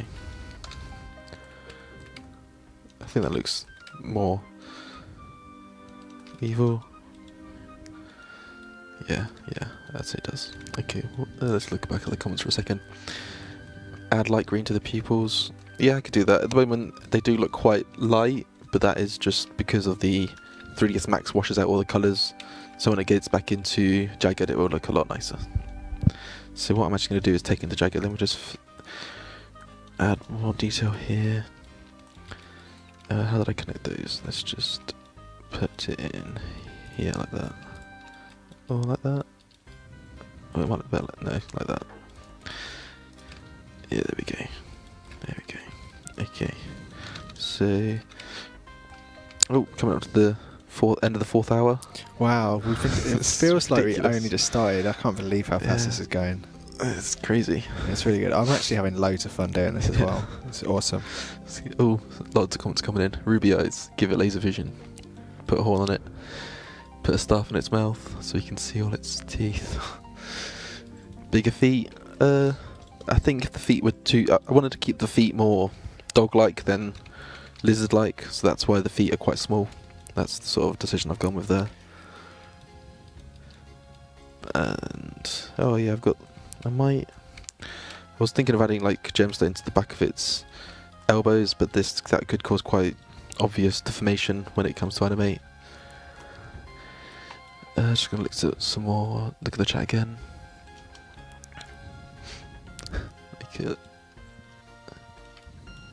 That would be cool if make it so it looks like it's. Oh no, I can't do that.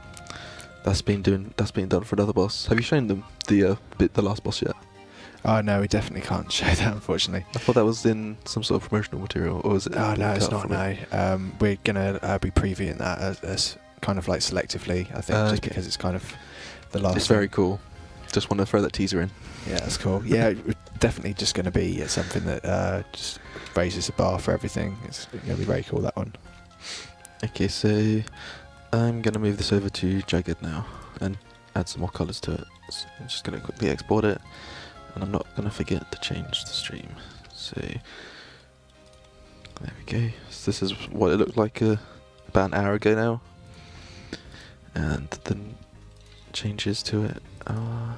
There we go. Not too much changes, but I'd say a sufficient amount. Okay, so let's add some the darker greens in there. Let's grab that one and add that to the inside of the, well, to the outside of the gem. So down here. So if I just make all these the darker green, it should make it stand out a bit more. Again, a lot of these like colour sort of things is just trial and error, see what works best. You're never entirely sure what it's going to look like until you've applied the changes. Is it that one? It is that one. Oh, it's that one. That was very good. There we go. I might make it light around the edges as well, so I need to get for a slightly lighter green, so just add a couple of values there to that. And then select these ones, something like that. That looks quite nice. That looks quite... no, that's the wrong ones, that's why. Yeah, this one. So I'm just going to turn these into triangles. Nope, don't want to extrude. Unfortunately, some of the shortcuts are quite similar to each other, so sometimes when you don't press a button quite hard enough, it will not... why is it not turning it into a triangle? Come on. Quad to try. There we go. And then flip that round. Awesome. There we go. Oh, it seems like it's making more of a push through. What's that one saying in the chat? Squirtle incoming. Squirtle. Nice. I don't see Squirtle. Squirtle's got like water cannons and stuff. Yeah, that's Blastoise. Squirtle's just the small one. Oh, sugar. That makes me sound like I know nothing about Pokemon. Because I know nothing about Pokemon. That would be why. Yeah. And let's just colour these crystals in quickly so you can have a look at these before we swap back to the Mod Ghost. So let's just colour that one in, and the last one. There we go. Might make that one at the end a little bigger. It seems to have shrunk quite a bit, bringing it into Jagged. Again, the colours you see on stream, they're going to be slightly more... they're too saturated at the moment on stream, so they will be slightly less saturated for the final version. So yeah, this is what it's looking like so far at the end of, well, almost at the end of hour 4. Do you want to show them what you've been working on? Yeah, sure. Fortunately, it's just going to be more rocks. I'm trying not to like zoom in too much on the model, because if you just tune in, you're just going to see like this all the time. It's really nice. I like the highlights on the rocks. Yeah, he's got one bun of steel. I'm just going to Just going to like adjust this now. So I've got to be really careful here because this is the waistline, and you can see it's all over the place. It's going to be a nightmare to animate. So I'm just trying to find a nice sort of like average between the waistline to make sure he's easy to deform later on. But I can tweak that whilst I'm sort of making the rig later, and we can explain more about how important that is. So I'm just. It's also a bit difficult to sort of show people things in this editor because as soon as I go into like edit that, it just looks really messy. Yeah. Unfortunately, but right, so we can see like the two different styles. Like from when we just started off, we've got this one up here that looks very sort of robotic, like a sort of sentinel, and then this one here that looks more organic. So what I'm trying to do is make it so this organic look slowly works its way around these more sort of like robotic structures, so it looks like they're kind of like chiseled into or encased in rock. It wasn't like, I'm not going to pretend that's originally what I intended, but it's a happy sort of like conclusion to what I started out at, I think, because we're kind of moving away from that sort of Tsar look that I don't think anyone in the chat was particularly happy with. So I'm just going to select this, and I think I'm not going to actually extrude that whole thing. What I'm going to start doing is actually like just making little cuts around here. I'll try and zoom out as much as I can whilst I'm working. So we can make little cuts, and then we can actually just like pull areas of geometry out, so they just kind of slightly lift off the surface. Then I can just grab the shadowy tones and just kind of like drop a little shadow in just there. And we can drop a mid-tone in just there. And then I think we'll keep that as a highlight just there, and maybe some sort of, I think we'll keep that as a standard sort of mid-tone there as well too. And then we've got some sort of light reflecting off that sort of crack in his back just there too. And then around here we can just kind of do the same. Let's just drop in more black just here, because this is not like an area where I want to draw too much attention to. We can just have like little sort of like flourishes of detail without any sort of like real detriment to the poly count, but still kind of making it feel like that sort of rocky appearance travels throughout the model. So I'll just drop another cut in here too as well, and maybe we can pinch those. No, actually I'll leave them separate. So we'll move that down to there possibly. Yeah, and then I think we'll just have the same tone there, mid-tone here, and maybe a mid-tone here, because like this is kind of like behind the arm as well. I don't think it'd like get much light direction going to it. So yeah, I think maybe that's enough on that one. Maybe I might just colour this top section a slightly brighter mid-tone too, just so it detects a bit better, and then we can lift this up so it's kind of more on the waistline. Whereabouts is our waistline here? Yeah, that should be okay. Yeah, because this one so I want to kind of make it parallel with that actually, and then that should work nicely during animation. Right, good. I'm glad that's sorted. That midriff was going to be a bit difficult. Hopefully we don't get too many problems with it later. Good. I think I might just drop another highlight in just there too. Good. Yeah. So I think that's like the back of the legs done. I'll work on something different, and then when we move over to Connor, I'll just kind of do some more of that rocks in the time when you're not watching. So I'll just save this out and move it over into 3ds Max, and then we can compare it to all the ones from previous hours as well. So we're coming up to 4th hour now, so I'll just recap. For those of you that have just joined in, this is a Let's Design Zaya stream. We're designing 2 raids bosses. We've taken a raids boss each. I'm doing a lava man and Connor's doing a lizard creature. We're intending to do this within an 8-hour time frame. What we want to do then in the 8-hour time frame is we want to build our models before this afternoon's Q&A at 5 PM. So we've got 1 more hour left on building these, and then during the Q&A we're going to be labelling up our models. That's quite boring, and we'll explain what we've done after the Q&A. We'll also be showing you the skill pets during the Q&A too, so you'll be able to see what they'll be coming out soon. And then after the Q&A we'll be continuing to rig our models for animation, then hopefully we can get an idle animation going as well, and bring this to kind of a close with an actual asset that's more or less there. We'll probably tweak the assets before they go into game, because there's only so much we can do in an 8-hour window, but hopefully you get to see the workflow for an entire character over an 8-hour period. So I'll just move this guy to the side. I'll unhide my previous iterations. There we go. You can see how like different that looks as we're approaching the 4th hour. Oh wow, we've even got like the first guy over there as well. That's kind of like within the first like half an hour, I think, that one. So let's give them all black meshes just so they kind of stand out a bit more. There we go. Cool. Oh, actually I'll give him a grey one. It's like too dark now to really pick up. There we go, cool. So if I just import boss 5. Okay, hopefully he looks massively different. Let's make him have a black mesh too. You just swap to 3D. Oh, Studio. sorry guys, I didn't mean to do that. Right, all I need to do is just reduce this one. Yeah, there we go, cool. Right, so that must have been quite boring. So, yeah, let's move along then. Sorry, I should have noticed that sooner. Nah, it's fine, man. It's Can you alright. see those up there from there? Can we what, sorry? The main screens. Yeah, I can see the I can see the main screen's fine. Yeah, it's fine. Probably it's alright to just enlarge my screen. Is that alright? Sweet, thank you very much. Okay, so we've got the initial template that I built, and then we've got this guy over here, where we started adding in some areas just to section off the parts of geometry that we wanted to develop. Then we started developing those. We added in that sort of like a sort of belly that was kind of like a furnace sort of grate, and then we sort of coloured in the face a bit more. People felt by this stage it was going a bit too czar, so we kind of tried to make it a bit more, oh whoops, it just slipped away from us, a bit more organic like this one. I'll just hide these guys and then we can zoom in on that one in the middle. Let's just hide that selection. Then we can just zoom in. Cool, so now we've got something. Oh, this is really annoying by the way, because if I just press F4 maybe, I'll get rid of it that way.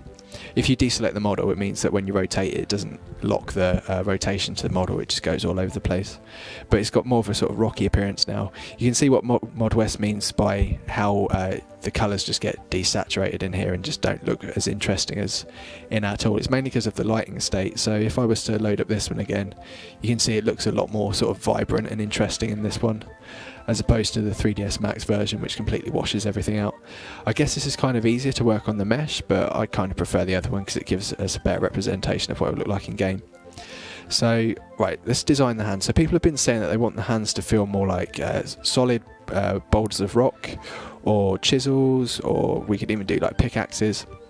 So if we just turn to the chat, what should we make the hands? So let's make them look like weapons of some kind. It can't be something that's... One butt cheek is rather large. It's his bun of steel.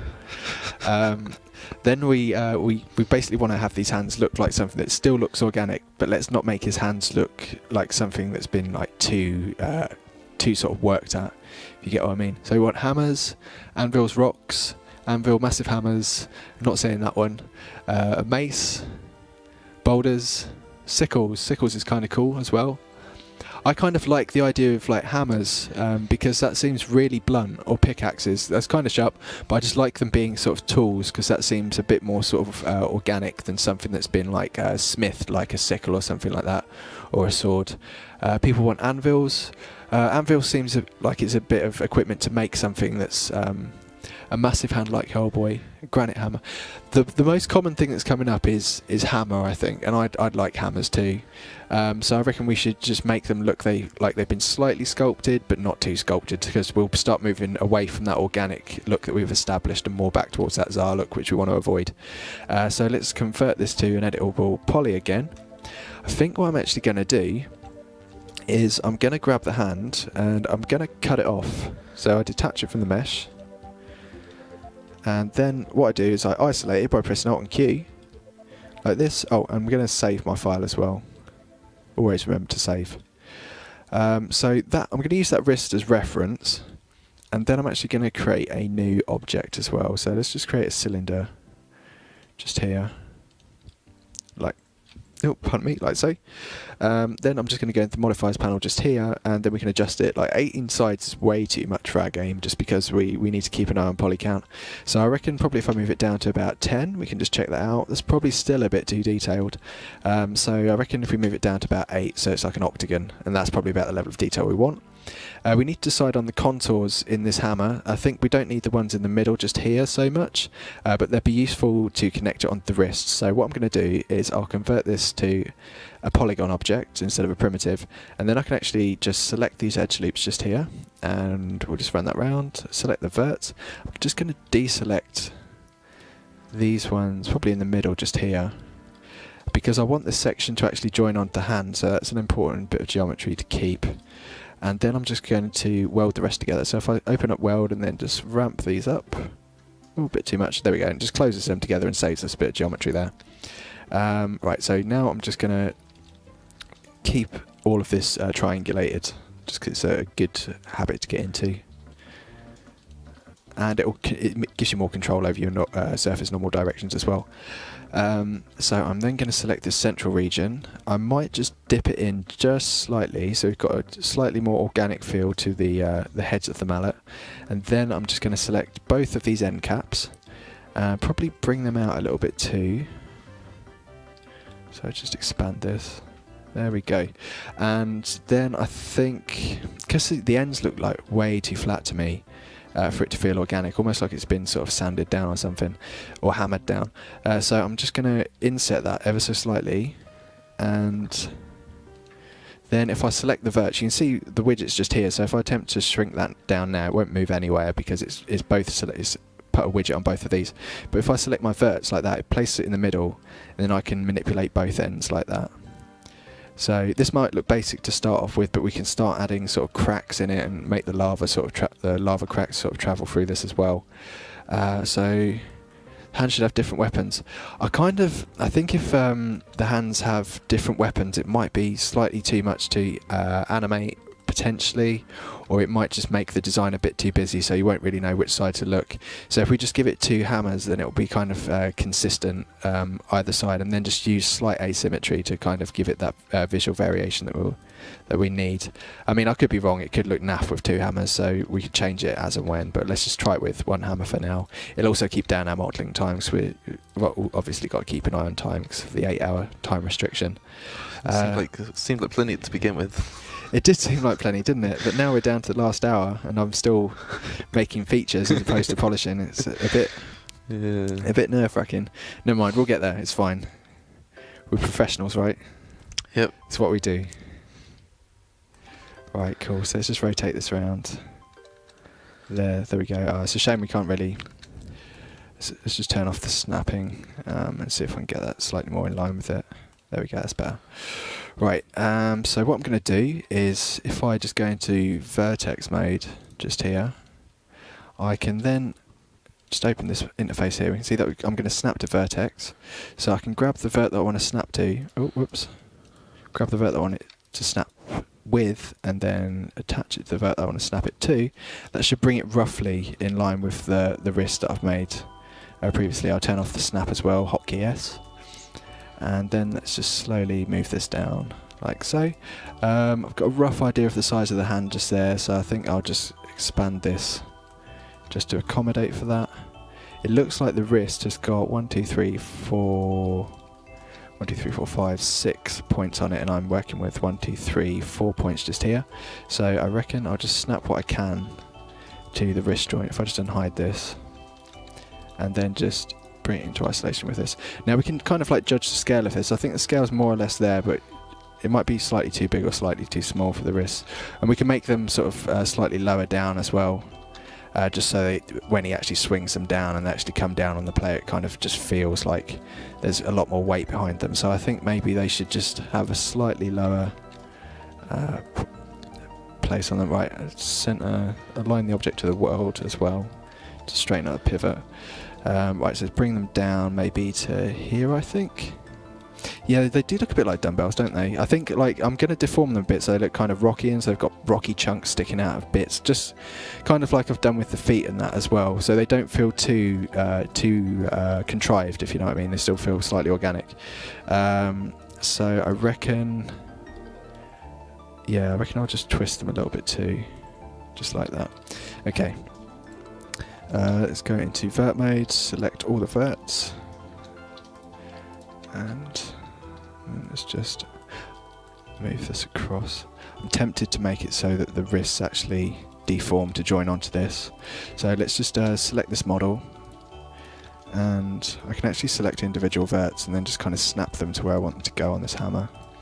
Then we can just check it out, see if it's deformed it too much. But yeah, I needn't worry too much about making these verts match up exactly, because it needs to kind of feel organic still. So if I just select these. Okay, cool. I can't wait to hear this stream back actually. We're going to put this on YouTube, but it'll be interesting to see what it's been like with the RuneScape audio, because I bet it genuinely feels like a real sort of like old school stream. We can't hear the music, so it's It's a bit. Yeah, unfortunately, yeah, we can't hear the music. That's right. But I bet it kind of. I remember the first time I watched one of the Q&As back. It felt like a really interesting experience, just because of. It just seemed like nothing else I'd ever watched before. So it'll be cool to sort of like watch this back with the music applied to it. Also got like a few favourite tracks in the music as well, so it'd be nice to kind of listen out for them. I think my favourite track's the one that plays at the Soul Altar on Zaya. Oh yeah. Yeah, have you got a favourite track?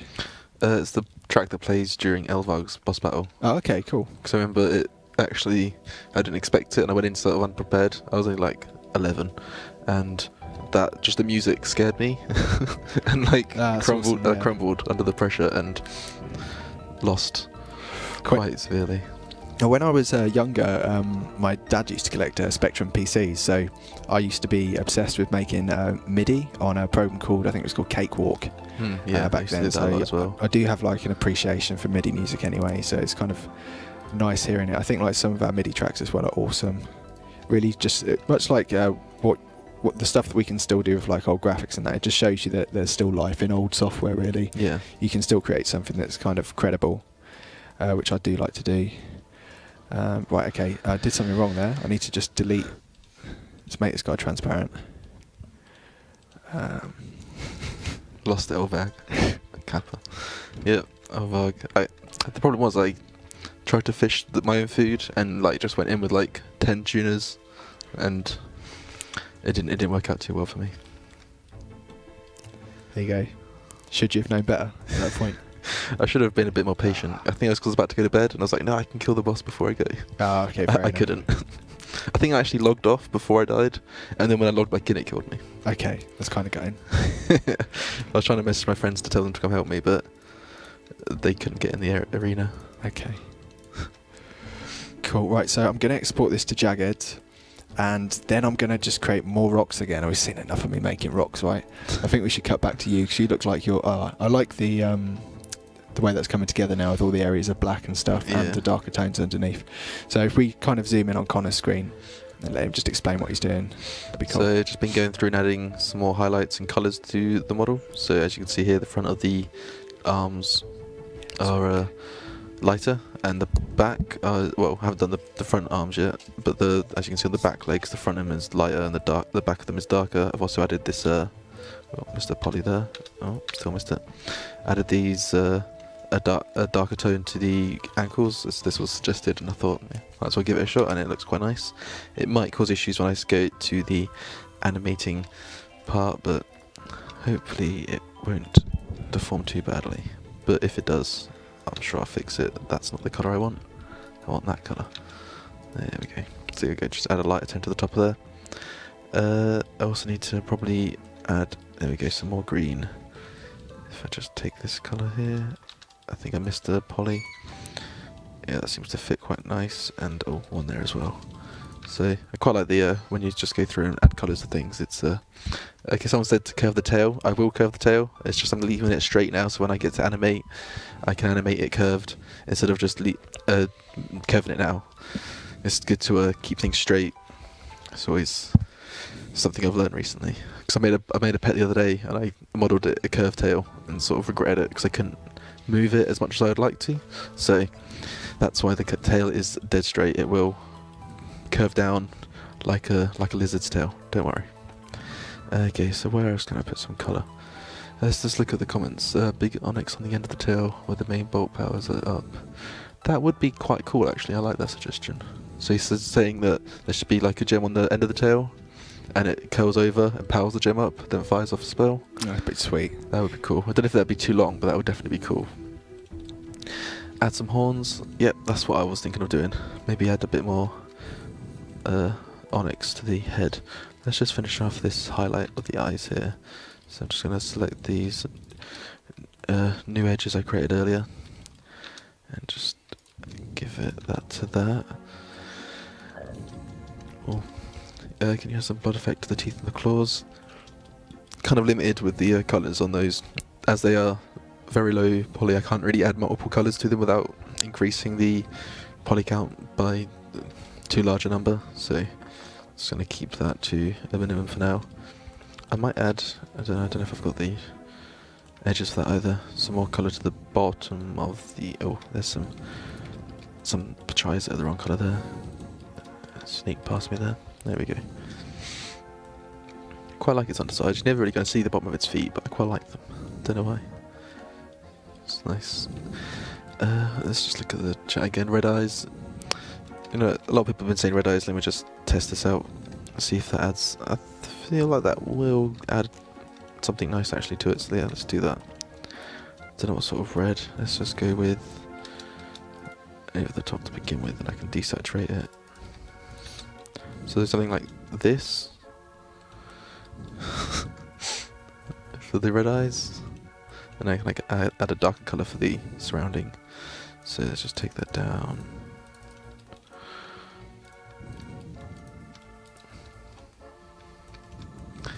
Something like this. No, the black guys make him more menacing. Red eyes are just childish. That's orange. Yeah, it's not orange, it's red. Trust me. PogChamp. I'm getting PogChamps in dance games. It's highly mixed. Zenite eyes. Make them orange. That would...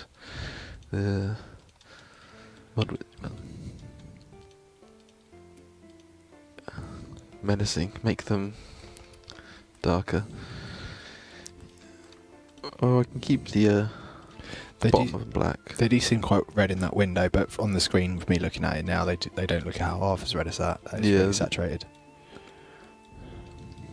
I need to add more colour to the head actually now, looking at that up there. Let's add some light tones around the mouth. If I could just see what I was clicking on. There and here. Something like that. Yeah, that's good. Okay, so more highlights. Highlights are very good at accentuating forms and also adding detail where before there was none, so it's always great. And it's just simple tricks like that. Angle the eye bone. Angle the eye more.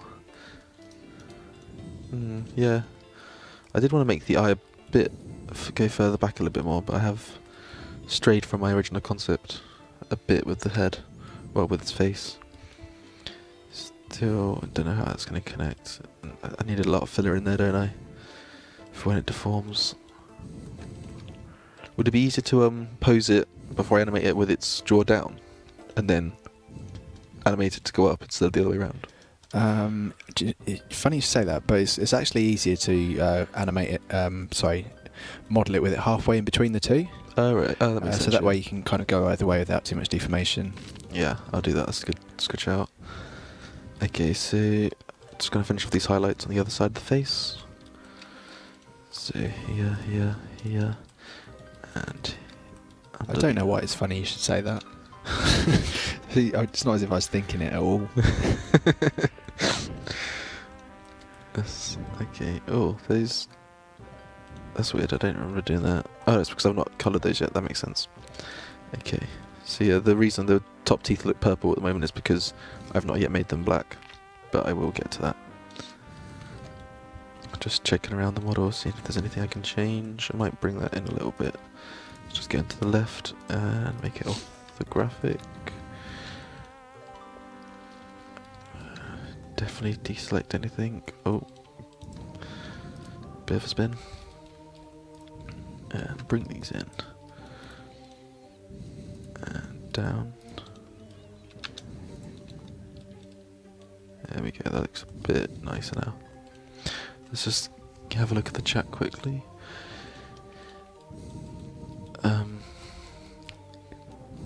More scars? Yeah, I do need to add a scar to it. I will be doing that. I just haven't got that in yet. I probably should hurry up because we've got 40 minutes left before the Q&A. Oh boy.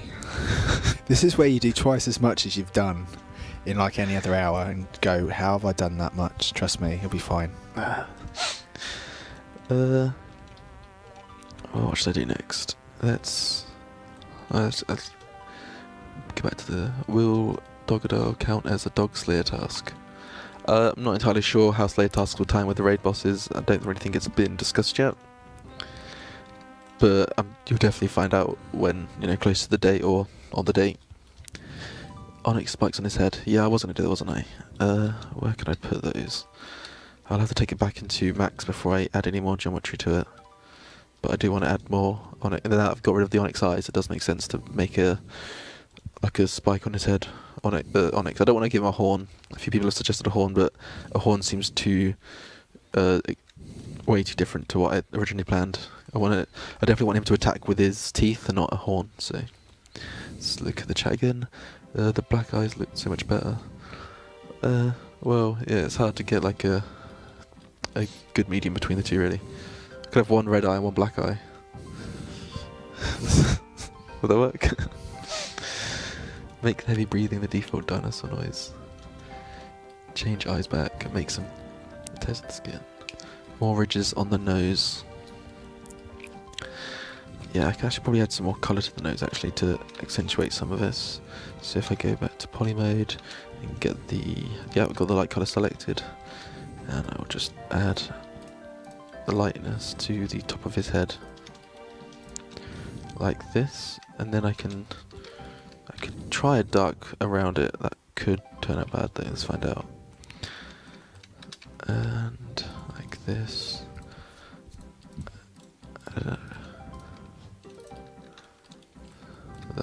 That seems a bit too extreme actually. See what the chat says about that. I don't really like it though.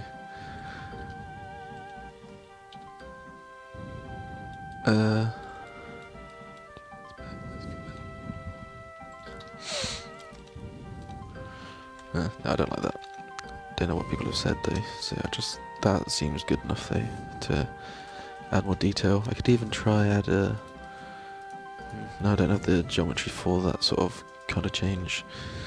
I could probably highlight the nose actually would be a good idea, or the snout. Not that poly. Where's the poly? Here's the poly. There we go. Something like that. I probably should add a darker tone toward the nose as well, so it's not so drastic. Thinking I should probably stop the nose, change the nose as well, because at the moment it's quite square. Well, it is square, and that kind of looks bad. I need to change that when I get into 3ds Max next. Yeah. Anywhere else I can add colour? Back of the legs. I've missed that. I will do that next.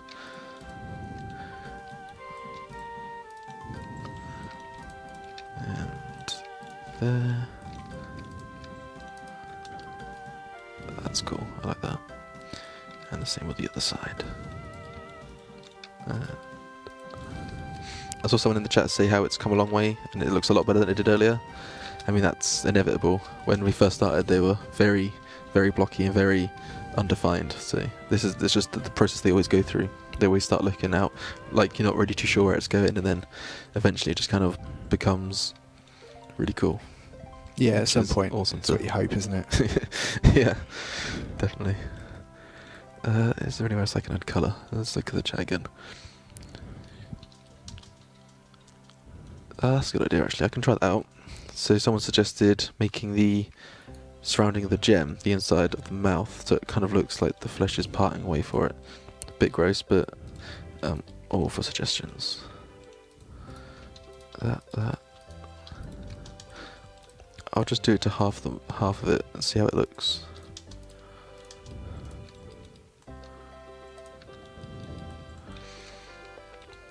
That could definitely work.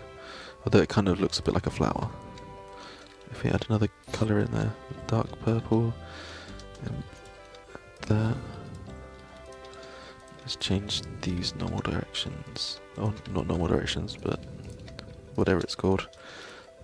Oh, that doesn't make. What do you think of that? Just half of it at the moment. Oh, I'm not sure. I'll probably go for it just to be a darker green. So it kind of looks like it's had a rock pushed into its back and it's hurt it, as opposed to it feeling like it's actually intuitively part of its skeleton or something that's grown out. Yeah. Yeah, I know what you mean. In fact, I was thinking, and let's see what the chat says. Are they talking about it? Darker red. Well, it's not red at the moment. It's sort of like a a fleshy colour.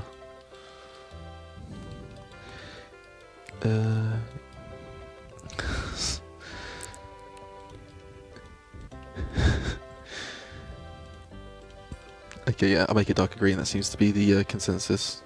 Yep, it's coming through now, actually. There we go. Yeah, got quite a delay on the chat at the moment. Yeah. So it's, if we were slow to read your questions, that's why. Poor Modwest was really happy about that, and Ghost just shot him down. Oh, sorry, I didn't mean to shoot anyone down. No, I wasn't. It was a session from the chat. Okay. I thought it looked a bit too much like a flower, personally.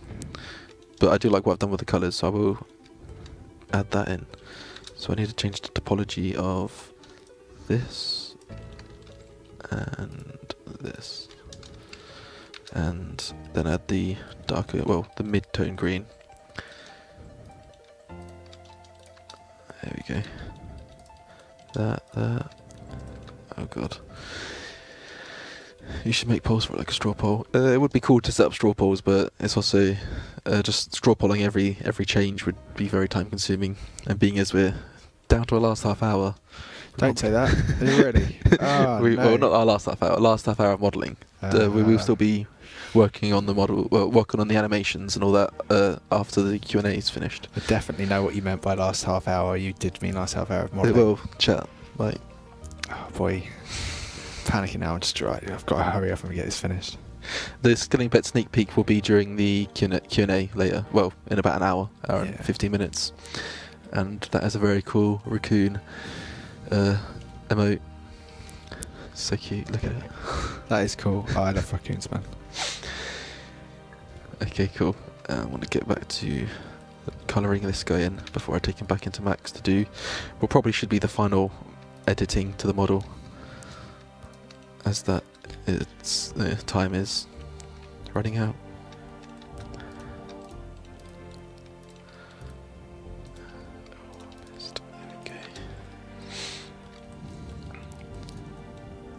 Did you want me to take over a bit so you can focus on the model for a while? That's cool. Okay. So this is what I'm doing with the hammer at the moment. So you can see it's a bit more organic than you would have at first thought. I'm going to make either end asymmetrical, then I can move it over to the other side, and then I'm going to flip it so that way it appears asymmetrical from all angles and saves me on modelling time. So we really are running short on time now. I'm glad we chose the hammer, to be honest, instead of something a bit more intricate, because it means we can hopefully get this done. I am kind of, it's getting short on time really, isn't it? So yeah, hopefully you can wrap these up soon and get on with the labelling. Right, okay, so I'm just going to keep removing this. Mind you, I don't think it'll be like a dead loss if we don't get the animation section completely done, because it's not really like the most exciting section to watch, is it? No, definitely not. It's very, very time consuming and tedious. Yeah, I think it might be time consuming and tedious because it's just so boring, so you kind of just slow down a bit maybe and just kind of like take it a bit easier. It's good to see the finished product at the end, but just getting there is... Yeah, definitely. So I don't mind actually creating the animations, but getting those rigs sorted is just it's a nightmare.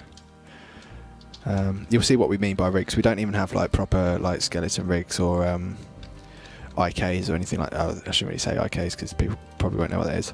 But kind of like constraints when we move things, so we can only move joints in a certain amount, or when we move one part of the body it automatically weights another and affects it and things like that. We don't have anything like that, so everything we pose on these models has to be posed. Once hammer seems fine, to be honest. Yeah, I think that too actually. So everything we sort of pose on these models during animation just has to be done like individually. It's really sort of painstakingly time consuming, but never mind, we'll get there in the end, and hopefully you'll be able to kind of get a taste of what we actually do from start to finish with these models as we intended. So like someone said, one hammer on one side seems okay. I'm not too sure, because I kind of like the idea that he can like hit you twice, like really fast. So what do you reckon? Do you reckon one hammer on one side would be better? I guess if he had two hammers, it would look a bit like Torag with his dual hammers. Well, not even look like him, but it would be too similar in feature. But I mean, I guess you don't really have the time to make a second one. Oh, like yeah, sure. That'd So be cool. he's kind of got like a blunt attack and a stab attack. Yeah. Yeah, awesome. Right, I like cool. That. I like that. Cheers, John. Right, cool. So we have. Sorry. That's cool. Yeah. Okay, that's cool. So we just had a suggestion from someone there. So how about, guys, we kind of make one of these hands into like a stalactite, like you get hanging down from a cave on a ceiling, and we keep the other one as a hammer. That way he's got kind of like a blunt attack and a sharp attack, so he can do like 2 different styles of melee against you. We can't do an arm cannon because he's not going to have any sort of like range abilities or anything like that, and it'd also make him seem too mechanical.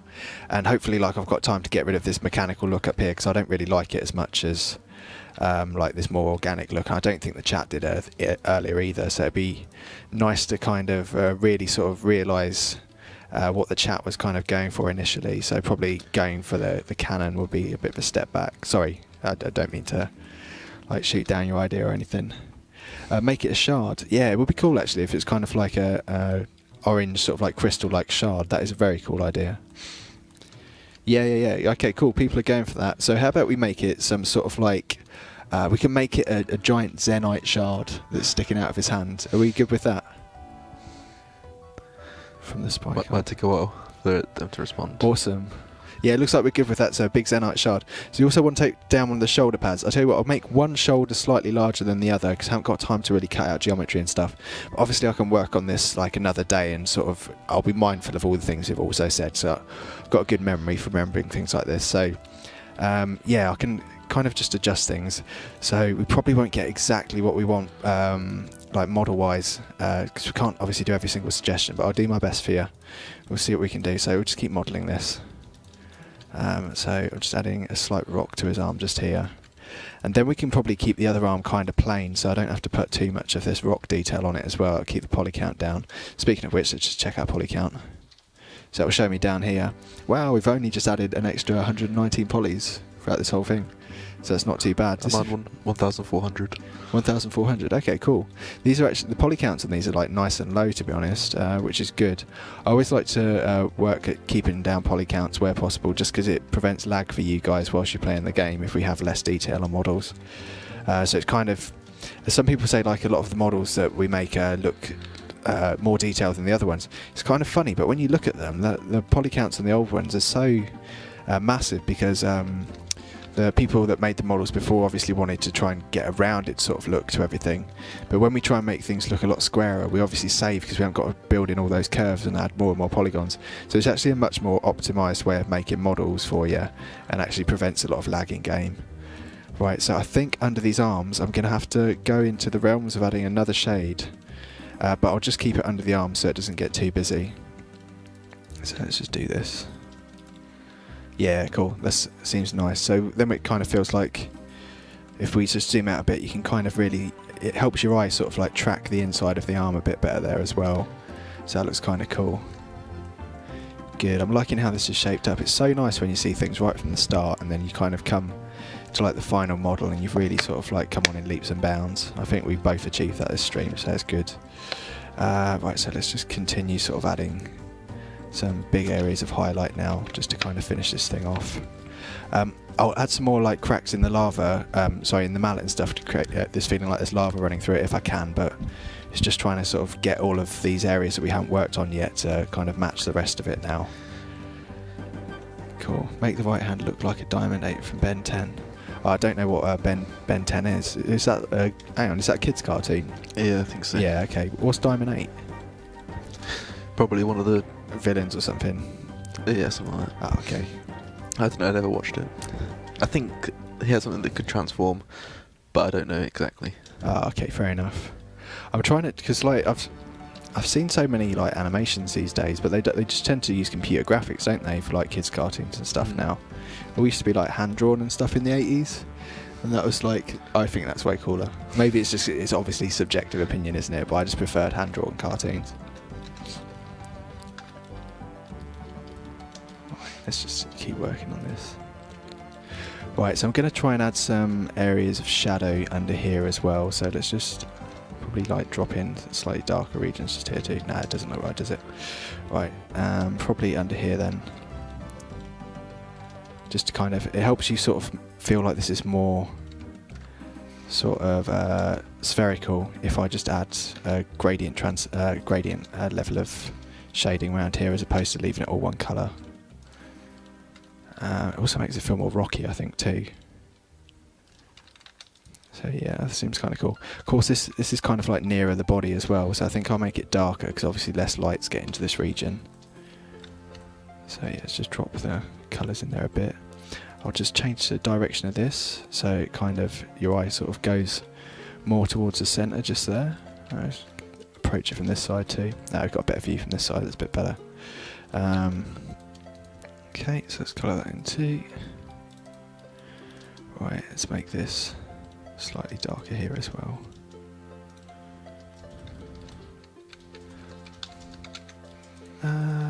No. Yeah, that's a bit better. Okay, this area looks a bit blank. Maybe we can just add a quick sort of like bit of colour here. So it's just maybe just a quick highlight just here. Just feel, yeah, that makes it feel a bit better. Okay. So all these bits are starting to look a little less sort of like polished than these bits, but I'll try and kind of add in enough detail just so we can finish off the modelling side of it, and then I can just do a bit of a polish up once we've kind of take these models kind of back to the office during the day. Okay, so let's just extrude this bit as well. Bring this out, so let's scale this down. Wow, it's the start of the Q&A. We've got people coming in now.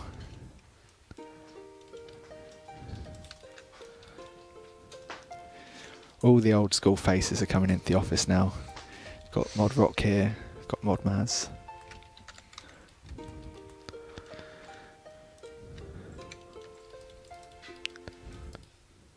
Someone's written hold the door.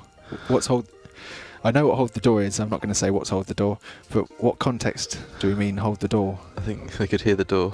Ah, right, okay. That was one of the saddest moments of the season, wasn't it? That was distraught. I was traumatised after I saw the hold the door scene. How about you? Yeah, it was... we can't give away spoilers, mind you, so we can't say exactly what we did. It was interesting.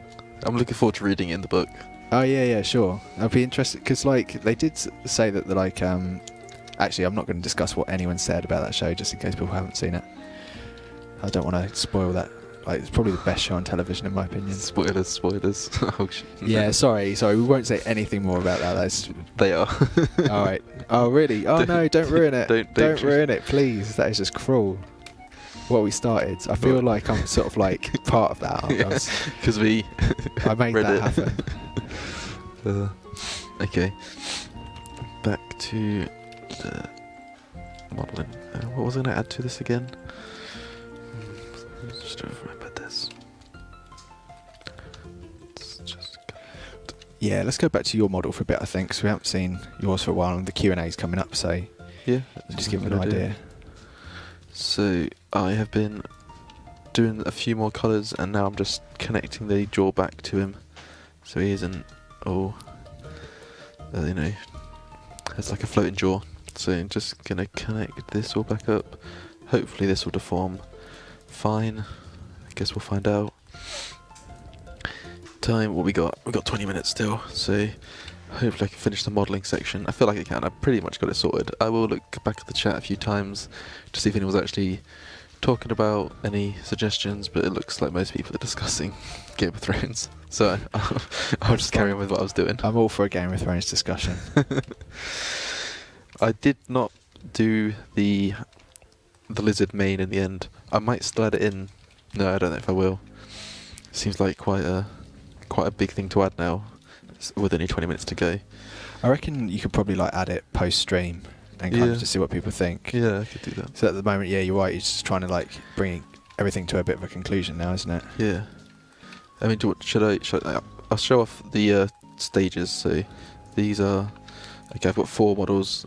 Don't know if that's oh wait, no, I've got 5 models, haven't I? So as this is like the first hour, as you can see, it was very green, very shiny, and then I added some colour to it, and then as you can see, it's just developed as it goes along, and it's come along quite a way really. So it's really good to see this sort of change. Wow, look at all the colour changes that it went through. I'm really glad we settled on this final colour though. It's definitely the best. Yeah, it's cool, isn't it? Although, again, the colours in this in 3ds Max don't represent its actual colours. It washes them out quite a bit. Yeah, definitely. It will look more like... is that showing up? Yeah, more like that. Let's go back to 3ds Max. Although it's saying that the stream's also saturating the colours a little bit. The ray gives me a headache. I'm red-green colourblind. Are you red-green colourblind? No, I was just reading the chat. Oh, right, okay. I thought, wow, I didn't know This that. would be very impressive if I was red-green colourblind. Yeah, I would be as well. Gills Crocodile Ridge. It's hard to really give it a ridge on its back because most of its back is the gem. I do want to do a bit more with the head though, but again, I've got the time constraint coming in, so we'll see what I can get done this time. I do want to give some onyx back to the head. People, black eyes rather than the red, please. A lot of people saying put the red eyes back to black, but when I put the black eyes to red, everyone said that was better. So it's one of those contentious points where it's a 52-48 situation. I think that black eyes reminds me of a shark, like a great white shark. Yeah. They really freak me out. Yeah, that's So- the point. I guess it's also more doggish to have black eyes. In fact, Yeah, I mean, yeah. it's not really lizardy to have red eyes, or is it? I don't know. They might have red eyes. I'm not sure you get albino lizards. I think you get maybe like albino salamanders. Is that true? Is that a thing? Did I just make that up? I think I just made that up. Sorry. Okay, what should I do next? So I've attached his jaw back onto his body. That's gone nicely. Now I'm just going to connect up the inside of his mouth so there's no obvious stretching. There isn't really the topology for this, so I'm going to have to create some more to make this a bit quicker. I'm just going to hop into the symmetry mode. And Someone said any animal can be albino. Albino, we could say in England, but I'll say albino. sounds good then. And yeah, let's delete that. Put the symmetry back on and flip it. There we go. So let's... Also, now that it's mirrored, I can get a better view of the inside of his mouth, being as half of him's not there anymore. So if I were to connect that with that, I'd have a very awkward gap there. So what I'm going to do is just add another vert along here. About there should be good. So now if I get out of that mode, I can join those back up. And okay, obviously it's got a bit of a weird colour because I've now done the bridging, and bridging doesn't know what colour to give it, so it just kind of guesses, kind of goes somewhere in the middle, which has that sort of weird purple to green effect. But that shouldn't be an issue. In fact, we don't even need this one back here, do we? We can just put him in there. Wow, what am I looking at? There's a lot of crazy shapes on screen. Let's pull this out a little bit and make sure we are smooth again. There we go. So, what am I going to be doing now? I mean, we're pretty much coming up to the end of it now. Well, the end of the modelling stage, and we're making way for the QA in about 15 minutes. After the QA is finished, we'll be carrying on with these, getting the animation done, getting some idle animations in, showing you the processes of how we rig them. It's very tedious. Everyone's saying add an eye scar. I would love to add an eye scar. In fact, let's do that right now. That would mean destroying the asymmetry of the model. Is there anything else I should do before I do that? Let's just have a quick look at the model from a distance. Fix my posture. Okay, so is there anything else I can do?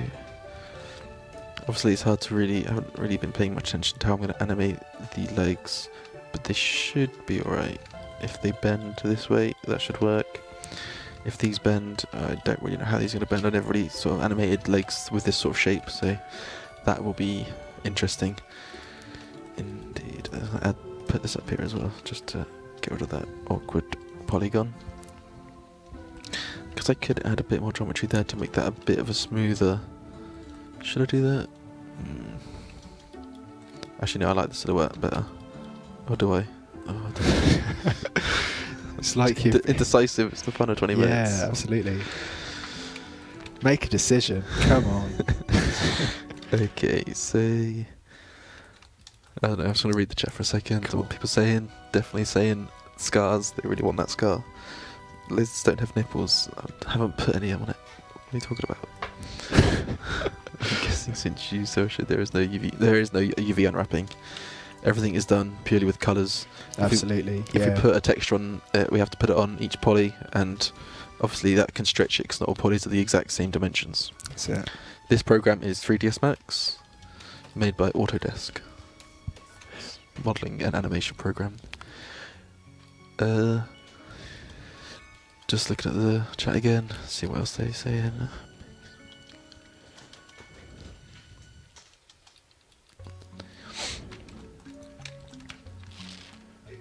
Okay, I'm going to add the scar now, because I can't really think of anything else to do that requires the symmetry. So I'm just going to collapse that into a single model. Don't know which eye to put it on, right or left. I put it on its, well, the one I'm looking at, so it's the right eye. There we go. So I want to pull this back in here. And oh, this is going to be awkward.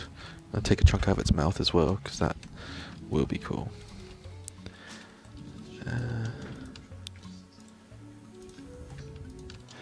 Okay, just a reminder everyone, we will be moving over to the Old School Developers Q&A in 15 minutes still.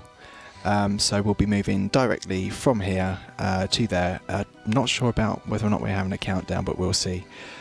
So get ready for that soon. Cool, sorry to interrupt, man. Yeah, that's right. I was just trying to figure out what I'm doing with this cut that everyone's been demanding. Cool. It looks like we're on my screen at the moment. So. Oh, are we? Okay. Sorry, mate. Who would have known? Cool. Right. So what I've done now is you can see where we've had the. I'll show you in 3ds Max actually. So this was the chest originally, and it was a bit too asymmetrical for my liking. And then we had all these sort of like Zar features, and then we had this hammer just here. So now we've tried to integrate that more organic look that we established with this model into that, and it's asymmetrical. Just go around here. You can see the shoulder on this side slightly larger, and this sort of like side of the pectoral muscle slightly larger. The reason being for this, I want it to kind of feel like there's a lot of power that's sort of going through this side of the body and through the hammer. Lava lantern, it glows. Oh, okay, someone's saying it looks a lot like Iron Man. Yeah, I suppose. It's kind of like a lava giant, so I think things like Iron Man have like good design style to them. I'd say it doesn't look as mechanical as Iron Man, but I think it's kind of like this sort of like these grills, just this grill just here with like the furnace inside, and that maybe that's what people think looks like Iron Man. But the difficult thing about creating unique designs is often, even though you try to create a unique design, you've experienced these things like much loved stories like Iron Man as a child, so you've got subjective memories of them, so you always get led back to them eventually. Cool. It looks like we're going to move over to some music to head over to the Q&A shortly. So you can catch us again soon after the Q&A. We'll be working throughout. We'll be coming back to us. Okay, that's cool. Okay. Apparently they're staying with us for the setup as well. Cool. So let's just keep working. Right. So I'm just trying to sort of carry on this organic feel throughout the rest of it. So people said they wanted some steam coming out the top of the head, so I will try and get that into the animation at some point. So yeah, right, so let's just turn around the back and see where else. Like this back bit just looks like there's way too much going on there. We need to kind of make this look asymmetrical now and kind of reduce some of this this geometry going on here. Right, so let's just do what we did with the chest basically. So kind of pull this over to the sides. Maybe this side needs to have most of that, I think. So we move on to the animation section of Raids bosses now. If I just reverse what I've done here, you can see this is one of our Raids bosses. I too will get back to it. Have here. We'll probably keep it in this view for you. And yeah, just so you can get a look at both of them. That's it, and I can run up and switch. So a big thanks to everyone that's helped today, because they're going home now, especially John. It's been awesome. Cool. Right, so let's press ahead. So I've managed to label this up whilst the Q&A was on. Let's just explain to you what labels are. So with these labels, if I just select this and then go to this option here, select label, that selects the head label just here. What I've done is assigned a text label to this whole head section, which means that when I now place a rig onto this, it will take all of those polygons and find the central average point of all of them, and it will place a little piece of the skeleton just there. I can then manipulate the head around that central point as kind of like a global pivot for all those polygons, and then I can create a second one on the neck, which will then head down the neck, so we'll get a point on the head just here and a point on the neck just here, so I can then manipulate the neck. As I manipulate the neck, it'll also manipulate the head as well, so you kind of have like a hierarchy system as you sort of work down the skeleton. And then we'll move down to the torso, which is just here. I'll not go through all of them, but I'll just explain the basics. So we then have a torso. You'll then see it like branch off to the, oh excuse me, a frog in my throat, there we go, to the arms just here, and we'll have one point here for the entire arm on the right hand side and one point here for the entire arm on the left. Is the breathing better in the mic? Sorry guys. Just address what these are for. Oh, what these are for? Okay, sorry, I didn't realise that we had so many new people. So what we're doing here is we are designing two bosses for the Zaya Raids update. I'm designing a lava boss, I'll just zoom out for you. And Mod West is designing a lizard boss as well. Yeah, lizard dog sort of thing. That's cool. It's been dubbed the lizard dog, hasn't it? The Dogadal. Dogadal, that was it. So this is the process we've been through. I've been saving a model every hour and a half, and as you can see here, how it's evolved over time and how it slowly became what you can see there in stages. It's good.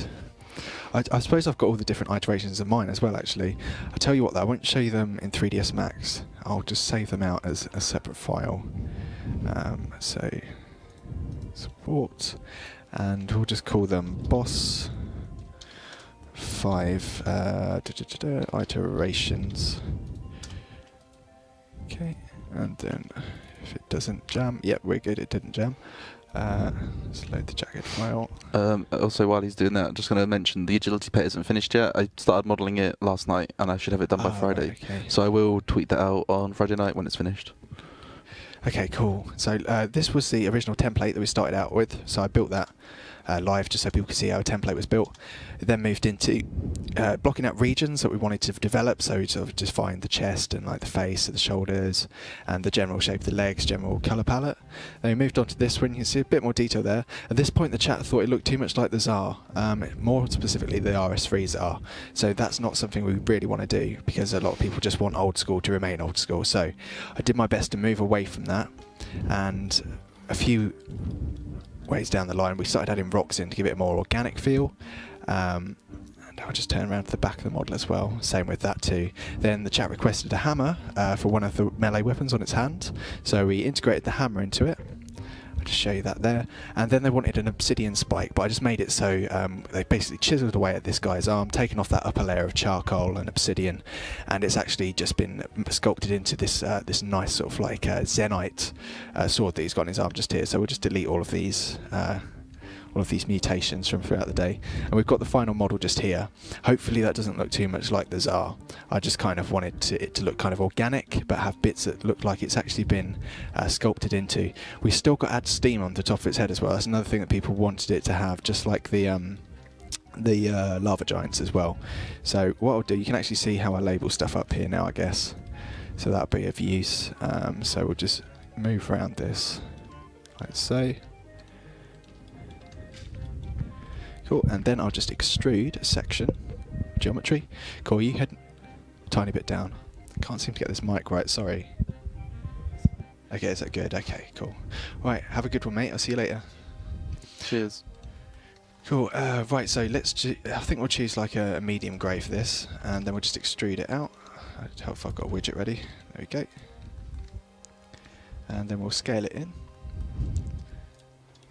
Okay, then we'll just select all of these just here.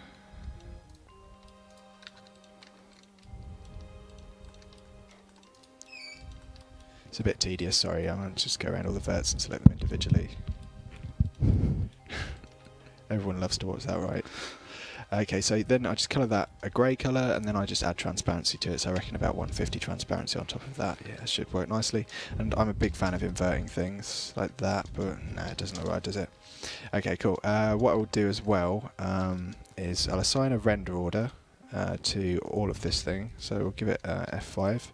It's a generic render order, and we'll make this one an F6 on top, so it'll definitely render over that without any of that Z fighting that we had previously. Z fighting, by the way, is when two polygons fight to render in the same space. Then you get this flickering effect, so that's why we assign different render orders. 6 is obviously higher than 5. I can't go into that in too much detail, to be honest. So then we'll scale this down a bit too. It will look like a cone at first, but basically before we animate something we have to keep it nice and straight, like it would have a straight tail, straight arms and legs as straight as we can possibly get them, and then all the deformation comes later in the modelling process. So we'll just scale that in a wee bit more. I reckon we can probably get away with having one more, to be honest, just because I really want it to feel like this smoke is waving. So let's reduce that down. Let's grab all of these and expand them a bit more. There we go. Oops, missed one. Scale that up. Is there any questions in chat coming through? Are you able to see? They've asked what the agility pet is. Ah, okay. Did you want to tell them, or do you want to keep it a secret until Friday? It's up to you. Well, You'll be the one that they hate for not telling them. might as well tell them. So I started this morning, and it's going to be a squirrel, because squirrels are very agile, and that's just kind of felt very fitting to the agility skill. And I didn't want to do it like a monkey, because there's already so many monkeys already in the game. So the agility pet will be a squirrel, unless you change my mind by Friday evening. Then you've got to make an entirely brand new Yeah, model. Yeah, wonderful. Yeah, of course. That's your call. I've actually just fudged up the smoke, sorry. I'm just going to try and fix that. Sloth. Yeah. Sloth would be a good one. Yeah, that would be good. Well, we did suggest as well a tortoise with go faster stripes and lightning bolts painted on its shell called Lightning. But we thought that would be kind of a bit too ironic and not really appreciated as much as something that's representative of agility. What do you reckon? To Lightning? Yeah, we can't do It would that. have been funny, but I don't think we're making jokes. I don't consider myself to have a particularly good sense of humour, actually, and most of the time when I tell a joke people cringe, so it's probably not really good for me to start telling jokes in game. Okay, let's just scale this in a bit more.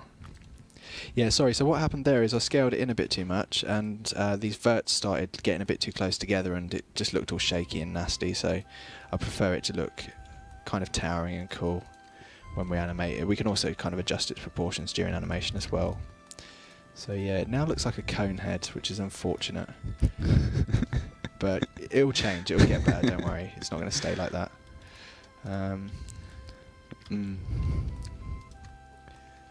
Okay, can we just even that out a bit more? You can see it's very difficult to get an even line in this because it kind of snaps to a certain point. So I'll just select all of these, and then we'll get rid of those little black dots that you can see just there. Now I've got to painstakingly select all of these polygons again. This is why I labelled during the stream, just 'cause it's such a long, dull process that I'm sure no one really wants to watch. In fact, yeah, thank God you're doing something on your screen, because this is just I'm labelling. boring. People are exiting in their hundreds at the moment, I'm sure. I'm labelling too, though. Oh, you're labelling too, but at least you've got something cool to look at. Well. So what I do is I press Shift now, and I think I'll call this one Smoke 1, and it'll progress to, guess what, Smoke 6 by the time we get to the top. It says 6 sections. I think there's 6 anyway. Yes, there is 6. Okay, now that I'm away from the rest of the head, I can kind of group select these ones so it's a bit faster. So let's go for Smoke number 2. And guess what, that's closely followed by Smoke number 3. And I'm going to stop counting by this point because it's just going to get annoying. So let's just label this one as well. By the way, it doesn't matter what we call the labels, it's just something that we can use as reference. I tend to sort of label things anatomically. I'll sometimes use anagrams as well, so say for lower right arm I'll just put LRA on the model, but it doesn't really affect the animation as to what we call them. The only thing that can really mess it up is if we just called everything 1 or 2 or 3 or 4. So we found that when we load in models that have been made in the past that have been labelled like that, the files have all broken, we just can't do anything to edit them. So God help us if we need animations for these old models at some point, so we'll have to be doing a lot of work there. It's just a legacy issue. Cool. Right, so that's our guy. I don't reckon that smoke on top looks too bad. It looks nice now, it's tall. It actually feels like it's drifting upwards like proper gas, doesn't it? Sure. Cool.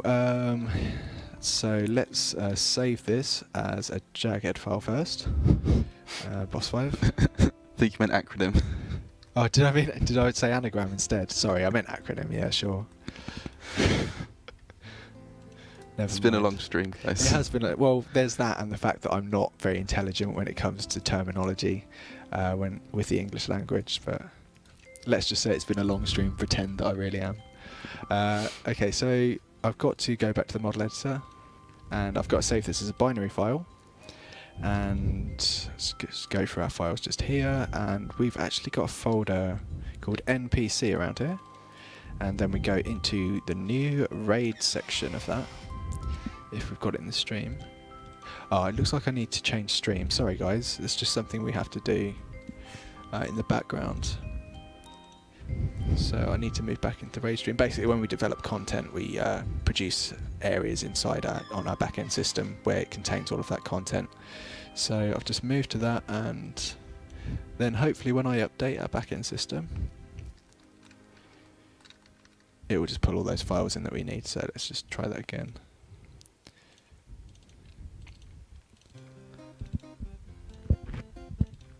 See, I've got good click speed on this, even if the guy's not my click speed on. Old school. Right, cool. So I think we'll call it Raids Boss 5. Yeah, Raids Boss 5. Cool. And we will just save this as a binary file. Again, guess what? Called Raids Boss 5. Save that. I think a good song came on. Oh, awesome. Everyone's saying tune. We can't actually hear the music. We wish we could. Yeah, it would be quite like appreciate it as well. Yeah. Right, so here I've not. Are you at the stage where you're creating a base, or are you still at the? Oh, the scar looks way better now. That looks cool. It looks like people are still giving comments on it. Fix the scar. Fix the I scar. still think I need to do more to it, but I'm just going to carry on with the labeling at the moment because I don't want to spend too much time messing around with the model when I can just fix those little things afterwards. If you fix the scar, it'd just be an eye again, right? Then they just make it look more scarry. Oh, okay, cool. Maybe. I don't know. They might want it to be removed. Maybe like when you... Because obviously this is just to show you the workflow. These aren't completely polished models yet, but maybe like when you get it back upstairs, you could kind of make it so part of the top jaw has been kind of cut out and stuff, so it's missing teeth. See some bone as well. Really look like it's been sort of eaten into. And maybe bring it in down to the bottom of the drawer. Yeah, that'd be cool. Although I was kind of worried about deformation. It shouldn't be too bad. It shouldn't be too bad. You can kind of like work around it and just create new cuts and stuff. So, I mean, the poly count on that's not too high, is it? It's actually really good. No, it's 1.5K. That's cool.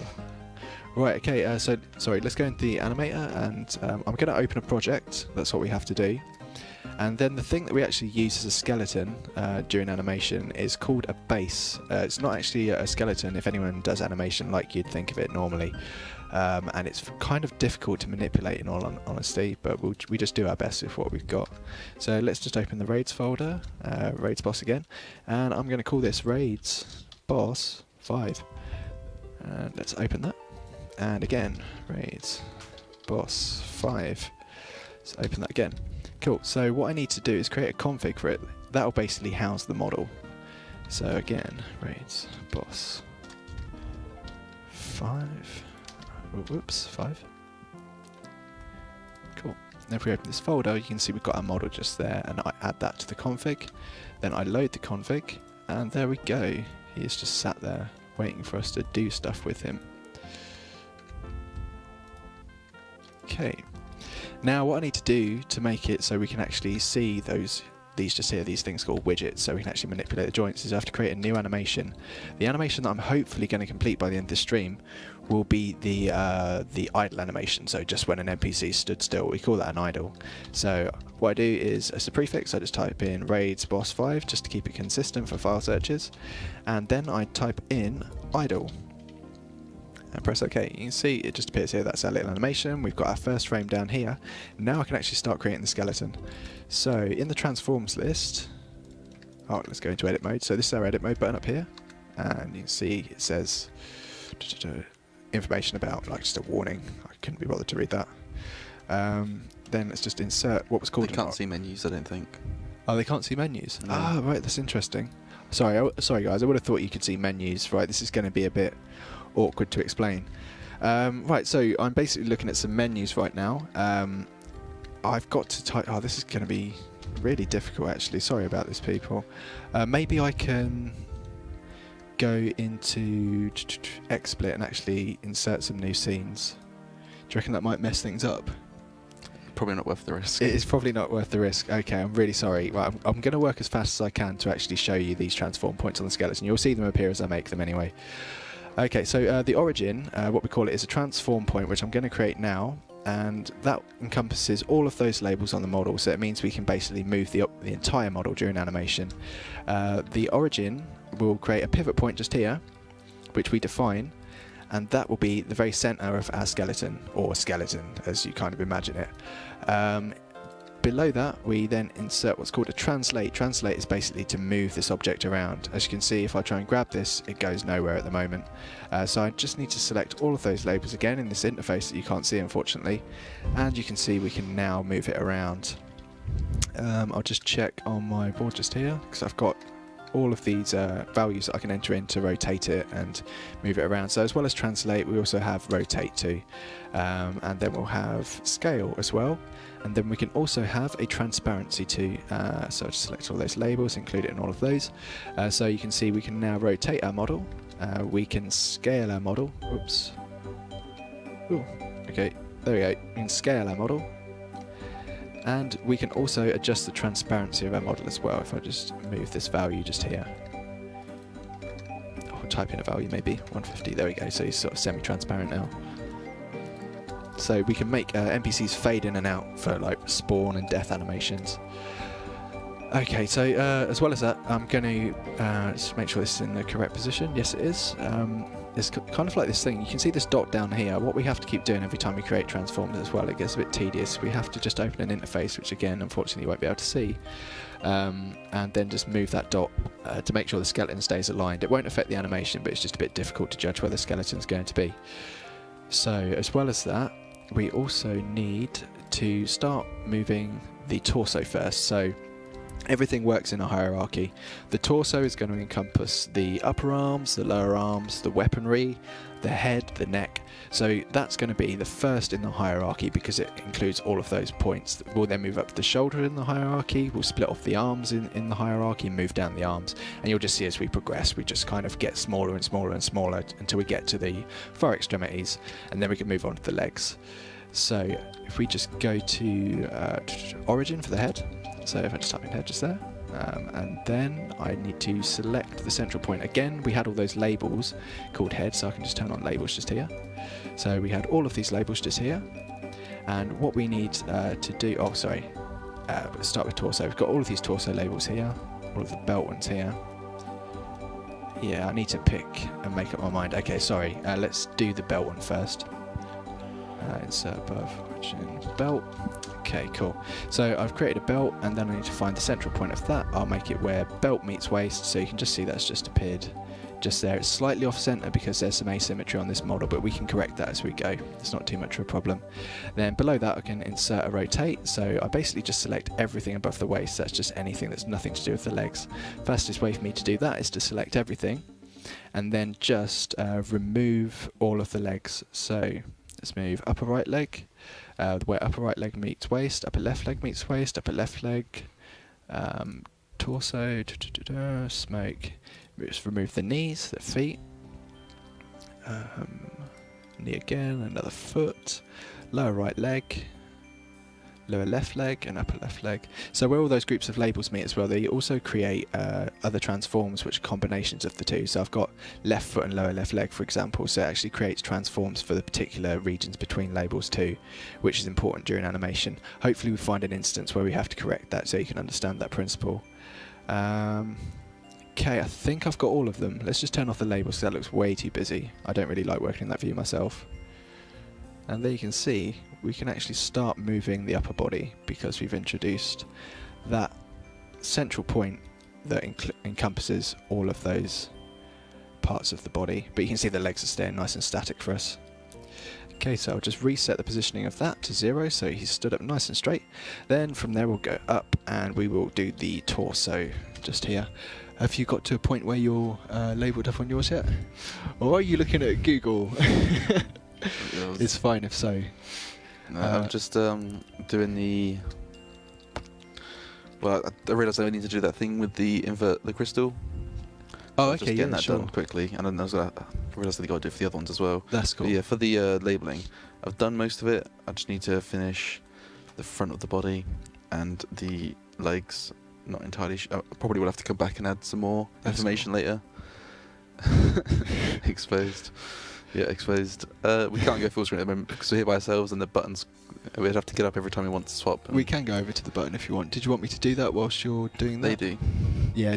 Okay, guys. Well, I'll just enlarge my screen so you can see a bit better what I'm talking about. Back in a mo. So yeah, until he's done that, I'll just do a big look around at this until it's gone. There we go. Make it fatter. I mean, it's already quite chunky as far as it goes. Cool. Now I've got to adjust my mic again and make sure I don't breathe into it. Chat, do tell me if I'm breathing into the mic. Sorry, it's a bit difficult to adjust sometimes. I've also got some stubble that I have to avoid. Right, there You've we got go. it just a bit below the mouth so you don't breathe into it. Oh, okay, sure. Okay. Is that okay, guys? I'm not sort of breathing at you, am I? Okay, sweet. I think this is delayed. Oh, it's delayed. You can see the stream. You can't really tell now, but yeah, it's a little delayed. Okay, cool. Don't ask chat. Yeah, fair enough. Right, cool. So let's just do the torso. So I've created a torso origin. So that's going to place that. I'll place it on where the belt and the torso meet, those two label groups. So if you've just tuned in, I'll show you the label group. So we've got torso here, we've got belt just here. Those are just polygons that have been labelled with something called belt, and polygons up here that have been labelled with torsos, just to make sure we know where the geometry is. I'll try and talk a bit slower as well, sorry. So let's get the belt and torso. So if I type in torsos, we've got a search feature just here. I can then place that point just here. So that's where the torso will move from. And let's just make sure our skeleton is centering everything. Yes, that's a bit better. Okay, good. So that's where the torso will move from. So let's then create a rotation point for that. And then I've got to select all of the torso bits here. So again, the fastest way to do this is to just select all of the labels and then remove the ones that we don't want. So I'm going to remove the feet, the legs. This is a really dull process, trust me. I'm sorry about this. Other feet, right foot and right knee. And then we've got a few more down here as well.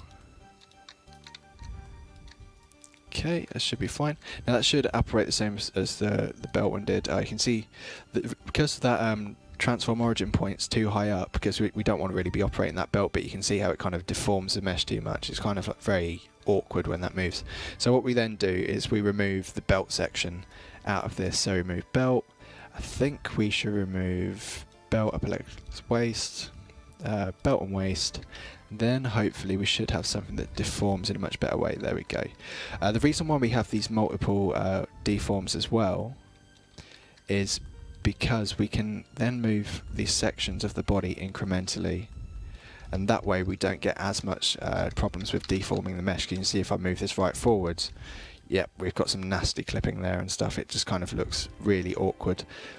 So if I just move this guy up to about there, that's kind of like the acceptable point where I'd kind of be happy to push it to, probably. Oh, whoops, it's going a bit crazy, sorry. Here we go, welcome to the tools. I've got to create an idle with this, I don't believe it. Okay, so let's just reset this to how it was.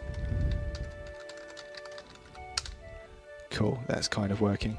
It's kind of awkward as well, because you can see this widget is kind of slanted to the side a bit. So I can then centralize the widget if I want. But even then it kind of moves it a bit eccentrically. But it's better than it was, so I shouldn't complain. Okay, so aligning the widget just there. The widget, by the way, is this blue, red and green thing just here in the middle. So aligning it to that is we align it to the world around as opposed to the object. So if we align it to the object, which is asymmetrical, you can see it goes at a kilter because it's finding an average between all this geometry, which is very organic and sort of it moves about too much. So if we align it to the world, which has no geometry, it then centralizes itself. So same with that one as well. That should move fine now. Yep, that is all good. But it's moving that origin point as well. If you see just here, when I move that, our origin is moving its position, which is not very good at all. Because if I was to select this origin, and then move it over here, and then I select that belt transform, and then decide, oh, I want to move that, you can probably see, oh, the entire model doesn't move. Apparently that bug that was happening yesterday doesn't happen now. That's great. Sorry, just ignore everything I said in the last 30 seconds. Okay, let's move him back.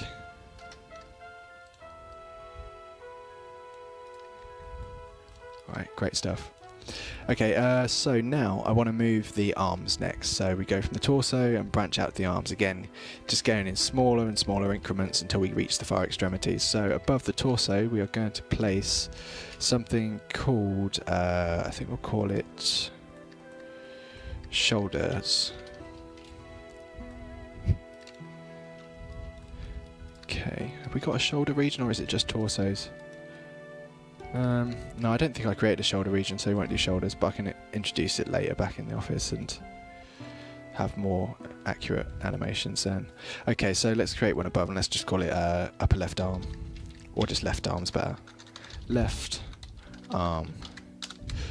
Good. Right, so we then find an average point, so obviously like between where the shoulder and the torso meet, we're going to place our pivot point just there, so I need to find upper left arm and torso, and that should place it just here. Brilliant. Sorry, I don't know my left from right apparently. So below that we create a rotate transform, and then we select upper left arm, left elbow and upper left arm. Then I need to type in LLA for lower left arm. I think that should be everything, and let's just try and move that now and see what we get. Cool, so we now have an arm that can move. Wonderful stuff. Okay, and again you can see pivot points moved, so we can just move that back to where we want it, so the skeleton represents what we're looking for. Okay, above that I'm just going to move the lower arm. I'll try and hurry this up a bit as fast as I can, so we'll type in something called left arm lower, and we'll create an origin point just there as well, and below that, so insert below, I'll create another rotate, so we want to move the lower left arm and see if that works. That is good. I don't want to move these hammers individually, by the way, just because if you can imagine a hammer swinging and then the joint where the sort of head of the hammer meets the sort of arm that you hold on to moving like that, it won't really seem to have much power, so it's much better to have something that's kind of rigid and awkward. It also makes this thing seem a lot more solid and less flesh-like, so that's the approach I'm going for with the animation. Okay, so as well as that, let's move on to the right arm as well. So if I insert above, origin, and then I go for right arm, and let's go for upper right arm, and place it where it meets the torso, and then insert below that a rotate. So we rotate with this, the right arm meets elbow, and the upper right arm. And then we just need to do another search for lower right arm, and again let's just center that pivot point back up to the middle, and we now have an arm that moves. I really wish I would have put a label on this arm just here, purely because we need to kind of make it feel like the sword kind of oscillates, but we might be able to do that from the elbow joint, so we can see, because it doesn't really feel like you'd stab from that direction anyway. Okay, so let's just create a lower right arm as well. Insert above, origin, right arm lower. There we go. Okay, so let's insert below that a rotate. So yeah, let's move you just there, and we can then hopefully, if we make this one, yeah, so we just align that to the object itself and it might be able to turn. Yeah, so it turns relatively nicely. You can see there's a bit of a snap there, but that's not too bad, to be honest. I think what I'm going to do to correct that is actually just go back into the model editor, and then I'm just going to grab this whole section of geometry down here and see if I can actually rotate it. I'll do this quickly. If it's not successful, then we can just backtrack and just go back to where we were.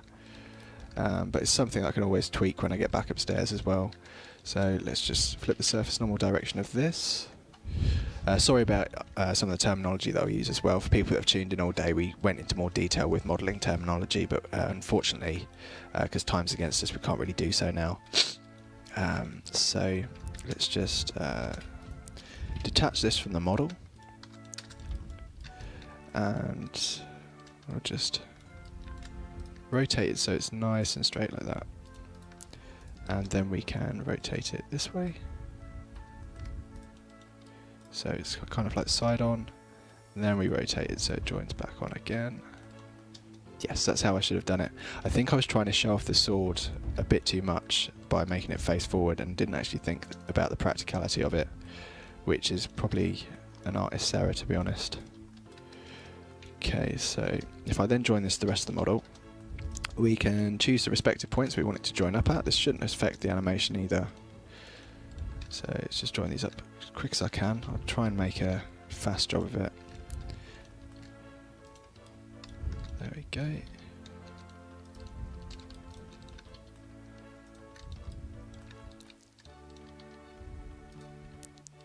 There. Hopefully that's not too bad. Right, so obviously it's slightly off center, so we'll just grab that and pull it in a bit, and then we should be okay. Let's move that to center. Bit more. There we go. So that's a more practical facing weapon, even if it doesn't look as nice as a standalone model. It's going to animate a lot better for us. Okay, so I've saved that model out again, and now all I need to do is close this config, load this config, and you can see the model's just updated.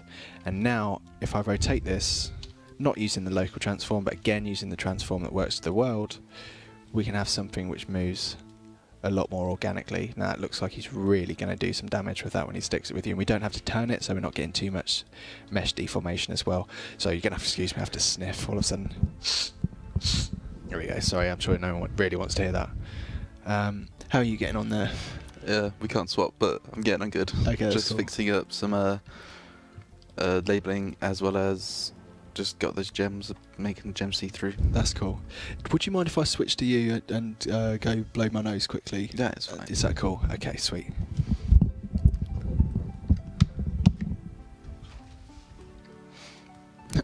They heard it.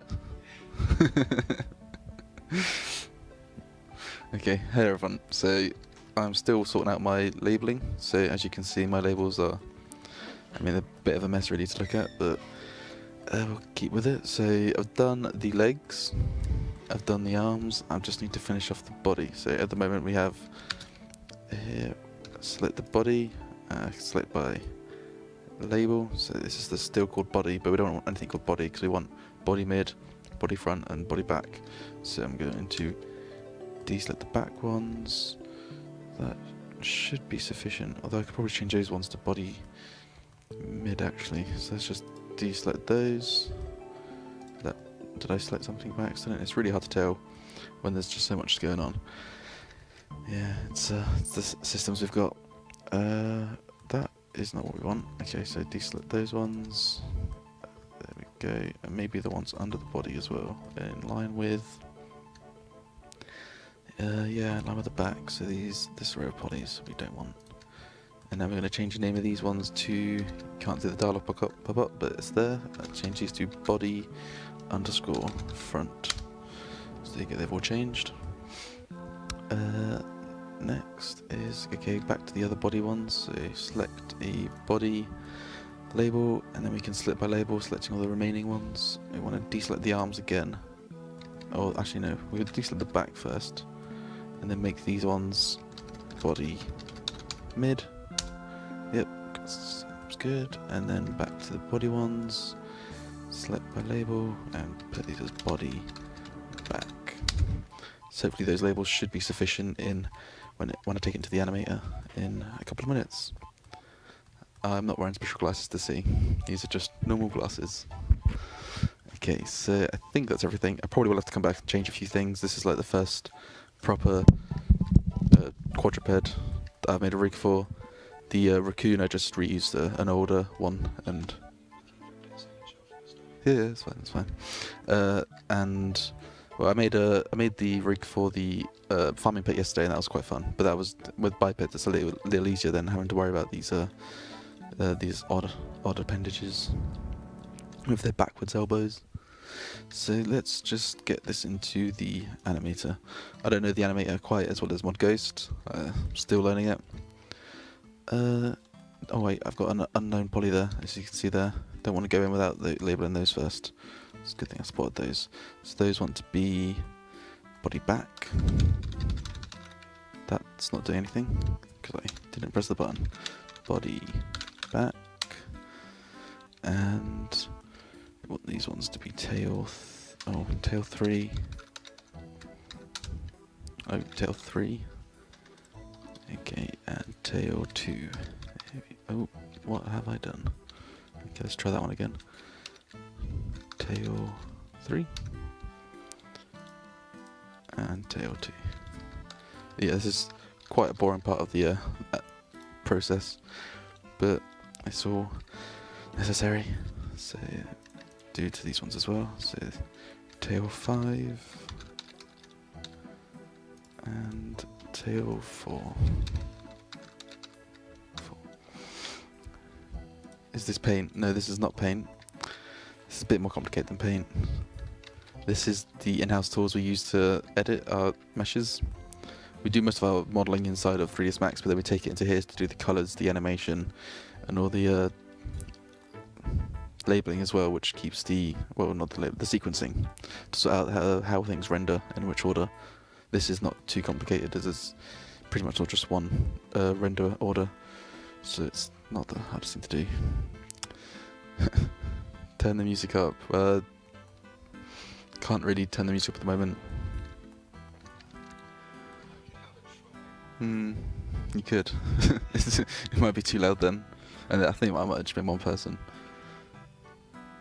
Anyway, so where was I again? So yeah, let's look at these again. Let's just make sure I've got no more empty polys that don't have a name. So to do that, deselect everything, click select my label, click null, and nothing selected. That is brilliant.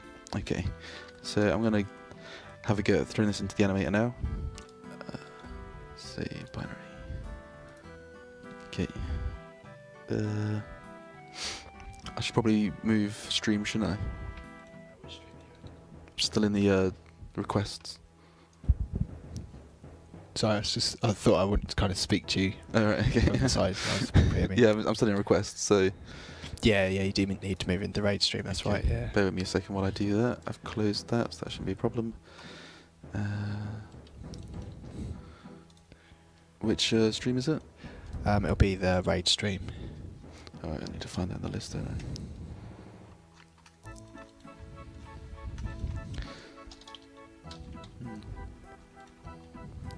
So basically we've got like a back-end system. I keep calling it a back-end system, it's not even that, is it? It's kind of like a system that we use to organise our files, and obviously with each update we've got loads of updates that we're working on at the same time, so we kind of like have to house all the different files that we then upload in different, what we call them streams. So we have to switch streams to access certain files. Okay, I think I've swapped. Here we go, I've swapped now. Who wants orange juice? I don't know if that's a League of Gentlemen reference or not. Don't know either. It probably isn't, is it? I want it to be though. Okay, well, where am I? So, I've now stopped streams. I'm going to save this file out. Save binary. So whereabouts have you put them? So they'll be in NPC. NPC. And then it's raids. Okay, I probably could make it from there. Yeah, cool. Okay. Just create yourself a new folder. 6. Cool. There's conventions. Yeah, so if you call it, yeah. Something like that. Yeah, Okay, that's yeah. right. So, yeah, it doesn't have to be too specific, and we can always change file names anyway, if it really matters. Okay. And take it into the animator. So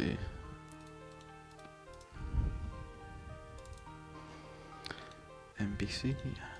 Rates. Okay, so just call the base file the same, right? Yeah, that's right. File 6. I keep doing this. I've done the same thing wrong twice on my screen. That's really. I think it's getting late now. By the way, if there's any people that have been watching since this morning, thanks so much for sticking with us for the whole day. The more people that stick with us and watch these sort of things, the more chance we can get to get the staff to like help us do them again. So it's really kind of valued that you've all stayed here with us, and so a big thank you. We've just got an hour and 15 minutes left now, haven't we? Oh Jesus, it's been that long. Oh, it's not too long. It's flown by, I think. I know. Well, yeah, that's what I'm saying. It felt like it's not been that long, but it's been that long. It has been that long, absolutely. Kappa waves, or was that Kappa? Yeah, why are they waving? Or are they clapping? I'm not sure. I don't know what the faces mean, but thank you very much for all your faces. Okay, cool. So now I need to remember how to structure a base file. So I need to get some windows open that you can't see, which is always interesting. Transform list. Oh, just open the same one twice. Good job. Transform. Oh, well. You okay? Yeah, I'm alright. Just Cool. yeah, just keep opening the same one.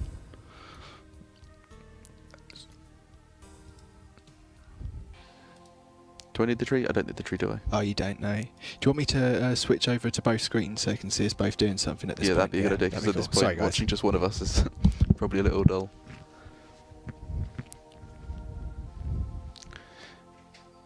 Is this a frog or a lizard? It is a lizard. It will have ties to the lizard men. There we go. I don't really think it's anything like a frog. Nice gems. Thank you. Dogadile. Oh, I like that. Spelt it with a Y. It's like a doggy-dile. totodile. Okay. So on my screen, I'm just creating the skeleton just here. Mod West will guide you through his skeleton creation. I've done a bit of mine, and then we'll come back to my completed skeleton, and we can start doing some animation whilst West is completing his as well. Are we cool with that? Yep. It's a good setup. Sounds good. Cool.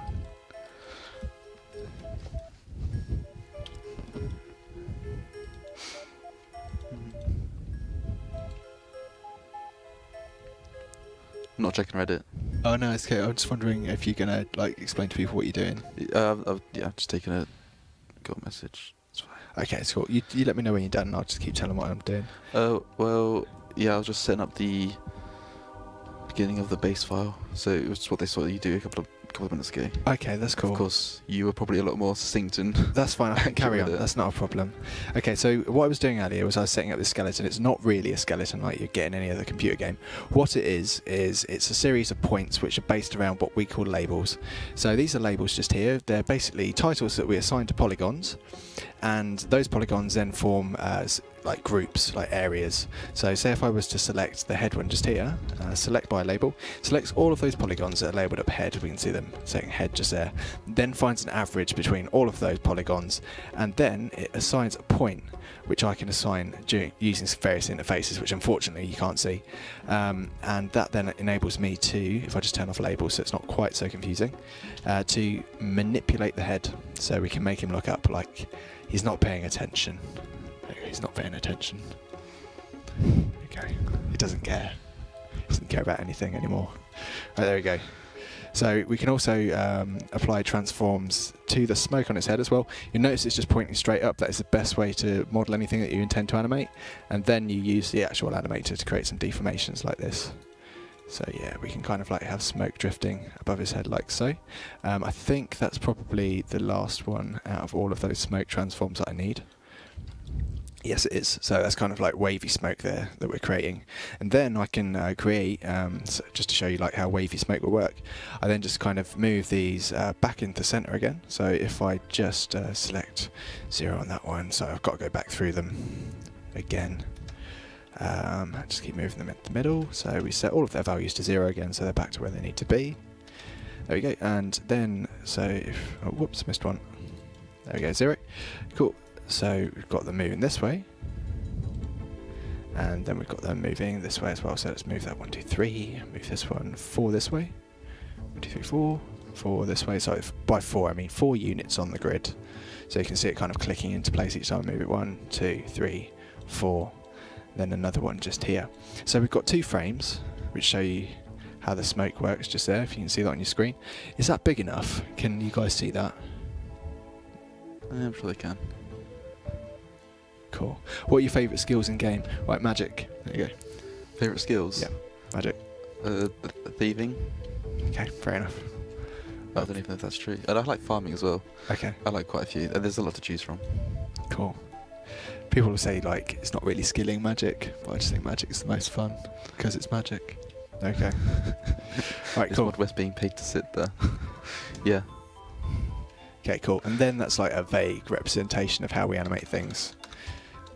Cool. That's not the final animation, by the way, because that looks terrible. But this just gives you a rough idea of what we do. Okay, right, so let's delete these frames that we don't want. Let's move.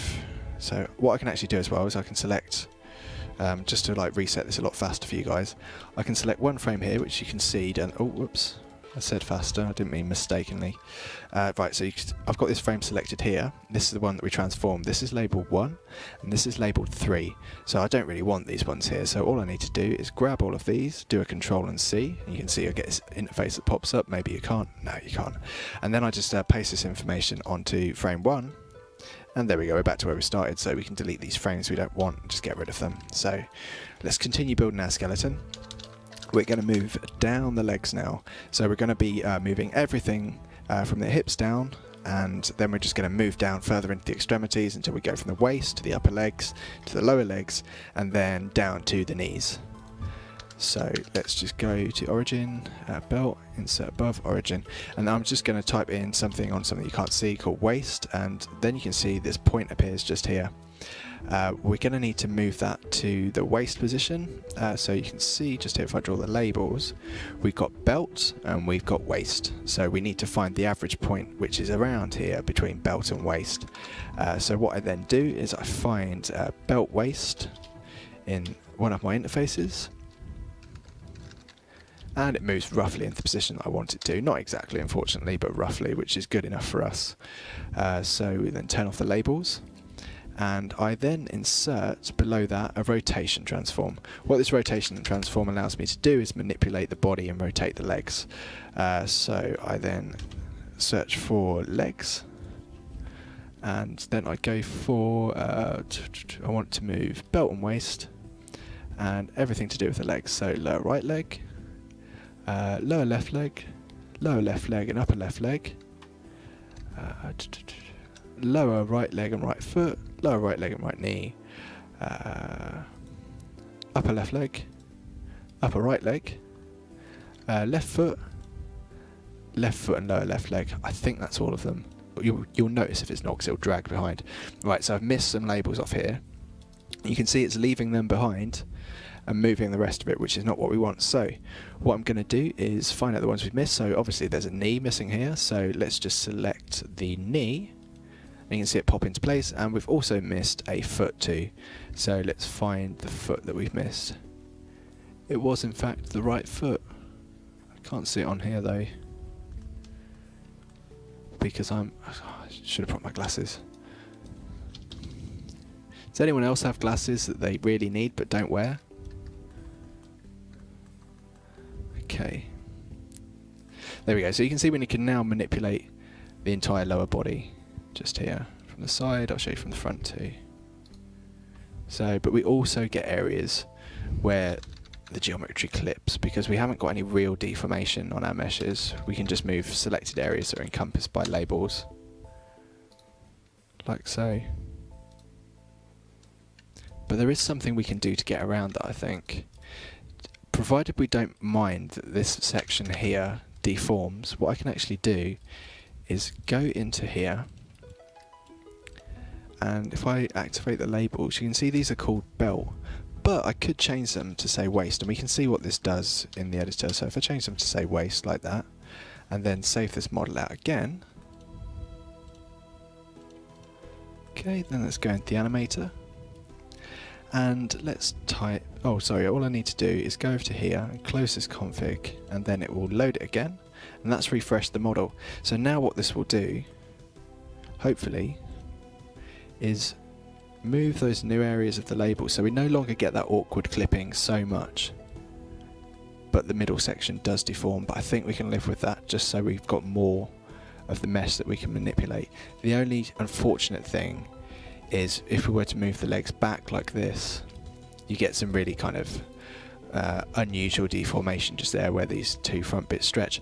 But generally when people move, their backs don't move far back that much unless they're doing some sort of yoga or stretches perhaps, but this isn't a sort of boss that does yoga, thankfully, so we're okay. So now we want this to branch out into the further extremities, so we're going to be moving into the legs next. So let's create a new origin. So let's type in right leg just here. Okay, and then I'm going to assign another point where the right leg meets the waist. So let's see what we've got.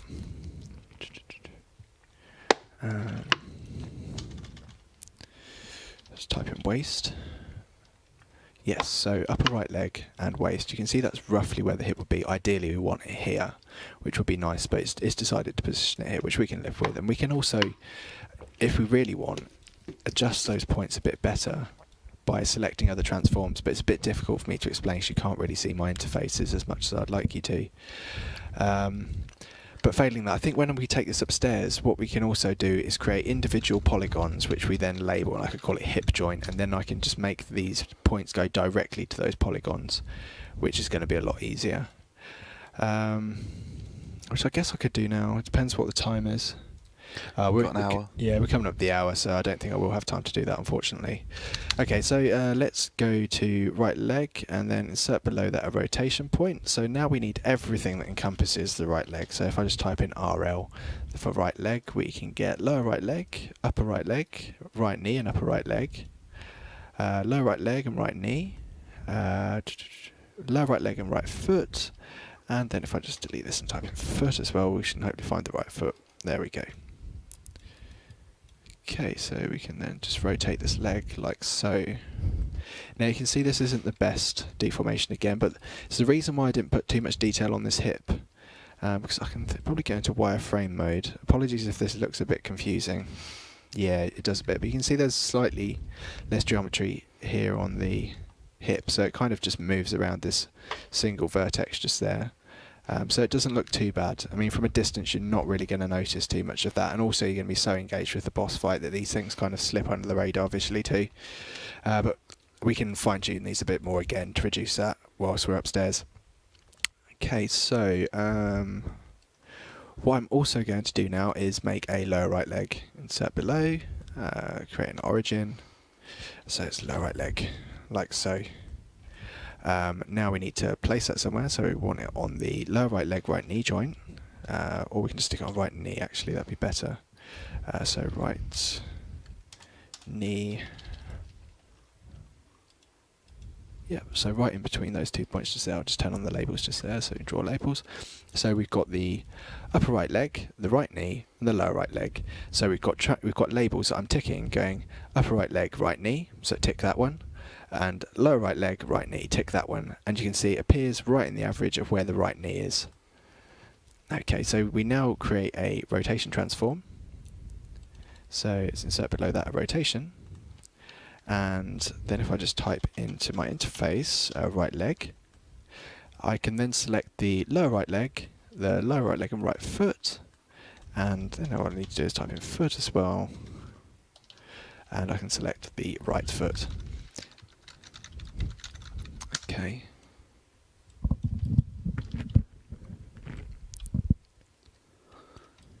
Do you know, I just realised if we could have seen these interfaces, I never would have had to write any training material for animation. I could just show people this video and they can just follow it, and it'd be so much easier. That would have been pretty handy. Why don't we should just do that, shouldn't we? Should maybe like a tutorial training videos, that'd be much easier. That sounds like a good thing to do, being as, you know, there is no tutorials for this software. Yeah, absolutely.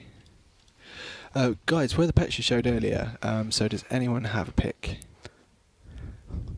Are we able to show them? Are you able to show them pets? Yeah, I can show the pets, but I can't animate them. I don't think. Okay. Oh, there might be an older version of them.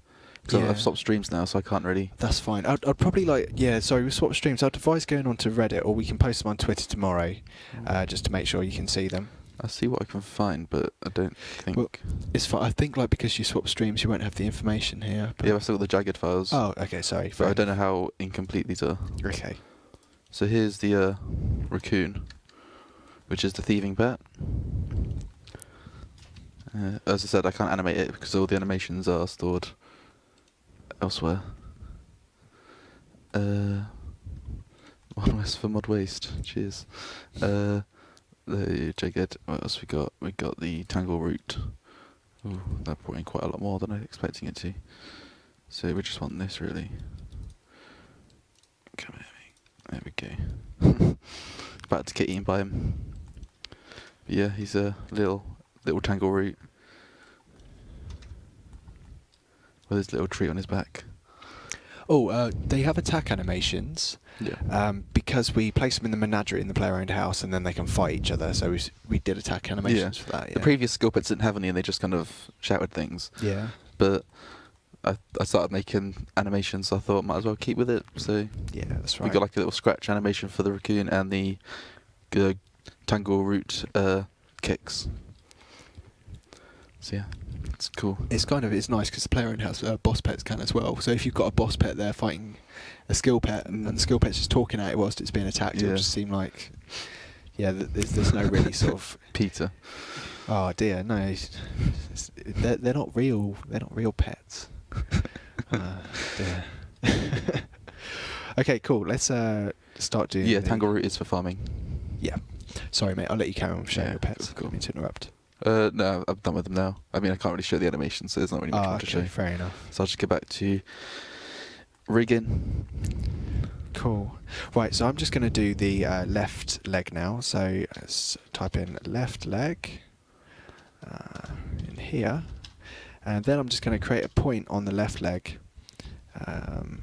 So if I type in LL, so we want to go for the upper left leg waist joint. Ah dear, I think I've actually, that's probably a much better transform point. Sorry, I'm just going to see if I've got a better transform point for the upper right leg as well. Yeah, I have, absolutely. Okay, that's going to move far more naturally on this joint. Let's give that a go, because that's actually a bit more where your hip actually joins into your pelvis on a ball and socket joint. 'Cause your hips actually curve out, and then you've got, if you can feel like a bony protuberance on your own hip just there, that's where it'll actually be. And then you'll have the ball and socket just here, where you get the femoral head, because that big bone's called the femur, and then you'll get the neck of femur just here. So those actually line up really nicely. So let's also go to the left leg. That's what I was doing, wasn't it? Sorry. Okay, so we've got the left leg just here, then insert below, rotate one just there too. So lower left leg, so lower left leg and foot, lower left leg, upper left leg, and then if we type in knee. Oh, that's interesting. Have I forgotten to make a label for the knee? I did. That's not good. Right, so I've now forgotten to create a label, so we just need to insert one in here called left knee. Okay, so let's call that L knee. And let's save the model out again. Save it as a binary file, right, it's box 5. Okay. Let's go back into the animator just here and make sure that point lines up. Now, I wish I could show you this in the interfaces, but because I've added a new labeling, I've got to go through all of my transforms that I've made and make sure that these new labels are included. So everything in the waist transform, this is really, oh wait, hang on, I need to close the config to refresh the model, sorry. There we go, let's just load that up again. Okay, I'll actually zoom out a bit just because it's a bit boring if I'm just zoomed in on things, sorry. Okay, there we go. Let's move this out of the way. There we go. Okay, right, so now if I go to this one just here, so let's untick that. Apply these. I'll try and be really fast with this. It's difficult to explain what's actually going on in the interfaces when you can't see them. But hopefully that's the only one we come across. I got away with that quite well, didn't I? Because normally, like, it's quite common to miss a label. And I was quite surprised that I didn't, but unfortunately not. So I'll just select all the left knee ones that I've just put back in. And then hopefully that should be working okay still. Yes, that's good. And let's try this one as well. Let's try the waist one too. So we've just got to test all the animations that encompass that all the transform points that encompass that left knee again to make sure they're all functional, which they appear to be so far. So if I just move to right leg, let's move to left leg.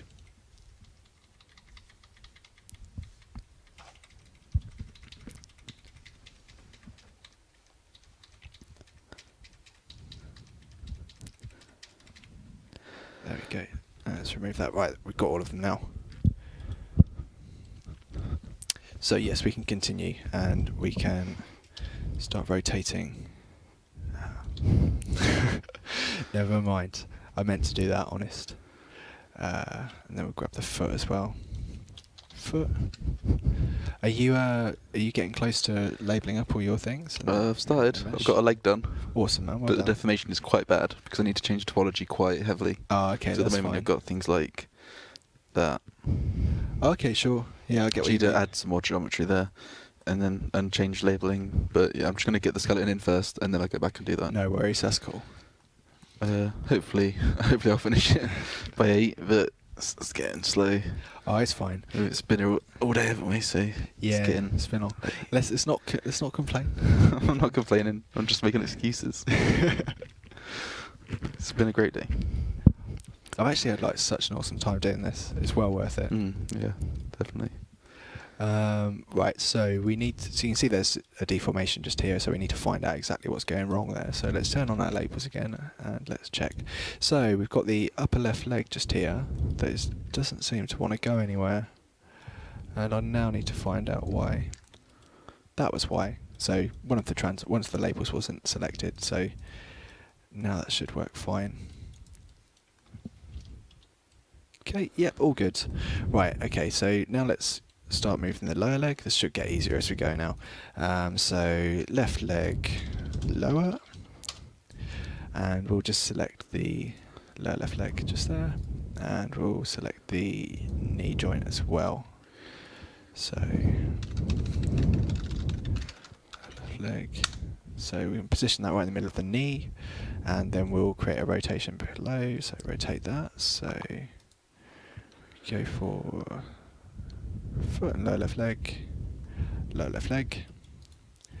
and I'll just type in foot as well to make sure we don't leave that foot behind.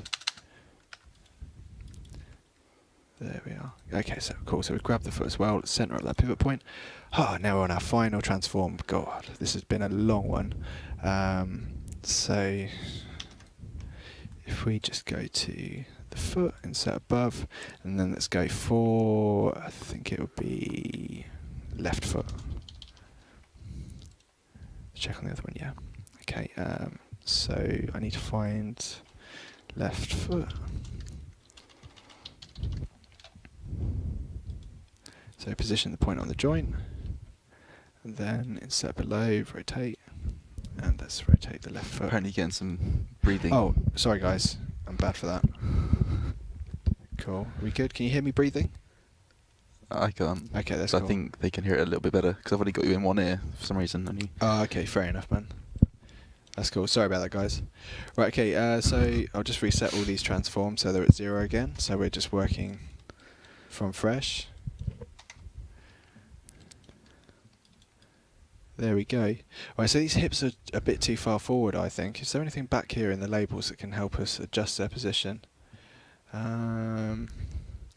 Let's try belt waist as well. That might pull them into the centre though, so that'll be fine. We'll just leave them there for now. I can deal with that. Let's just turn off all these labels again.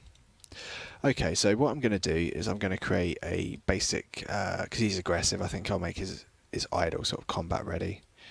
So It's me breathing. Oh, is it you breathing? It wasn't me. Sorry, I'm just going to have to grab a quick drink, guys, so my mouth's going really dry. Feel free to breathe at them. I've moved it. Oh, you moved them. Okay, fair enough.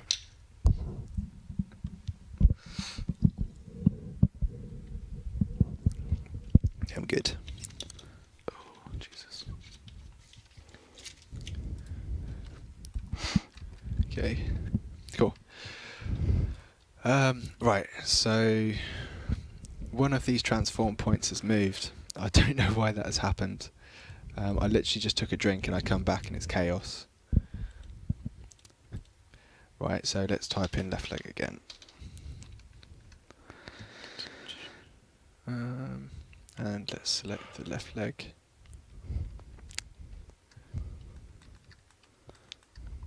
Upper left leg.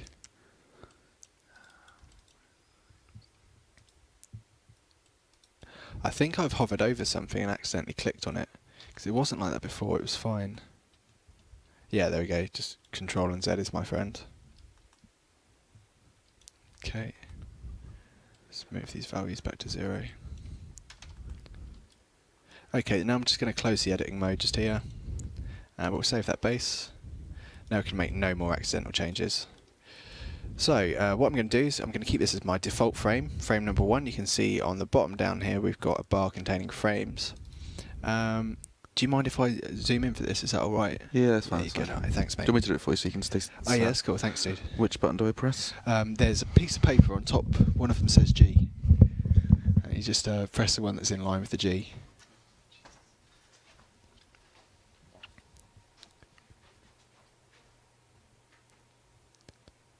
There we go. Awesome. Well done. Right, cool. So what I'm going to do is, I think we'll start off by turning him all together.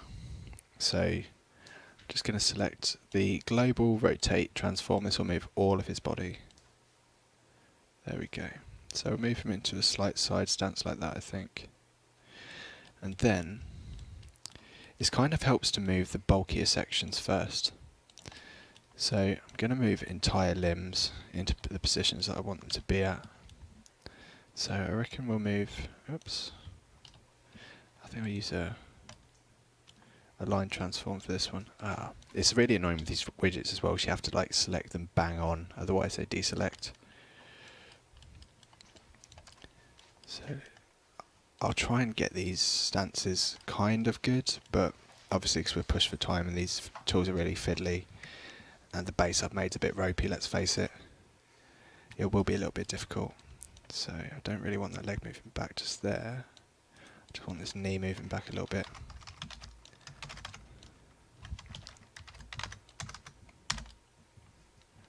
Okay, and obviously if someone puts their leg back like this, they'll turn their hip ever so slightly as well, so switch back to this one. So it's aligned with the world. Okay, and that seems kind of good. Let's just rotate it outwards a bit. So a lot of this is just playing with the transforms that we've got to try and get them into a position that kind of seems like a realistic pose. There we go. Okay, that's good. So now we want him to turn this leg. So if you were stood in this position, you would want your big toe, which takes all your weight, to be facing forwards in line with your body, or the direction you're facing rather, sorry, not in line with your body. So we'll move the leg out just here, and we'll just extend the leg up a bit more so it looks like he's actually really bearing a load on it, which is his entire body. And then we can rotate this down just here.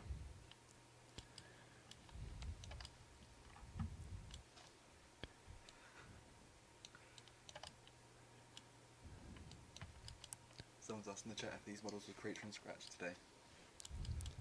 Yes, these models were created from scratch today. So we started at 12, and we said that we'd continue until 8 o'clock, which is 45 minutes away now. So we've just done the entire process from scratch. I can actually show you this model from scratch if you wanted, and then we can probably switch back to Mod West and he can show you his from scratch. If he chooses to do so, it's up to you. Oh, he'd have to get up and press a button. So okay, so we've got the boss 5 iterations just here. So this is the first one. You can see how it's developed throughout the day until we got to our final product just here. There we go, so I'll just scroll back over them and do it a bit slower than that, sorry. There we go. Okay, so we're back in the animator again.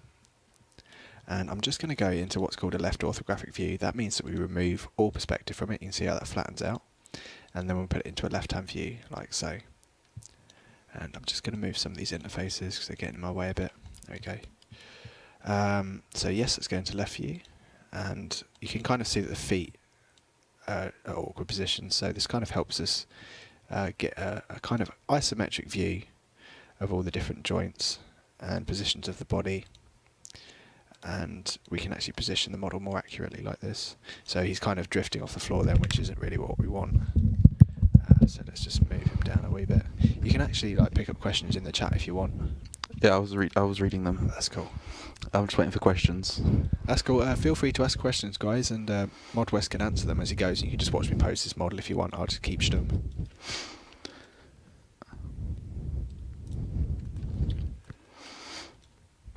Probably going to take a while for them to catch up. Ah, okay. Oh, crying. Is that a raid boss? Yes, this is a raid boss. Breathing. God's sake. I'll try and get it away from my... hopefully you can still hear me. Can you still hear me? Yeah, I can still hear you fine. Okay, that's good. Is this the smithing pet? No, this is not the smithing pet. This is the raids bosses. Stop breathing. I can't stop breathing. I need to breathe. How good are you answering questions? You tell me. When is the Q&A? The Q&A was at 5. We did a small break during then. Well, we just kind of carried on working really, but we were just kind of working in the background, so we had to label our models up. Yeah. And no one likes watching labelling. No one likes doing labelling today, let's face it. Yeah. And then the building the base files as well. It's a bit of an effort. I should probably carry on. Oh, let's actually get loads of questions now. Awesome. What software is this? This is Jagged. This is just the inbuilt software that was built back in 2004 for the 3D update to RuneScape. What we use to make the models, we mostly use 3D Studio Max, but then once we want to get it into Engine, we need to use this software that sort of does that transition, so we get the colours, the rendering orders, and the animation rigging, and all the animations as well. It's a shame you can't be on camera so you can see where it's coming from. That's alright. Okay, cool. Or do you want to, I can stop it over if you want. I think they won't be able to see like the scale, Yeah. like the screen, and what I'm doing. Will you guys do this again sometimes? Yeah, if everyone wants it, definitely. Yeah, it's been sure. great fun. We've got a decent number of people tuning in throughout the day today. I'm not sure what the number of people is because we can't see right now, but I'd definitely love to do this again. They want to know what they're paying me for, making models, and they want you to do an ASMR video. They want me to do, oh dear. I wouldn't do that. I'd have people asking me why I've got ASMR videos online for one. The estimated release dates for Skinning Pets is hopefully this month, which lowers that down. Wow, there's that many people that's tuned in. Can I just say thank you to everyone that's shown their support today? That's amazing that we've got so many people tuning in to watch us. Sorry, I'll try to stop not interrupting you. To answer questions. The ideas for these concepts were, well, the mechanics have all been designed, although they're still up for tweaking. But based on the environments and what these do, we based the designs on that, and then we just search around the internet for different cool looking pictures, make our own, put our own interpretation on it as well, stuff like that. So it's like imagination as well as design briefs as well as pictures, so it's a mix of everything really. Is it going to be possible to solo raids? Not really sorting that out. It's more of a dev question, but I believe you could solo it, but it is designed for team, so you probably want to go in as a team to get the most out of it. I could probably answer that. I think you can solo it, but because it's not meant to be, it's not strictly, like that's not going to be the focus of it. It would be extremely hard if you tried to solo it. Sure. I'd be impressed to see if people can solo it on that basis. I'm sure Weeks will. Cool.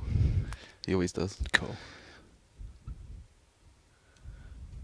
I'm not entirely sure how these bosses will count towards Slayer tasks. It's a possibility, but it is obviously something that's not been decided yet. And I can ask I think John C's doing a lot of the designs, so I can run it by him, see if that's what he wants.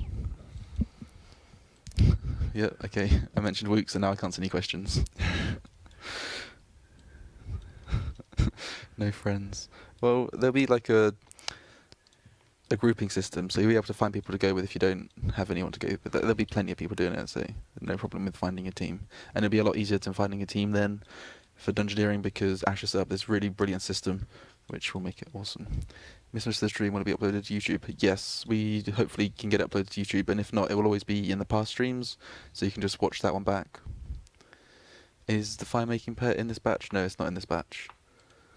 That was not polled.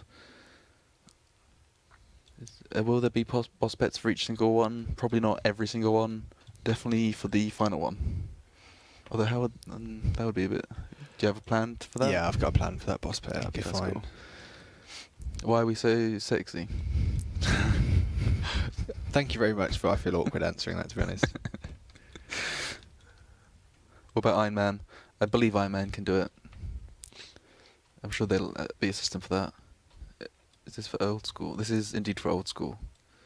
I mentioned Dungeoneering because it's kind of... Dungeoneering was like a raiding system, and this is also a raiding system, but they won't be completely the same. Dungeoneering was a complete overhaul. You can take in your own items. In this one, you will be able to take in your own items. So it is different, but also similar. How big is this boss compared to Corporal Beast? At the moment, this is a 1x1, so if I turn on the grid at the bottom, so show floor, well, it's kind of like a 2x2 actually already, but the scale that I'm probably going to put him at will be, you can see in the editor, and it's good we've got those iterations there so you can kind of compare. So that's going to be the scale he's going to be, and that your player would roughly come up to where my cursor is just here, so it'll be about twice player height, and he'll encompass, you can see from the top there, 3x3 tile area. So yeah, he's kind of intimidating at that height. I think it's more his height, isn't it? That's kind of cool. Yeah, for sure. Actually, what I can do, just to kind of give people an idea of the scale a bit more. All these questions about the actual design and how raid's going to work, we can't really answer those, as that's not been decided, and it's still too early in development to really be saying, like, given definites.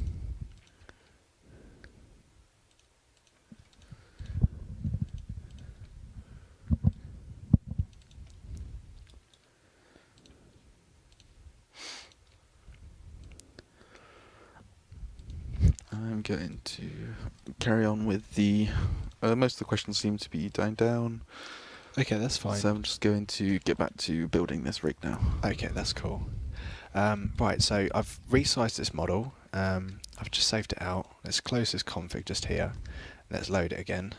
And you can see that's kind of the size he'll be in game. So yeah, he's pretty big. You can see as well that he's kind of standing out of his area just there, which is something that we don't want.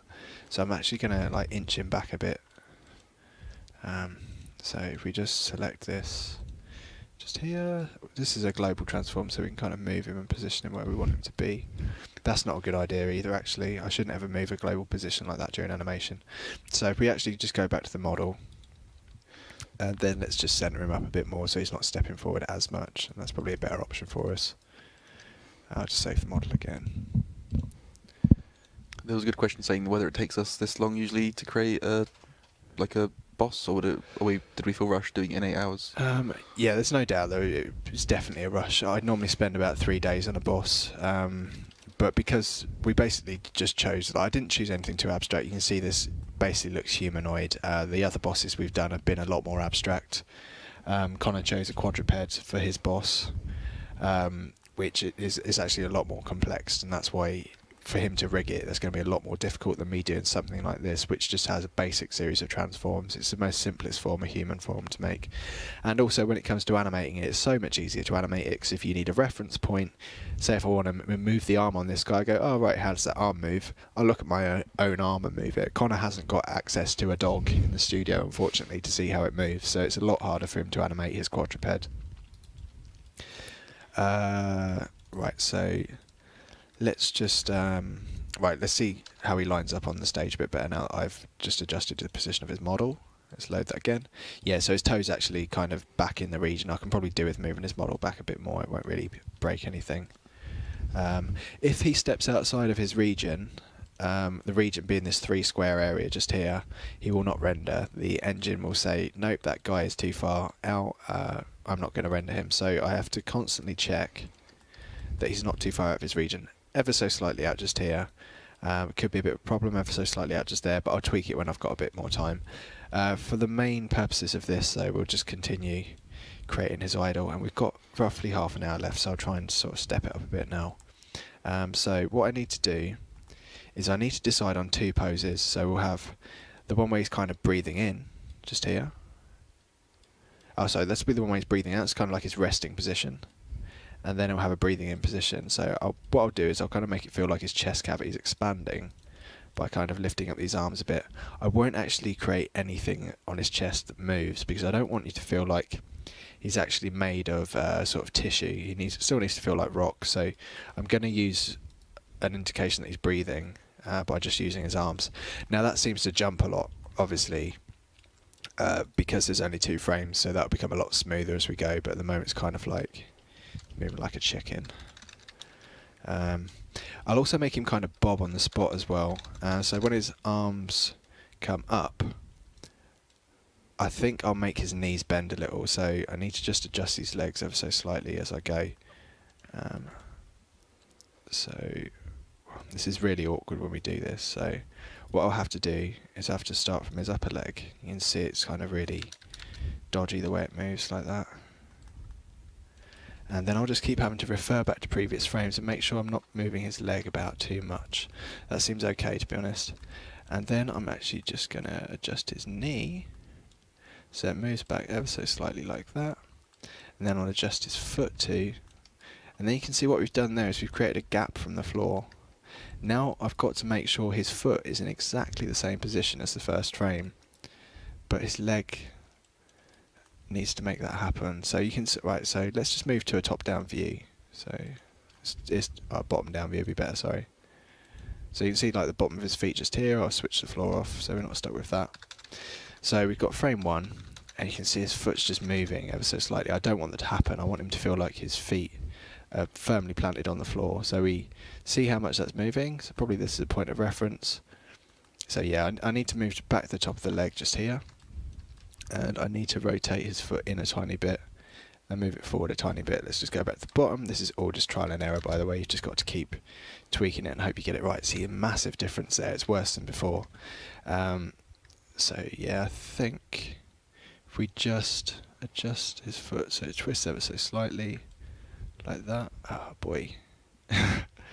Yeah, this is not easy. So there's a question about what we did before. We worked on Old School, and I just finished university in May, so that's what I've been doing for the past 4 years. And you were on the RS3 team. I was on the RS3 team, yeah. So I worked as a QA tester, which was kind of my first job after studying to make 3D graphics. I needed to get into the industry, and that was actually my first introduction to RuneScape, working on the QA team in RS3.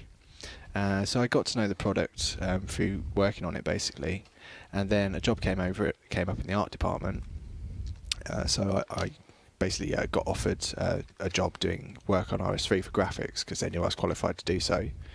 And the rest is history, really. I've worked on this game for 2 years since then, coming Old up. School. You said RS3 art team. Oh, sorry, I didn't mean that. But I just meant like the art You've team. got lots of Dan's games for that. Oh no, sorry guys, I didn't mean that. So yeah, it's basically like the art team that was working on RS3, because there wasn't an art team for Old School, so it's all my managers at the time were under that sort of team, so that's why I say the RS3 art team. So they were kind of like managing me, but now we've got an Old School art team effectively. There is 2 of us. But yeah, it's kind of yeah, that's kind of just the way it was. Right, so let's get back to this anyway. I don't know if I need quick hide your dank memes. Alright, cool. Right, so switch down to the bottom view again. I don't want to spend too long on this foot, so you know that's probably about as good as we're going to get it for the purposes of this stream. I'll try one last time to make it so that heel doesn't twist out too much. Oh, I hate being a perfectionist. I know I'm just getting stuck on this foot for ages now.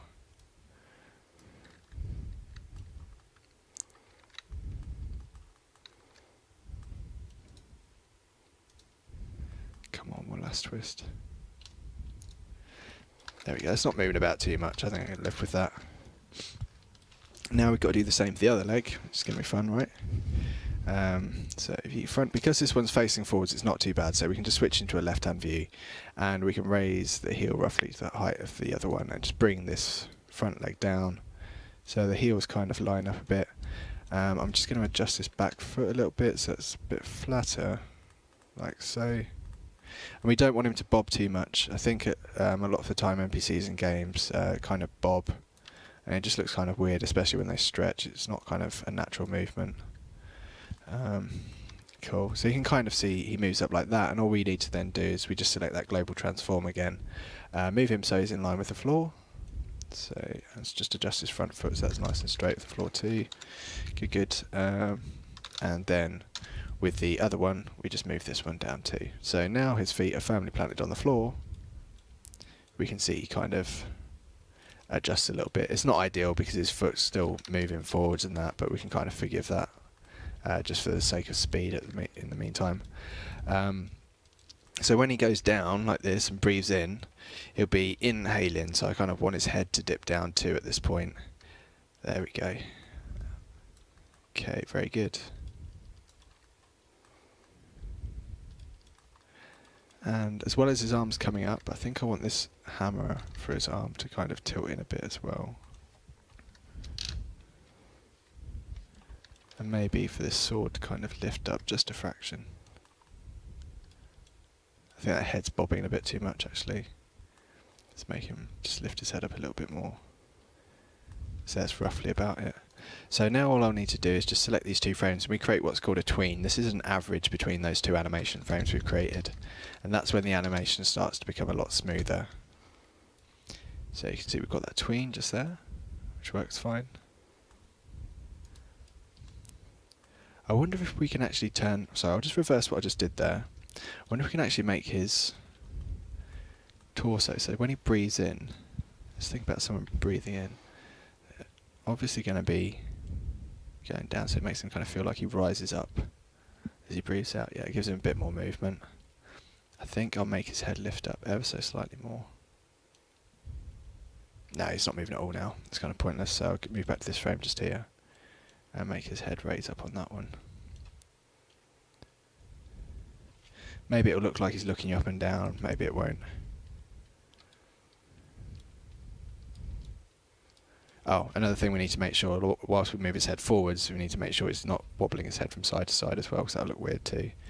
So, let's just check this, yeah, so he's kind of moving his head to the side. We don't really want him to be kind of looking straight at you, like that.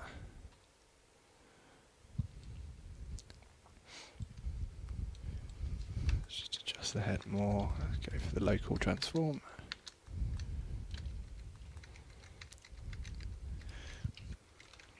Okay, good.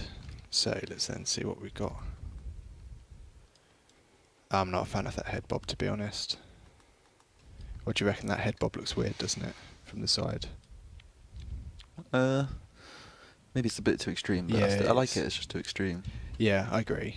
Right, let's just adjust that a bit. Sorry if we're just getting stuck on such a trivial detail, but it's kind of nice to sort of get it looking decent. Yeah, I think it's more, it just feels like it's kind of like an afterthought with him as opposed to like a definite movement. Okay, good. So slow that down. That's good. We can turn off the skeleton as well so you can get a better view of it. I think we need to just do another split of it, like that. We've got this terrible issue here with the back leg just juddering. The front leg's not too bad though. Okay, let's try and get rid of that issue with the back leg. So if I go here,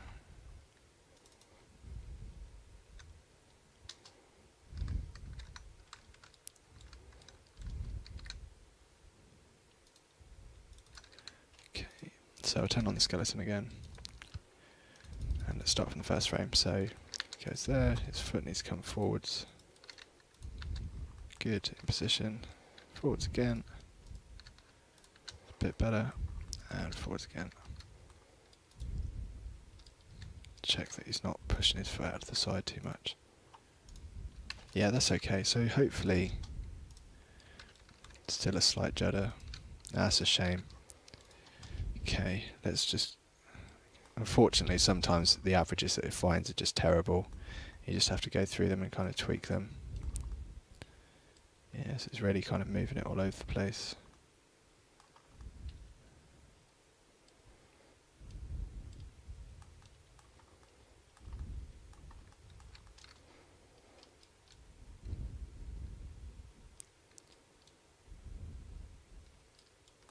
Okay, so what I'm going to do to sort of offset this, so I'm going to try and give his leg a more definite movement then from the top.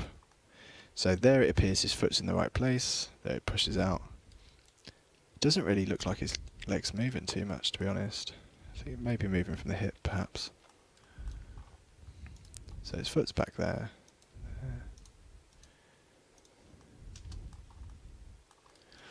So I reckon if I make it so his leg starts here, then we twist it out a bit, but this might make it worse, mind you. Twist it back in, and then on this last frame, we kind of twist it forwards a bit.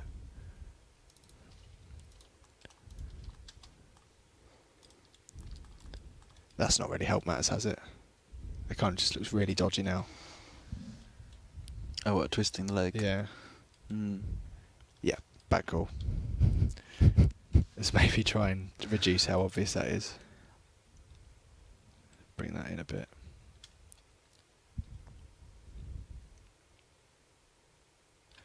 Okay. At least it's a more fluid movement. It doesn't look like the legs kind of spasming like before. Make it dance. Yeah. That's what they're saying. Yeah, I know. Maybe he's kind of like twisting on the balls of his feet or something. I don't know.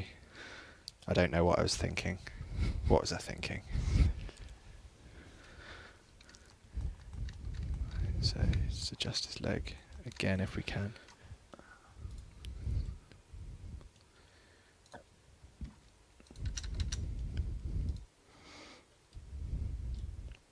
Ah, that's a bit better. That really feels like it's actually turning on the ball of his foot there. So maybe if I can do that with the front leg and kind of push that out a bit.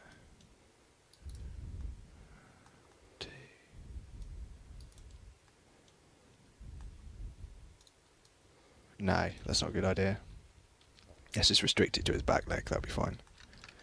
It's a shame though, really, because, yeah, that's fine. I'm going to have to deal with that, that's okay. We just need to get the animation completed.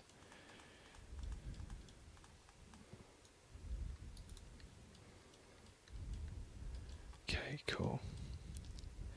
So now I need to animate the smoke on top of his head, just quickly before we head off. I think we've got 20 more minutes to do this. So what I need to do is, first we'll just save this project. We've done a lot here, so we don't really want to lose it. I'm going to create a new animation. This is a very easy way to do it. So I've got 8 frames down the bottom there, so I create an animation. I'm just going to call it smoke test. No pun intended. But this is essentially a test to make sure we can get this smoke on. So I introduce the skeleton again, and then I select that smoke test animation. And then I kind of decide how I want this to actually function. So what did I select? Right, so I'm going to edit the base again. I'm going to insert some rotation transforms on these ever so quickly. So I want that one to rotate. I want that one to rotate. That one to rotate. And we'll just add all these rotation transforms right the way to the very top. Now, what I need to do is I need to create 2 frames, one with the smoke in potentially a resting state, and so 3 frames, and one with it moving either side. So what I do is I rotate this smoke this way.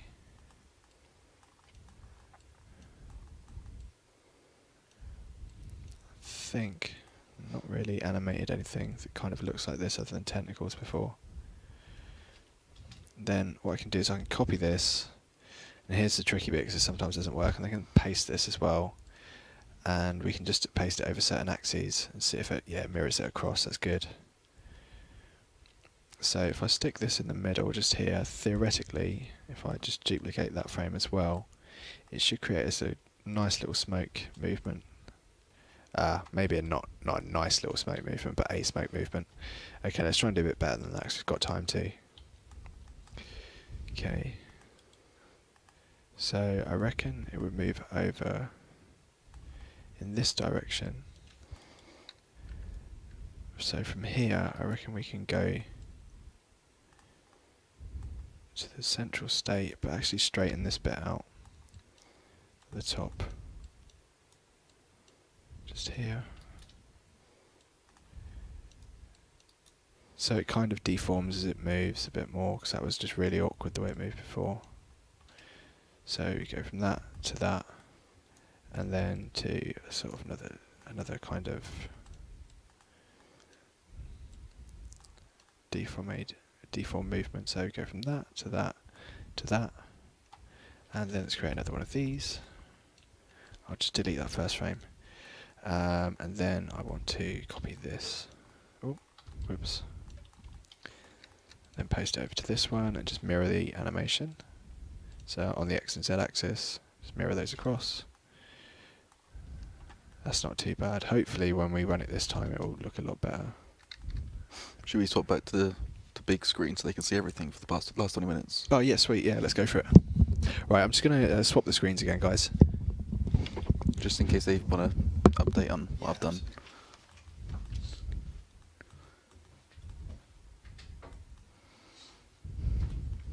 So I've got my lizard howling at the moon. In a cave. In a cave. It can tell it's there.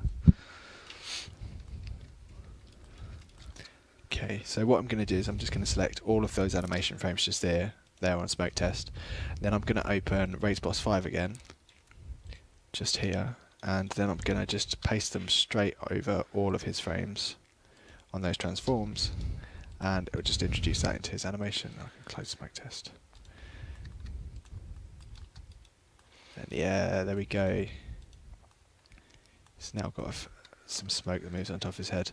That's not a very polished animation, admittedly, guys, so don't get too worried if you're not happy with that, but it will look a lot nicer once it's done. We're getting accused of Alicia Cam. Of what? Alicia Cam. What's Alicia Camp? Showing more of yourself than the what you're making. Oh yeah, that's the problem really. Like initially we thought we could actually show who's over there. We were going to have someone sort of like reading off the questions and stuff. We just couldn't get the staff, which is good why you guys have all tuned in, because next time hopefully we can have someone reading off the questions. We can constantly be talking. You can see like a far out cam of both of us at the top. Special there. guests. Special guests. I'd love to have like guys from the rest of the team. Unfortunately today was an update day, so it's a bit difficult.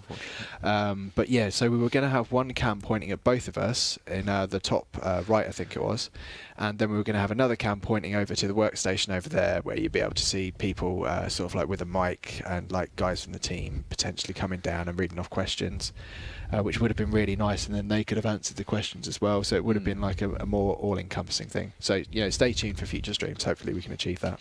Yeah, it'd be great. Let's add the neck joint.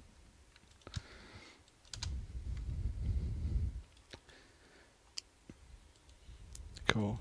I think I'm done with this one. I'm just going to save it.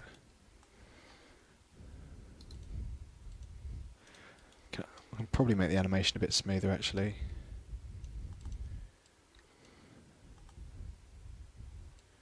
Where are you at with yours? I've got the legs in, the legs rigged, the tail rigged, just on the body. There's obviously some really bad deforming in the body at the moment. I'm going to have to change a lot of the topology. That's cool, okay. When I come back to this, but I mean that was inevitable. It's hard to really judge the sort of what part's going to be deforming on this guy. And I'll have to move the front legs out a little bit more. But yeah, I'm liking how it's going. Just, yeah. Sweet. Do you like the smoke on his head now? Zooming that on that. Oh, that's awesome. It's very smooth. Yeah. Nice. Cool, so that's the Raids boss. He's going to have a giant hammer, and he's got his back legs extreme buttock just there. It's his butt of steel. It's butt of steel, yeah, nice. Yeah, we'll correct that. It's obviously looking naff like that. We can correct it. Oh, do we want to say what's happened to the lizard on crystal on the lizard's back? Oh right, yeah. I've not got it in at the moment. It's I attached it because I was going to do this sort of like translucent sort of thing. So as I knew it was going to have problems with the animation because there's sort of like a pivot there, so I need to sort of figure that out another time. You can always make it so he can't actually bend back if he's got a hunch. Yeah, I could. Quite like that pose though. Oh, okay, fair enough. I'll get rid of the crystal then. That's the only answer to solve that one. Yeah, I probably will have to not do this pose. But yeah, I'm just I would, the crystal will be in at the end. It's just at the moment I'm just removing it because it's just easier to look at this way around. So yeah, the crystal's still staying. I've got time to fine tune this animation. I'm going to take that. Okay, so neck, I need to get the head in this. Oh, look at that, amazing. Oh, someone said make the crystal ride up. That's one of the things. Oh yeah, could work. Oh, actually, I know what I could do. Take the crystal off and give it horns. It's quite a large change. Thank you for the nice comments. Yeah. What are they saying? They said you did a really good job. They look really good. Oh, Bosses look awesome. Thanks a lot, guys. Yeah, that's really cool to hear. You're glad you're satisfied with them. I could always show them the other raids bosses we've got in the last quarter of an hour if you want. Yeah, that'd be good to catch people up in case they've missed any of them. Okay, cool. So, should I show them an exclusive and show them an extra one they haven't seen yet? They've tuned in for this whole time, they so deserve it. Yeah. Yeah, okay, cool. So, because you've all been so supportive today, we're actually just going to showcase another raids boss which hasn't been seen before, which is something that's cool. I can't wait for you to see it. So, we'll start with the existing ones. I'll just close this project down. So let's go for raids boss 1. Yep, that's fine. Let's open that. All good. Okay.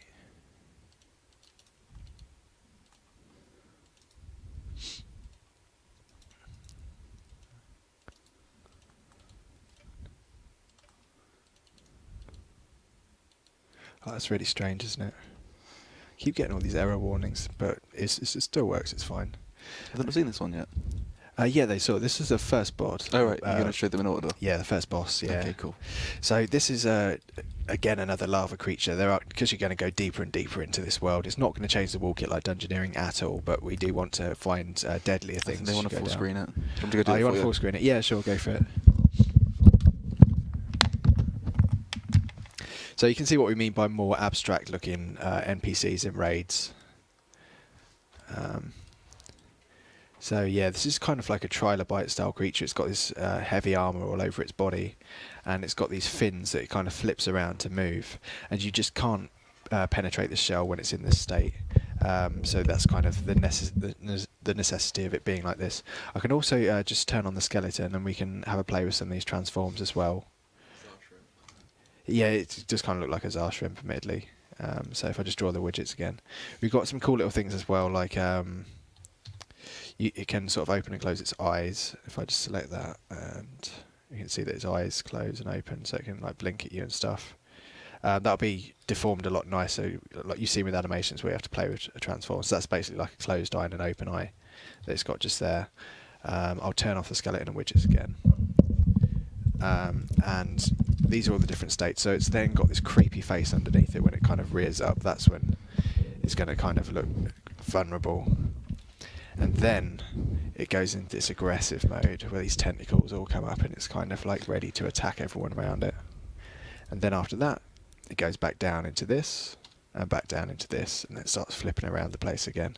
So this is kind of like its mobile state, vulnerable state, and attack state. Cool. So I'll just leave it in those states and zoom around it, just so we've got plenty of time to kind of digest this information. Cool.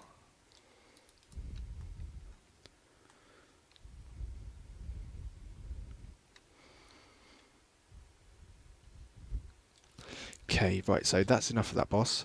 Let's open up boss 2. Right, so this is the exclusive one that you haven't seen yet. Boss 2.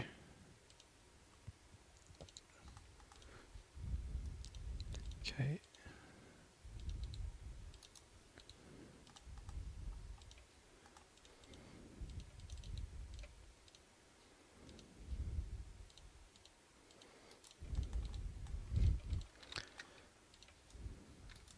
Okay, so what this is, it's an Archaeus wizard that many centuries ago decided to go exploring these caves because of its link to the Dark Altar.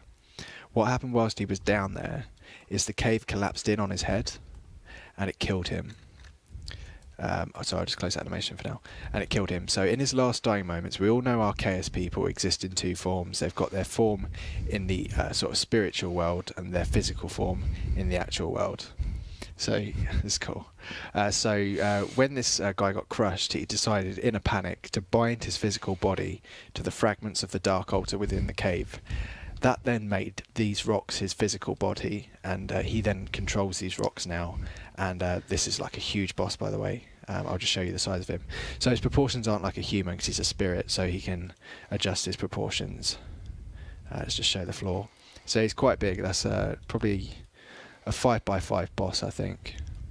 Yeah, he is 5x5.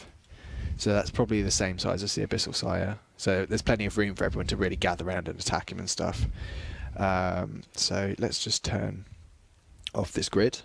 We'll show you the walk animation, which is very cool. So you can kind of see all these rocks gravitating around him. So it's kind of like a tempest when he walks towards you. So you can actually control this bed of rocks. Sorry, it is 6x6, guys. Sorry, I can't count. Never mind. So this is him walking. He'll kind of like flick on and off screen because there's only a certain amount of distance he can walk to. Oh, when I say 6x6, it's because he's got to his walk actually encompasses that as well. So you can see he'll reach the edge of this 6x6 area, because if he were to step over it, then he wouldn't render with our engine. That's why I say it's a 6x6. So yeah, I can zoom in for you a bit as well if we just hold him static. There we go. So you can kind of just take a good look at him there.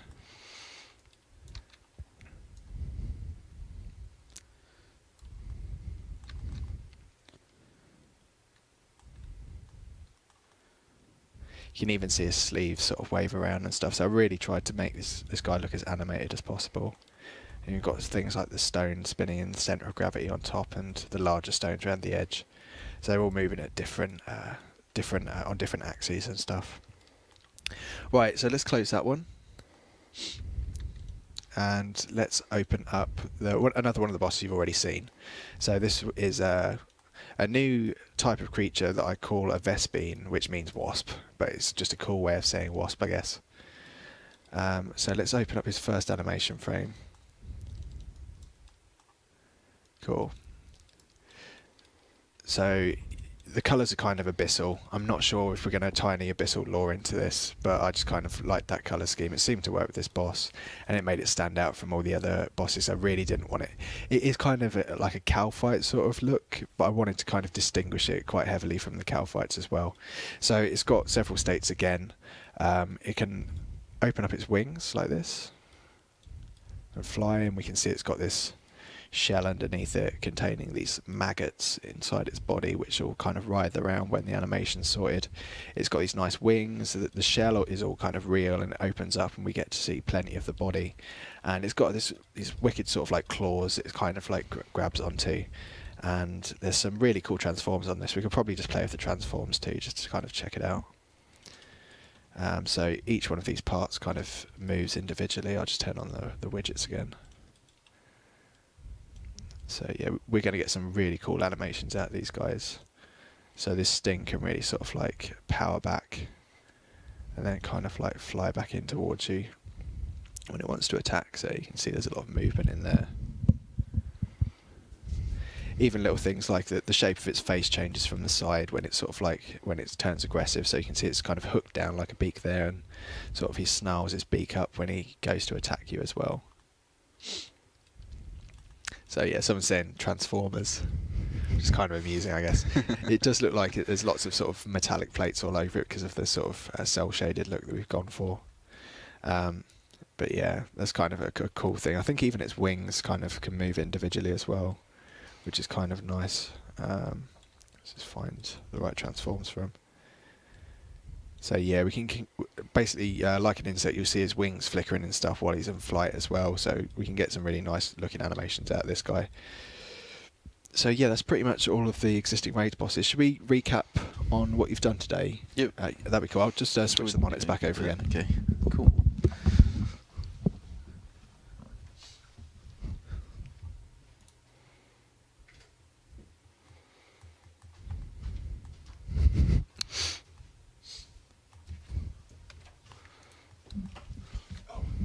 switch it to both of us so we can see both of our models or not? Yeah, that's probably good. Probably a good idea. So, Do you want me to do it? oh yeah, that's cool. Thanks, Steve.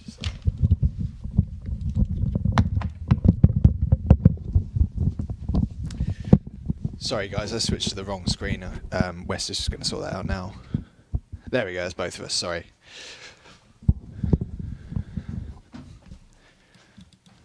Okay, cool. So yes, this is what we've done today. I'll just play the animation on mine, and you could probably just give them a turntable on what you've done with yours as well. Yep. Let me just get that back on. Not falling off my head. There we go. So obviously, I didn't quite finish the rig. It was a little tedious towards the end there, and it's getting quite late. But all I need to really do is the arms and get the jaw moving. But as you can see here with this pose, it doesn't deform well at the moment. I need to take it in and just fix up the labelling and maybe add a few more like edges to it so it can like bend better. But yeah, apart from that, I'm really pleased with how it's turned out. So Cool. just to go back to the mesh editor just to see it without all the deformation. And let's get perspective as well so you can see it without orthogonal turned on. So yeah. Oh, did you show them the iterations you've done throughout the day? Oh yeah, so here's the how it's developed throughout the day.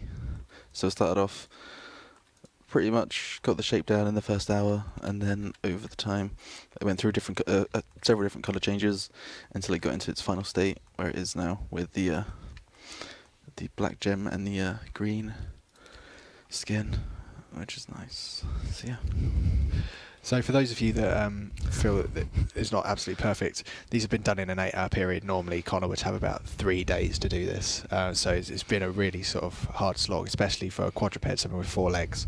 That would be almost impossible to animate. So we were unsure if we'd get to the end of this anyhow, but we managed to get it rigged right. Yeah. You managed to get it modelled. Awesome. We responded to feedback throughout the stream as well. Mine was a bit easier because it's a biped, so it's just a couple of legs and arms to animate. It was a bit easier.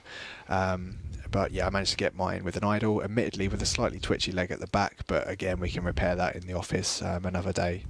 But yeah, thank you to everyone that's stayed with us throughout the day, or that's just joined in intermittently, or that's just joined in for a little while just to see how we're doing. It's been a pleasure to do it. Yeah, it's been a fantastic day. Really enjoyed it. Wonderful. And it's been great interacting with you all as well. Very much appreciated. So I'm just going to go to a closing screen here, which will just say fan on it. That's the thing that we do. We've done it in the past tradition. Should we show the skill pets off one last time before we go? Yeah, sure. I guess we can show off the skill pets if you still want to see them. Okay. Should we bring out the... Well, we've still got 3 minutes, so... We have still got 3 minutes, that's right. Okay, cool. Okay, we'll show you the skill pets one last time. Okay, I'll just show you the files. I can't get animations in right now. But here's the raccoon, which is the thieving skill pet. The farming skill pet. Let's get rid of one. Wow, we've got a whole menagerie of things. Yeah. There we go. Pull them out. Get rid of that. Get rid of that. Okay, cool. So these are the 2 of the skill pets that we're showing off. And do you have the rune crafting pet or? I do, but it's in another stream, so I'll post it on Twitter for you tomorrow, so you can check that out. Yeah, and I'll also post the squirrel when I finish it tomorrow, which will be the agility skilling pet. Awesome. Right. Okay. I suppose that's the end of it. They want to see the unfinished skilling agility pet. Oh, yeah. Go for it. I guess you can show them that if you really want to. I can't remember how unfinished it is. There we go. So this is the agility pet so far. It's like a black squirrel found in the Amazon. Yeah, a giant squirrel. Yeah, giant squirrel. So it's still very, very, very early. I spent about an hour or so on it. So I need to, obviously a lot of the colours might change. A lot of the everything else might change. So cool. And obviously you can see like the other models that we produce throughout the day, so they can expect the quality to increase if they're a bit unsure. Of course. Cool. So thanks again, guys. I won't sort of drag it out too much longer. It's much appreciated, and we'll hopefully see you another time for another stream. We'll keep you updated when that's going to be. Okay. Cheers then. Bye. Isn't it going to change your screen? Isn't it? Is it? Yeah.